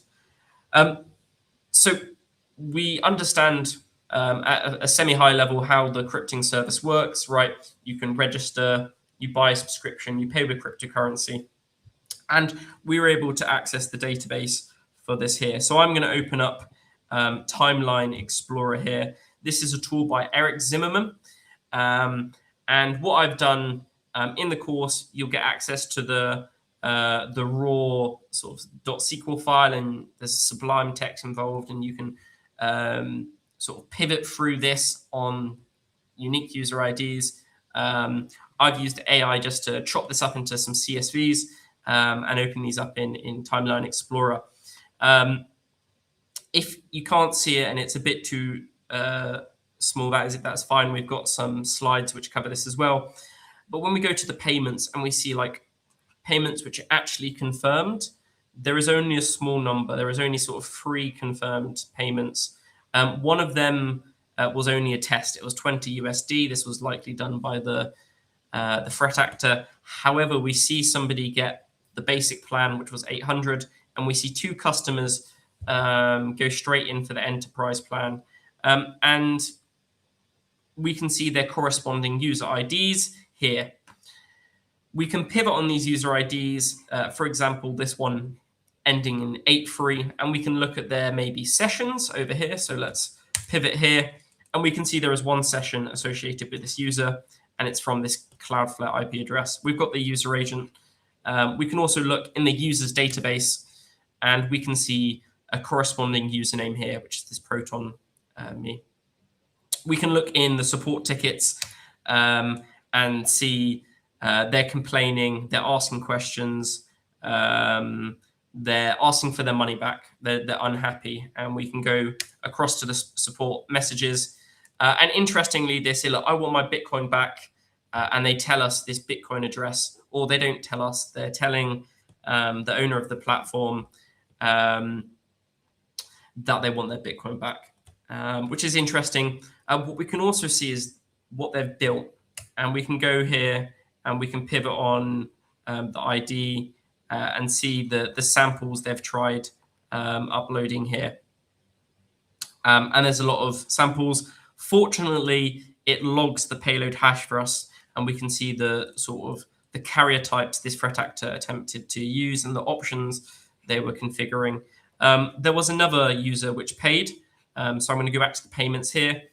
This was 2,000 USD payment, and we will go back to this. This is this vendor SBTX. We can have a look at another sort of user up here. The other user which paid $2,000.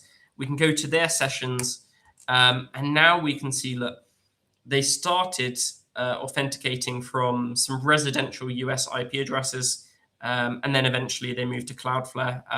I believe the threat actor might have put the domain behind Cloudflare at some point in time, and then after that, the authentication IP addresses were sort of passed through Cloudflare as a proxy, and you don't see the originating IP. However, to begin with, at least we can see some of the IP addresses, and they appear to be not a VPN. We can hear once again, we can look at the support tickets associated with the user accounts and what they're saying, and the sort of support messages back and forth. Here they ask, would it be possible to crypt an executable into a single executable with no DLLs? And then they would want to contact them on Telegram. So we saw FUD by default. It will output the malware via DLL hijacking with this sort of trusted carrier, this signed binary. They didn't like this. They wanted just a final packaged executable. But what is interesting, they told us their Telegram. So we can link this Telegram to this IP address, and we can also link some of their cryptocurrency payments. So that was quite interesting. We can go back to here, and just to highlight, there were the two people which transferred $2,000 worth. One had a username China New Year, the other had this Proton email address.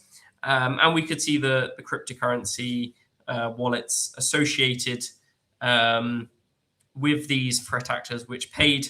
So for example, this vendor SBTX, on the 18th of February, they made the payment $2,000 worth at that point in time.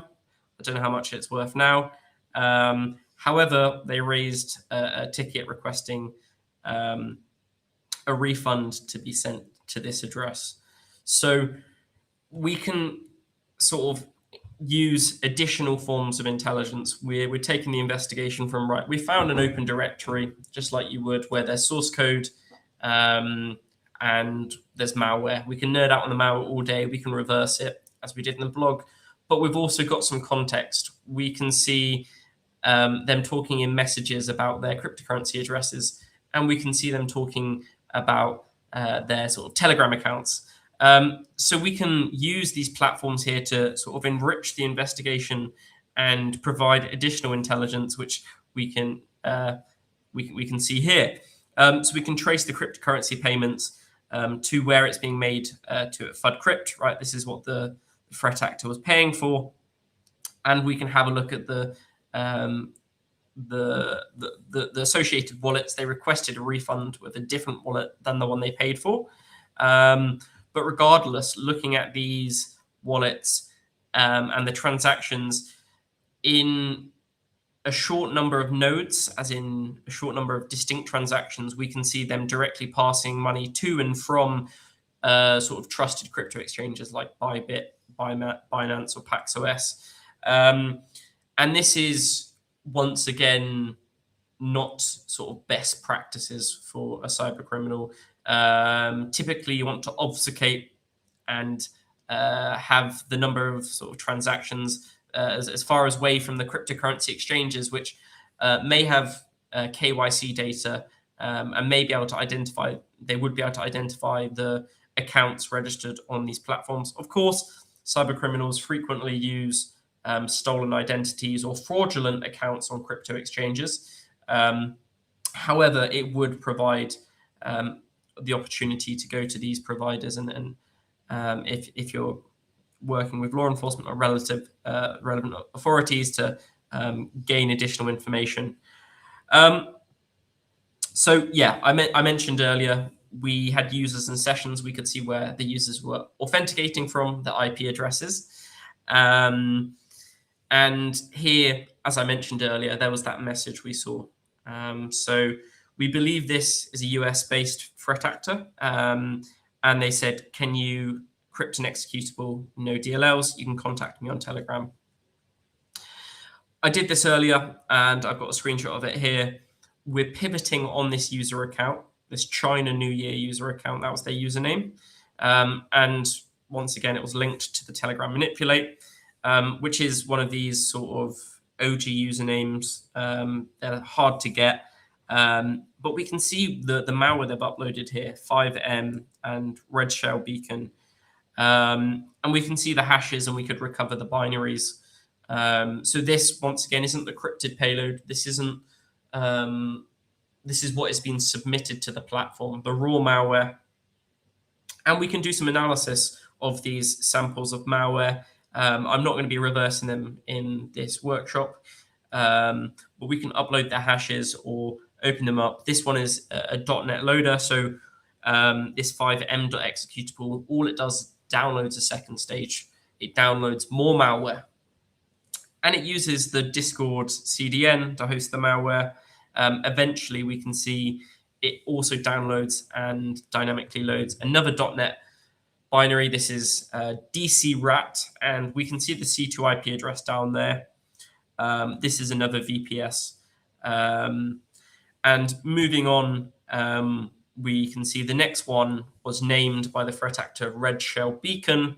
And looking on Virus Total, this has been given the threat label Red Shell. This isn't actually a sample of malware or a name I've heard before, Red Shell. I'm not sure if anyone in the chat has heard of this. I had a Google and I saw some things about it being used in Steam malware and in game mods maybe, but I couldn't find any official reporting, or I wasn't Googling effectively. But regardless, what I wanted to highlight, this user here, this manipulate user, we're going to go from their Telegram. This is the malware affiliated with this user. They're both sort of in the end, rats, remote control. It would allow the threat actor to have remote control, and they have the same C2 IP address. So it's different variants of malware, although at the end, we're seeing the same C2 IP address. So this is the threat actor's Telegram. You could do some OSINT and see their username. I believe they've got Telegram Premium here.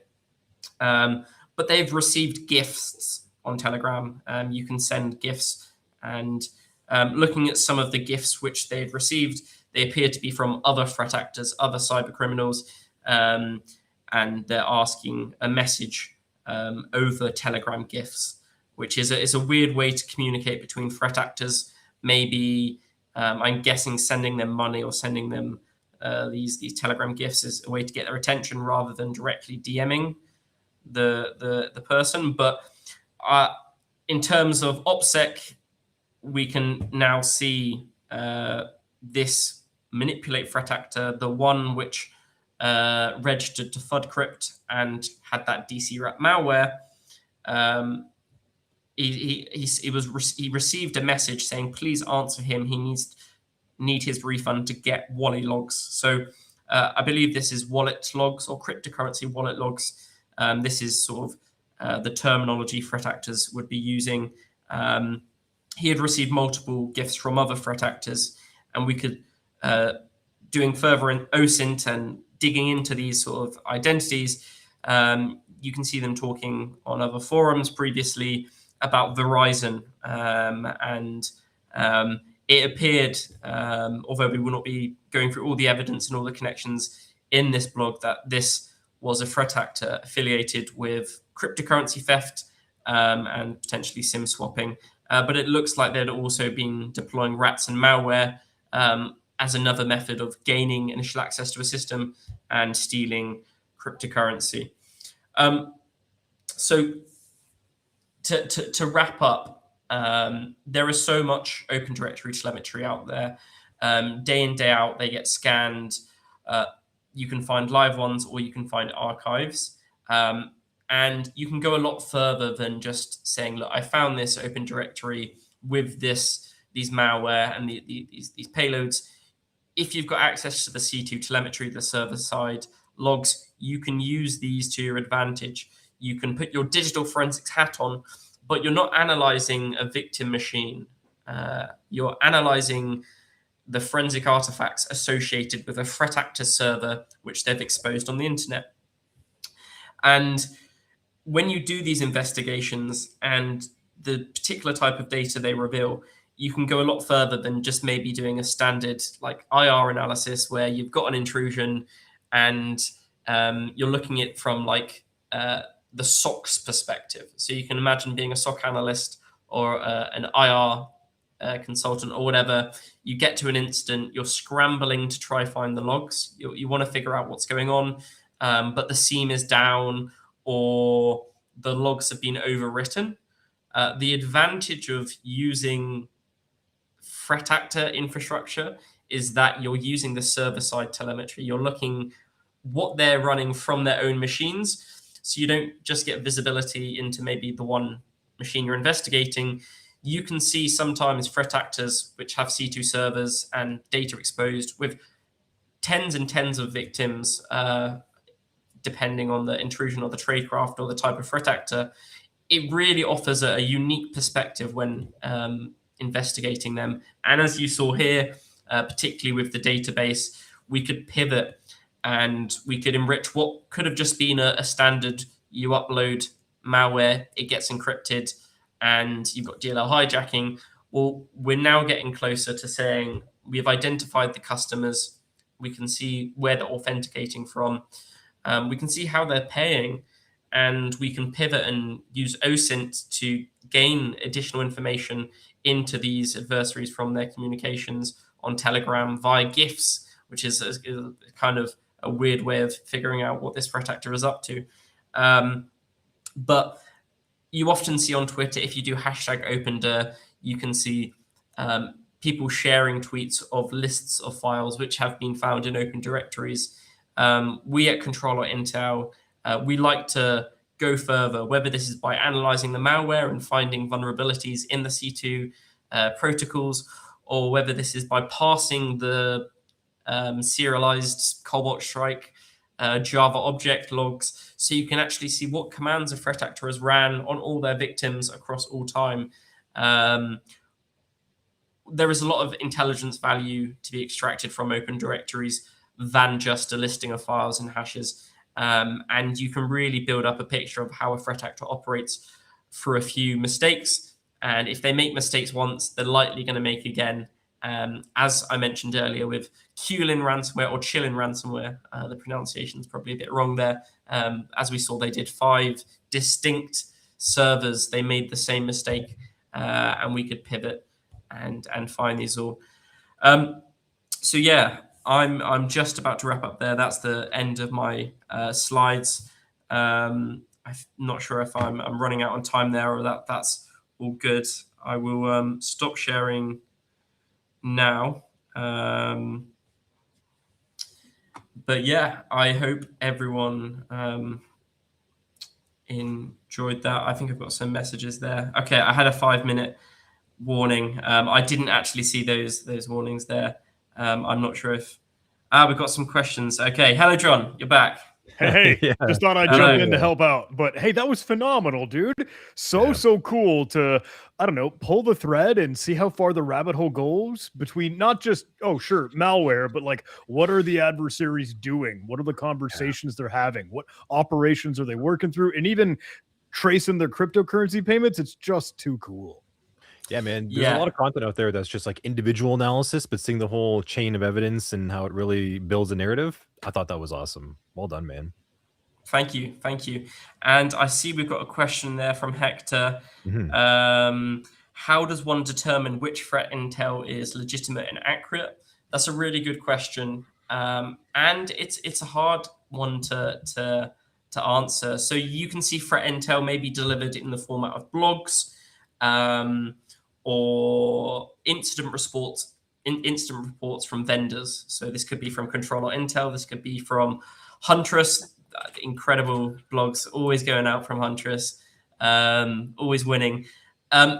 It's hard. You have to trust a vendor or a third party, really. Usually, if it's accurate and it's good, there will be a list of IOCs, or there may be some samples which are referenced. There'll be enough technical detail and dirt that you can maybe corroborate it yourself. That is what I think makes good threat intelligence. And I'm going to be completely honest, you could be scrolling through Hacker News or some other cybersecurity journalist news shop, and there is a lot of FUD, or like maybe threats which are misinterpreted, or that mistakes which happen. So it's a hard question. Ben, this isn't really a question, but I saw it. Okay. It might be a good one to comment on. So they're actually making their own startup right now, I guess, similarly to this. So maybe take a read of that. Maybe share some advice and some lessons learned. Okay, let me. I'm working on my own startup now to monitor domains who did what. Right now, that will help system and security teams monitor their domains for who did what. That's a good question. I'm not I've never started a startup myself, and domain monitoring isn't something I specialize in. I could recommend some other platforms which I know do something similar. Unfortunately, this is not my niche. So I'm going to have to say that I'm not entirely certain for that question, but. And I'm glad that really excited you. Can't wait to dig in more. And this is the thing, right? This happens day in, day out. You can go out on Shodan Census. If you can get a Shodan lifetime subscription once a year for that £5, you're going to be balling, because it's really worth it. And you can always go out and poke around. So yeah, and that's the course there where we go into it and we break it down. I didn't in this workshop actually share the course content or walk through it. I'll leave that for you all to do. But yeah, I would encourage people to dig in more. This is very much, I do this in a lot of my spare time, and I'm sort of overflowing with sort of Open Directory failures. And particularly right now, we see a lot of AI abuse, whether this is AI is developing tooling, or whether they're actually using agents to go out there and do abuse. The agent will often leave an Open Directory open. If it wants to stage a file, it's pretty clear when you find an Open Directory which is full of Python scripts, hundreds of Python scripts with like v1, v2, v3, v4. And this is, I don't know, Claude or Codex in the background ripping apart, and they're jailbreaking the models to actually go out and do this abuse. It happens, right? You see it in the news. We're talking about Cobalt Strike here. This is something it's not really discussed, the server-side artifacts. Everyone deals with Cobalt Strike when you're doing an IR and you want to figure out what their name pipes are and how is it being used, what payloads it's dropping. But really, if you can access via their own mistakes the threat actor servers, you can get everything from the Cobalt Strike team server bin files and pass these. Someone said, why do threat actors share that activity on forums? Don't they want to be undetected? That's a really, really, really good question. And I would say some threat actors maybe we're talking about state affiliated groups or APTs. Yeah, they want to be undetected. They want to be persistent in an environment for a long period of time. On cybercrime forums, I feel like it's a lot of people showing off. They want to show off their skills. They want to be the best elite hacker. And I'm not, these are financially motivated people. They may be on social media. They may be on X posting. And I say they are on X. There are cyber criminals all over social media. And sometimes they like to interact with researchers. They like the fame and they like people calling them names, right? They get to be called shiny hunters or scattered spider, right? And these groups like this. So that's a good question. Yeah, usually when threat actors talk a lot and they're active on forums, I think they're more likely to be caught or tracked down. As you do see, oftentimes threat actors forum activity from years ago leads to them being identified, being de-anonymized, because yeah, the data is exposed. But yeah, I hope you. That's a funny question, Ian. That's a good one. But yeah, thank you very much, John and Anthony. It's been great to be back once again this year. Well, hey, thank you, Ben. You always bring an awesome show and a super interesting story and real case study, which is the coolest thing. Like, no, for real, these are what threats are out there and how it all happens. So I was gonna say, man, like I wish, like especially when I was learning, getting started, I wish I had access to something like this with real data, real world telemetry thing, and in a nice, safe environment, you know, and some guiding and prodding along. So, really appreciate you making this content, man. Of course, I'm more than happy to do it, and I really hope to see you back in a year's time presenting again. Yeah, another one, round 3. I don't know. I don't know if you're planning. I don't know if you're planning it, but if you are, every year, yeah, we are continuing. Yeah, for sure. Thank you very much, Ben. Appreciate the time. Take it easy. Thank you so much. Bye bye. Holy cow, Anthony. John, we are here. This is the final countdown. This is the final wrap up of ContinuumCon 2026, man. How's it feel? It is the end. Well, I will bittersweet start to wind this thing down, I think, if that's a-okay. We'll go ahead and get a couple more visuals up. We'll go ahead and get some of the screen share. But thank you, everybody, for hanging out with us, for spending your weekend with us. Seriously. And I hope it was fun. I hope it was valuable. I hope it was worthwhile. I hope you had some exposure to a whole lot of different parts and pieces and ends and different aspects and directions in cybersecurity, because it's a whole wide world.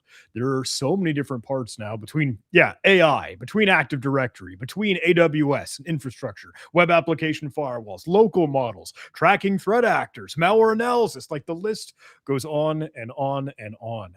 But my goodness, we had a good show, my friend. That was quite a conference. We really did. Yeah, we had a little bit of everything from all skill levels to cutting edge to trending to old school cool. Just a little bit of everything, man. It was awesome. I enjoyed it a lot. But, well, hey, the question is for you, chat. The question is for you tuning in. Whether you throw it in chat, whether you throw it in Discord, whether you just let us know on YouTube, on Twitter, on Twitch, on LinkedIn, like, you know, we've been everywhere trying to help spread the word, but I hope you had some fun. Yes, let us know, please. We are definitely looking forward to ContinuumCon 2027, and we love feedback. Like, tell us what we can do to improve. Tell us what you liked. Tell us what you want to see more of. Huge to hear that. I know I sound like a broken record, but I just have to keep saying thank you. All the gratitude, all the appreciation for everyone. I don't know if you caught on, and that every workshop just about was basically its own course. And it's not just, presenting live for 45 minutes for a half hour, or just cranking out a video. It's literally building out these virtual machines, these exercises, these files, and curating that so that you have some awesome educational experience. So please do drop in the chat for Ben, for Chris, for Matt, for Juno, for Jamie, for everyone that's participated in ContinuumCon. Nice. Well done. It's so nice. I mean, they've been working behind the scenes, like 2 to 3 months now. Like, so, you know, everyone in chat, like you haven't seen this, but this has been something going on. They have been working, designing. They've been trying to figure out how to deliver the best experience that they can for you, how to make something useful and valuable. So they've been putting in a lot of work. And yes, from my end, from John's end, huge thank you for everyone from the workshop authors, really putting in a lot of work to deliver some high quality, high value content. I was very impressed. Can I squeeze in maybe a little bit of an extra thank you, but I know maybe a little bit of an unsung hero here. Huge shout out to you, Anthony, and Dawn for backstage production, and everyone quite literally giving up your weekend to keep this thing on the road, to keep the wheels on, to be live streaming for 16 hours. Has it really been 16 hours? Something like that, you know, like over that. a dozen for sure. John, couldn't do without you, though, seriously. So, look, team effort all around, and I really appreciate you being here with me and going through all of this for months now as well with the planning and delivery, and you're spending your whole weekend as well, too. So thank you as well, too, man. Appreciate it. Well, just a little bit more for us. Hey, we've been trying to tease the fact that we've been live streaming all this, but if you grabbed access with the tickets, that will get you into those workshops. That's where the real true value is. And you might have caught on, hey, there was just a bit of a discount going, and we'll keep that cruising for June 22nd or so if you want the 20% off. But Anthony, you and I aren't done yet. No, ContinuumCon continues. So next Friday, June 19th, 1 p.m. Eastern, what do we have, John? What are we going to do? What are we going to talk about? Well, I've been given some words. Yes, a redux, a recap. Hey, we're going to be doing a little bit of an aftermath, a little bit of a post-mortem where Anthony and I can kind of let our hair down, talk about how this all shook out, all the workshops, maybe talk through some of the capture the flag solutions if we want to do any fun live demos. But we will announce the winners of the capture the flag there fully, officially, because we have extended it just a bit. Is that right? Yes. So we've extended the CTF until tomorrow at 12 p.m. Eastern is when it officially ends. And we're going to be tightening up everything at that point. We're going to do a full look at all of these submissions. If there's any adjustments we need to make, because remember, there are full incident reports that are manually reviewed. So that is something part of the CTF. Now, June 19th, we're actually going to reveal the winners and their prizes. And we're going to give you a huge shout out and a lot of praise and a lot of recognition on that stream. So you want to be there for that. That is the last chance to snag that sweet 20% off discount code if folks wanted to keep getting a little bit more access for ContinuumCon, ContinuumCon 2025, ContinuumCon 2026, what will continue to be ContinuumCon 2027 and more. Yeah. The conference never ends. Was there a sweet little screenshot you wanted for the current state of the CTF scoreboard? There was, yes. So the CTF scoreboard, there are some preliminary results going on right now. We might have our top 3 winners at this point in time. William K99 clinching number 1, KLIMT at number 2, red blue team. So we got some purple team action going on over there, and number 3. So we do have some preliminary results, and we have, look at that like list right underneath, 2,500, 2,500. That's what I mean. It's kind of neck and neck. It's a little tight. So we don't know the full results just yet coming up, but early congratulations and awesome work to everyone getting involved. I hope you've all been enjoying the CTF so far. Well, we'll see you next Friday. We'll get a couple more feedback forms out and about sent over email for the entire conference. But if you have been shipping through those workshops, please do fill that out. And I don't think we want to keep yapping any longer, do we? Are we done? How are we feeling, Anthony? Is this over? I think it's just about over. I just also want to shout out to Don here in the background. He is doing a lot of backstage work. So Don, thank you very much from John and I, I'm sure. You are handling all that stuff you see in chat, all the links and all the coordination. Don is the wizard behind the scenes. John and I are just here kind of like showing up and doing stuff. Don is coordinating it all, and huge shout out to him too. Just want to say thanks for that. Make that clear. But I think we're good, man. Let's call it. Let's call it a day. The end of ContinuumCon 2026. Day 3, it is done. What should we do next year, man? We should do something crazy, something wild, something new, something never before being done. Should we claim that now, or is that too much? It feels a little risky. Let us know in chat what crazy shenanigans you want us up to again. Looking forward to it. So once again, thank you everyone for attending, everyone in chat, everyone in the recordings when you see this as well too. Hello. Thank you for paying attention and staying engaged with all of our content. I had a blast. I'm gonna eat some pizza after this. I'm hungry. I'm ready to eat. I'm ready to take a break, but I had Pizza a blast. Sunday. Absolutely. Yeah, Pizza Sunday. Yes. John? Let's tune out, my friend. We're good to We'll go. do it again soon. We'll see you on Friday, 1 p.m. Eastern. Be there.